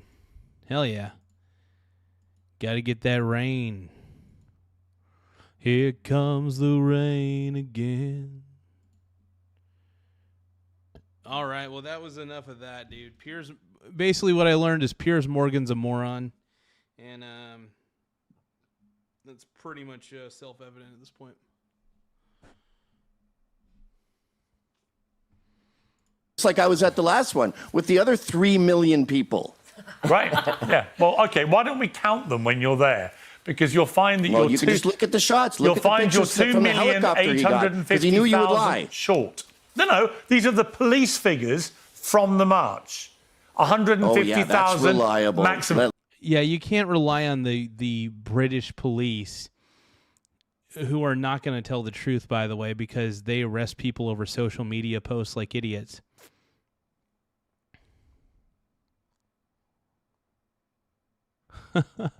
Tim Smith says Garza got some stuffed crust knocking at his door. They gonna groom him for some crazy. Yeah, I thought I heard something outside. It just turned out it was raining pretty hard outside. So I was like, okay. But don't tell me. Don't tell me. Rely on the deep they lied. state. Let's the rely police on the lied. elites, the Of course they would. Why would the police lie about a But just to let you guys know, the commentary on there is their commentary. I simply gave my reaction to it, my honest reaction, by the way. And yeah, I don't like Piers Morgan because I think Piers has become, honestly, too annoying for words. I just don't think he's very disingenuous. I don't think he's genuine about his arguments. I think he's there. He's basically Jerry Springer. They should basically just call this Jerry Springer Uncensored, because this is very much like it's basically like if Jerry Springer was a Zoom call, right? If Jerry Springer was a Zoom call, that's what this would be. This is a Jerry Springer Zoom call, is what this is. Anyway, Gavin's the man, G-Dog. Crowd number. Because the state hates Tommy Robinson. They're throwing him in jail 10 times for nothing. Well, hang on. They threw him in jail for a series of crimes. We never did get those numbers. Go look up the crimes. I'm just pointing that out. We never did get those numbers, speaking of numbers. We did ask for them many times, but I never actually got the numbers to demonstrate whether or not there's disproportionate criminality from Muslims in the UK, especially when it comes to sex crimes. I will tell you this. Saying. I will get those numbers, we will talk about this again. We will get all the pro rata numbers for all types of crime in this country. But I look forward to you guys catching up to us. I look forward to you and your posh accents catching up to the rest of the world. Mate, no disrespect, but you live in America where I think, how many is it? Yes. 40? No, 40? White people are doing it too, It's a general problem. It's all over. Yes. Freaking yes, dude. Gavin's ability to do mockery at a very high level is there. It's there. That's a G-Dog. Thank you very much, bro. The place. I don't like you vilifying my servants. It stresses them out. I actually think your accent is a crime. And on that note, I'm gonna round off this debate. Thank you all very much. I appreciate it. Have a good one, Spears. Cheers. Piers Morgan Uncensored is proudly independent. The only boss around here is me. Oh, that's scary. That's scary that Piers Morgan is the boss. Oh, my God. Okay. All right, so we're going to end the night with tomorrow's teachings. If anybody wants to give us a gift for watching a tomorrow's teachings episode, fine. We love it. You know what? In honor of the Generation Hope, I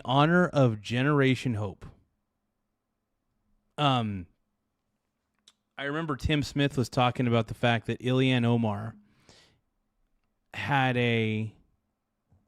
allegedly a clinic that was called Generation Hope. Allegedly. Dude, Gavin's the man, dude. Gavin might be one of the funniest dudes I've ever seen. So I did a complete 180. Instead of tomorrow's teachings, we're doing a Generation Hope episode. Okay? We're doing a Generation Hope. because we've watched so many Tomorrow's Teachings episodes, but we haven't taken the time to appreciate Generation Hope. Okay? Now, just to let you know, Generation Hope is basically the same thing as Tomorrow's Teachings. They're both really gay, and we're gonna watch these, and we're gonna love these.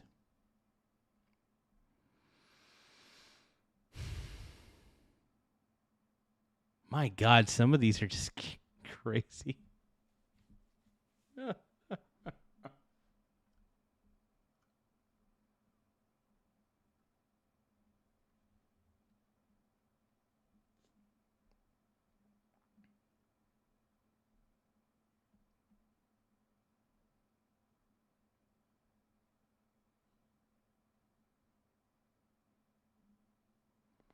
I want to find something funny.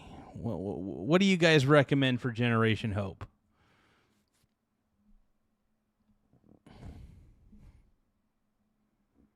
I'm trying to pick a good one for sure. Now, we watched this one, The Evil Babysitter Drowns the Kid. We watched that one. Spoiled Kid Shames Mother. I think we watched that one already. You know what? Wife cheats on husband with 40 guys. There we go. Amanda? Oh my God, what are you doing? What does it look like I'm doing, David? I'm making love to a man who goes to the gym and is not always working. Wait, I feel like... Hold on. I feel like we have watched this. We watched this a long time ago. Okay, so wait, we've watched that before. Hold on. Evil old man kidnap. Oh my God. Oh jeez. Oh, here we go. Gold digger bro. Oh wait, we watched this one too. Yeah, we watched this shit. God, we've watched so many of these. I can't even keep track. Hold on.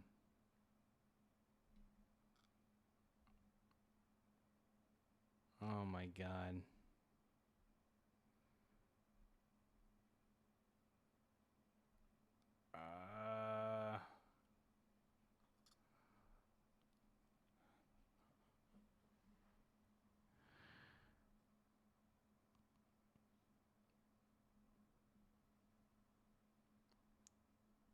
You know what? Here we go. TikTok girls dance on top of a homeless man. Okay.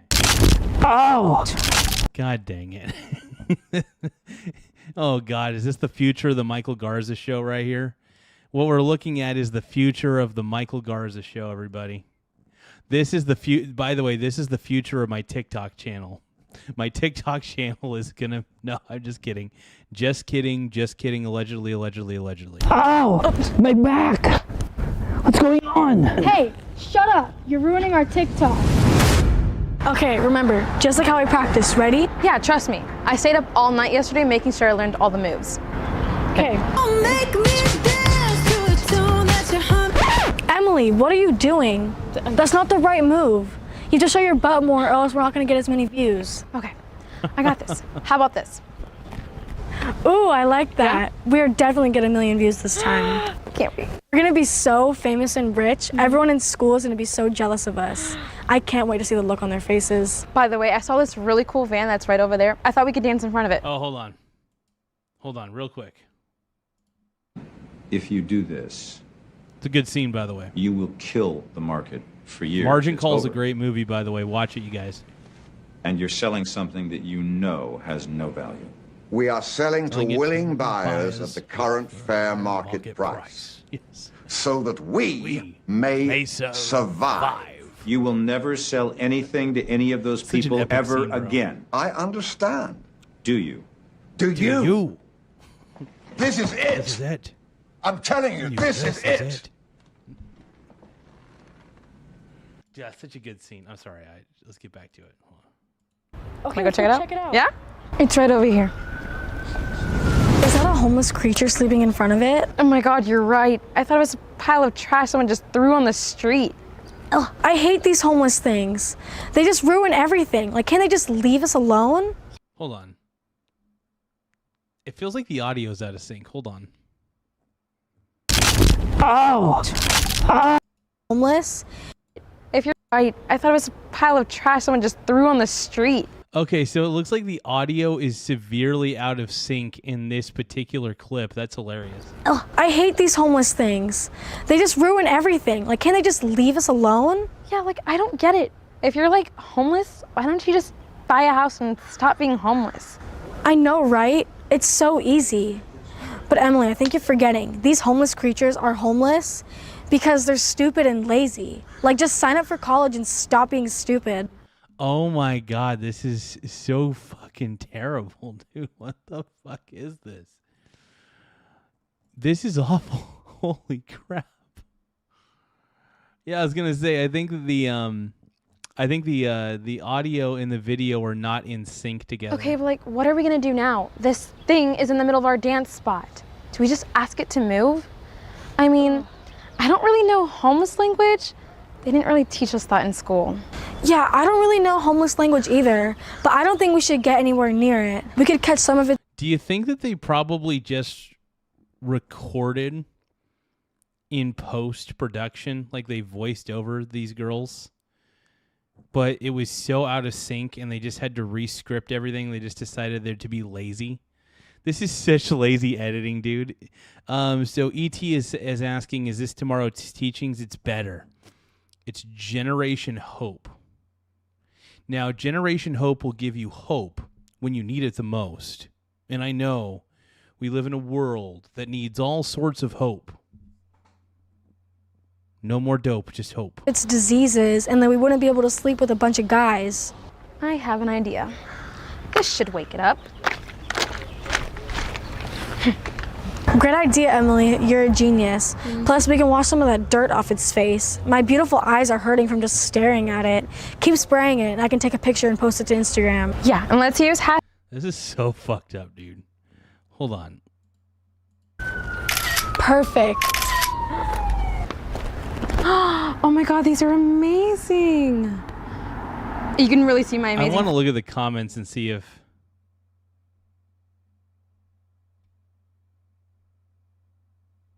Hold on.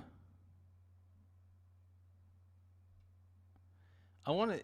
Maybe it's just my browser. Hold on. Let's just take a look. And Hey. see. So you a singer? Here, let me show you. It's done. Hey! I'm Get that back to me. I'm the king of pop. I'm the king of Give it back. Oh! Yeah, and let's use hashtag helping the homeless. Yeah, so I think that this is just a botched video, but we're still going to watch it. Even if it's... Ready? Oh! Oh! My back! What's going on? Hey! And when was the last time you even went to the gym, you fat rat? The gym? Do you hear yourself talking? Did your parents ever teach you anything about life? Things don't make you human. Okay, so yeah, the audio is so out of sync with this particular video that we can't really watch it. Hold on.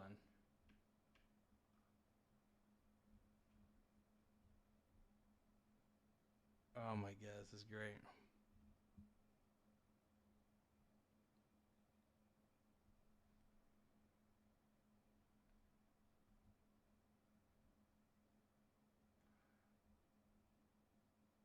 I guess we'll just watch Prank on a Girl Goes Too Far. I don't know.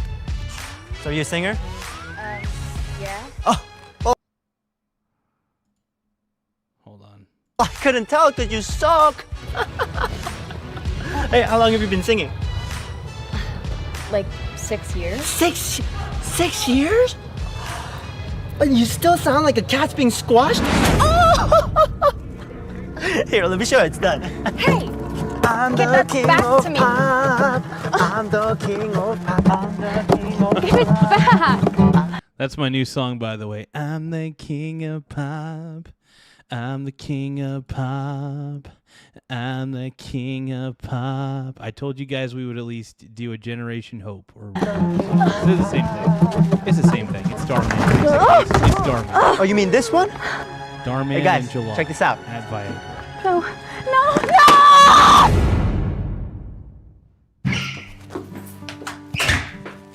Hey, Mom. This is so ridiculous. This is just so ridiculous. Hey, you're in a rush. Let me guess, you're playing at the park again? You know it. I just wrote the perfect song while I was on break, and I have to go play it so I don't forget the melody. But didn't your manager just say you might get fired for taking so many breaks just to write songs? Mom, I don't care if they fire me. Besides, I can't risk losing inspiration when it hits me. This is the only thing that I care about anyways. Plus, there's a million server jobs in LA. Get it, dude. Get it. You're gonna be the greatest singer of all time with the Brony Bros. We're all acting like hoes, and everyone around me wants to touch my body. You know what I realized? The Michael Garza show is part musical, part AM radio style talk show, and part reaction, mainly reaction, while singing and reacting. Bye, Mom. Okay, I can't talk about it, but I can see. E.T. wants to see them, sister. I love you, E.T. Don't know. You're beautiful. Dude, if I was out there on that bench with that guitar, I'd be trying to sing James Blunt's You're Beautiful. My life is brilliant. This park bench is hot. I'm gonna publicly whack. And part gay is what Ty Lord says. Oh my God.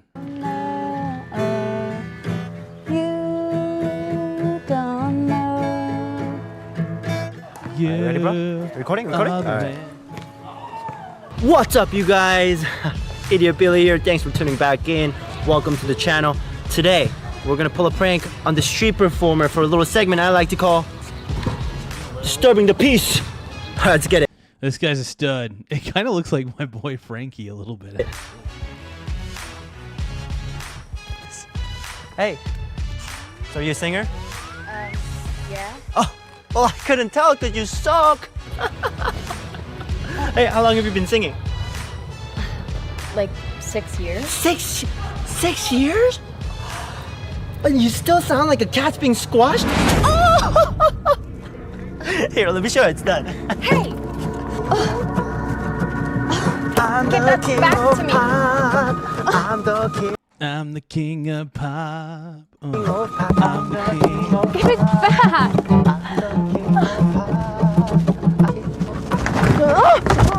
Oh, you mean this one? Hey guys, check this out. No, no, no!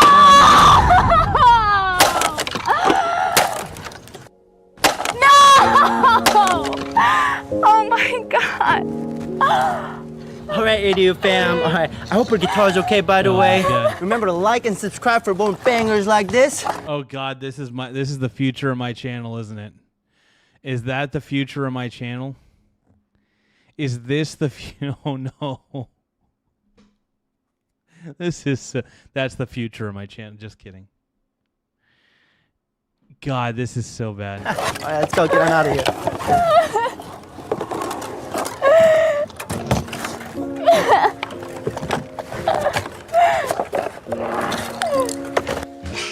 That poor girl. Hey, honey. How did it go at the park? Poor girl. Alana?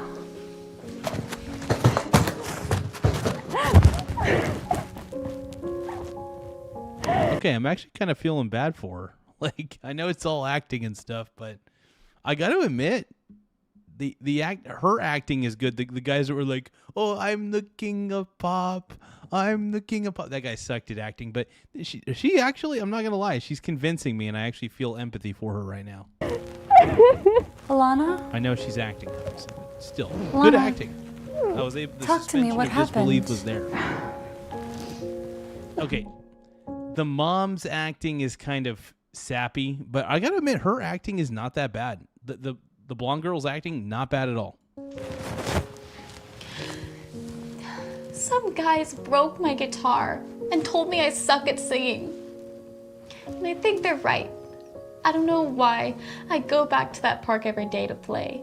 Nobody even cares when I play. Maybe I should just quit. It never stopped me from singing, because I've gone to the park and I've actually played when I had my old guitar when it was still functional. I would go down to the park every now and then and actually play guitar and just like sing random songs and stuff. But one thing that is fun to do is actually play my keyboard.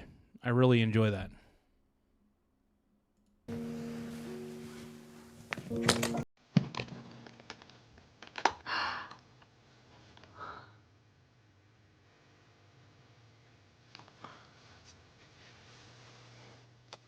And I remember what I always told you anytime some kid at school or anyone treated you badly.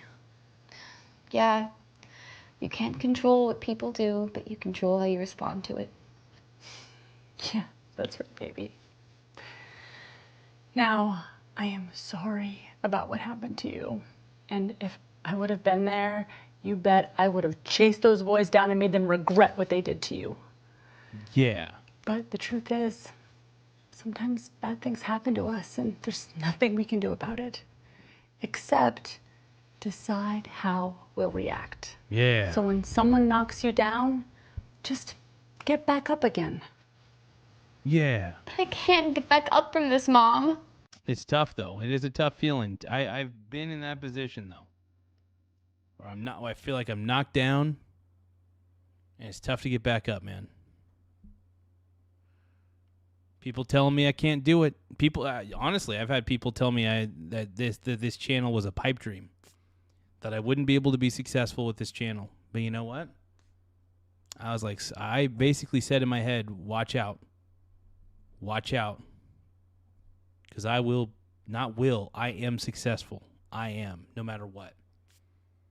And honestly, when somebody believes that they're a success and they crave successful outcomes, you can't stop that. I mean, you could try. You could try. But man, I'm determined. So when somebody tries to tell me I can't do anything, they're idiots, man. Yeah, Billy was being a dick to me. Absolutely. Billy, E.T. says that was only Billy saying, yeah. No, I know that you guys support me. But, Billy was being a dick to me the whole time. I was tired of Billy attacking me personally, man. It was pissing me off, dude. I was like, dude, stop it. Piece of shit. Shh. Yes, you can.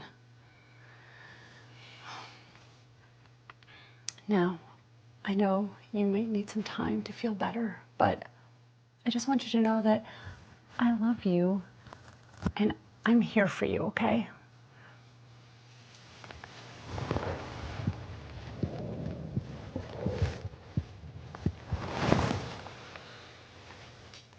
But just try to get some rest now.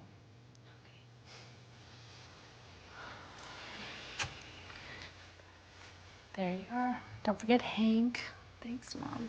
I love you, sweetie. I love you. I'm not going to lie, though. I actually like her room setup. She's got like a really, really cool room setup. I'm not going to lie. It's pretty pimp, all things considered. So she could later surprise Alana with a brand new guitar.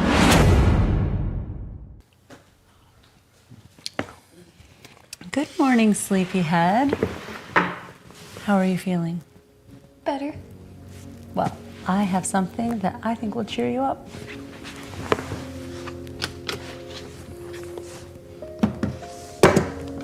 That was like next day shipping, dude. Did she order that online and it came like the next day, dude? That's fucking fast.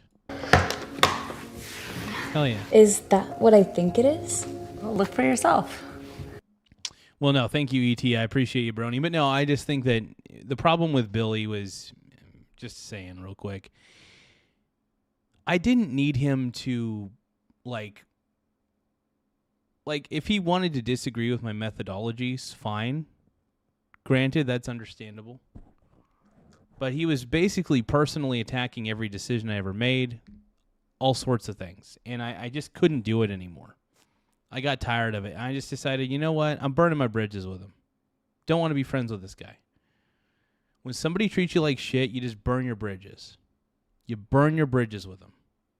And the thing is, like, look, granted, if somebody has a bad day and they treat you like shit, fine. But when they do it excessively, like he did it like 5 or 6 times, it got out of hand. I just couldn't do it anymore. I thought to myself, this is intentional. I didn't like it, so I had to do what I had to do. I had to cut ties with the man. I cut ties with him completely. And I knew it was probably going to happen at some point. I didn't want it to happen, but I had a bit of a feeling, so I just said, hey, look, it's just a feeling. He'll eventually accept me for the way I think. You know, I'm not saying he has to agree with the way I think, but can he at least just accept that I am who I am? I think how I think. And it's not like I do anything terrible, right? But honestly, though, like guys like Billy, though, I wish him luck in life. I honestly wish him the best more than luck. I just wish he didn't treat me like garbage when I was because I was really focused on this. I still am focused on this. And this is important to me because it's a business that I'm trying to build. He doesn't see it that way, but it is a business I'm trying to build. Even if it's a business, even if it's unorthodox, I do things differently. That's the thing he hates. I can't be controlled. I'm unpredictable in the way that I operate my businesses.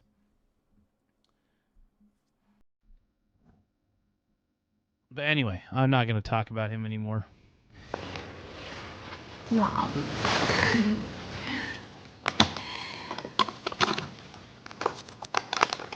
It's a saxophone, dude. It's a saxophone. Oh my gosh.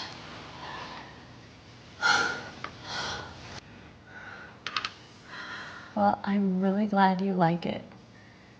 But before it's yours, you have to give me something. Of course.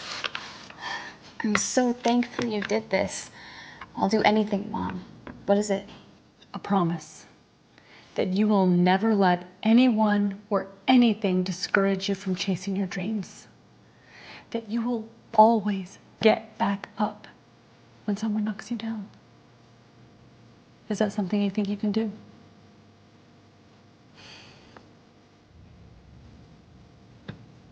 I can do that. Great. That's what I wanted to hear. Now, I have to head off to work, but when I come back, I expect to hear all about your playing today, okay? Yeah, of course. Yeah. Yes. I love you, sweetie. I love you, Mom. I'll admit this was not the greatest tomorrow's teaching. I mean, I honestly kind of feel I have a warm feeling in my heart, man, right now. It's because, like, I don't... kind of reaches out to me a little bit. I'm not going to lie. In a cheesy way, but it does reach out.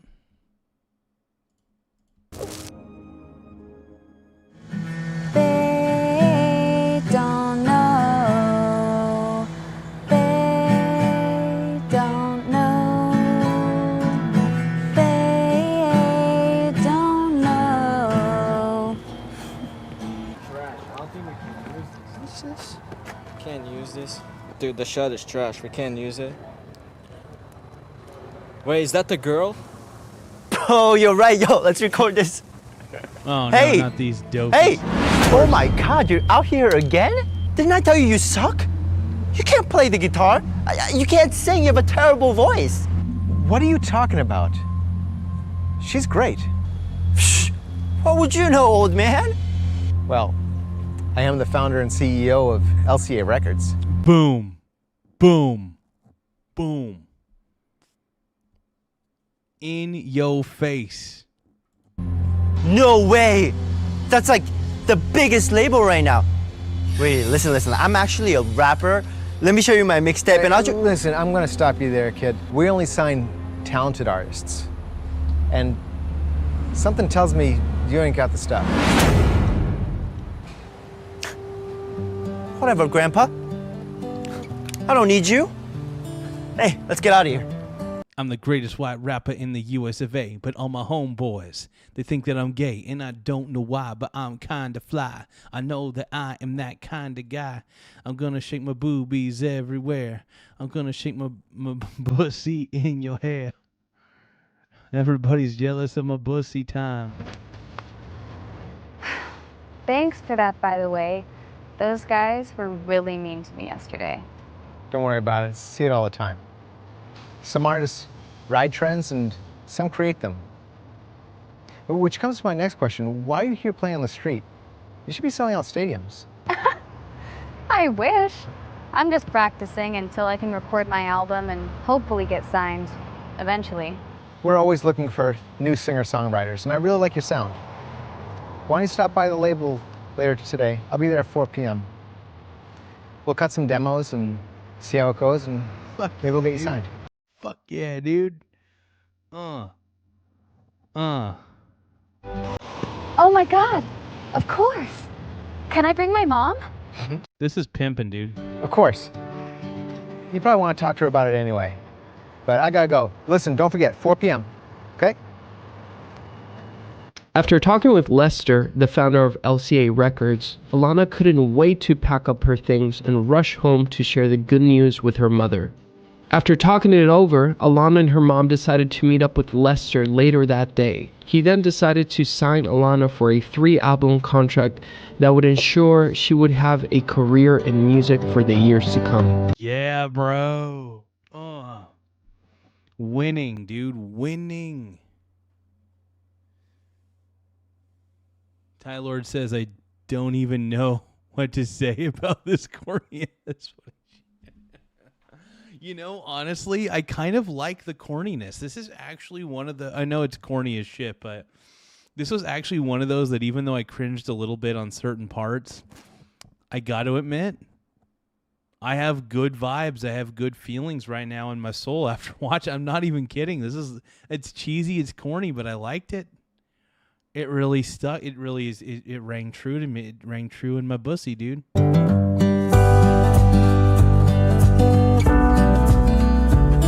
Sometimes in life we get knocked down, but it's important to— But I'll get up again. You're never gonna keep me down. I'll get knocked down, but I'll get up again. You're never gonna keep me down. I'll get knocked down. Pissing the night away. Pissing the sink away. He takes a whiskey drinks. He takes a lager drink. He takes a lager drink. He takes a cider drink. He sings the songs that remind him of the good times. He sings the songs that remind him of the best times. Was this Mo? Mo? What? Oh. If you enjoyed this video, make sure to like and subscribe. And remember, here at Generation Hope, we're trying to make the world a better place. Boom, dude. Boom. Generation Hope, bro. Generation Hope.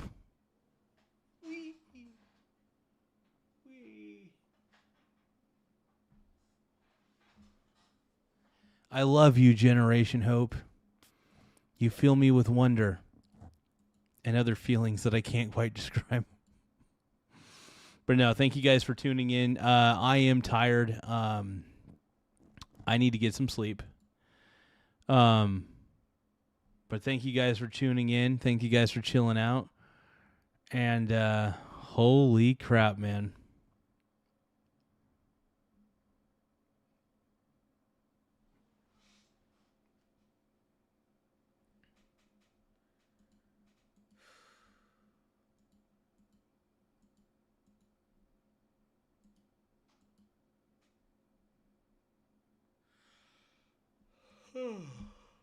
All right. All right. Oh my God.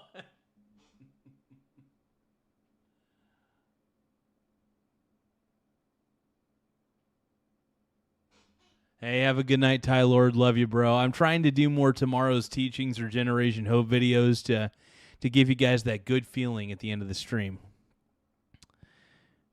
Yeah, I honestly, to give you a good laugh, because those are usually, honestly, that one was more wholesome than I anticipated. That Generation Hope video we watched was way more wholesome than I anticipated. Have a good night, Miss Annie. Took you. All right, well, I appreciate you guys. Hey, if you guys can, do me a favor. Tap the subscribe button in the upper right-hand corner. We're currently sitting pretty at 10,546. Subs currently sitting at 10,546. So don't forget to subscribe. It does help the channel grow, and it makes me feel better about my size. Love you guys. Mucho apreciado. Have an incredible rest of the day. Or night, wherever you may be. Wherever you may be, I am Bill Schonley. Bill Schonley here. Bill Schonley. Michael Garza. I'm out.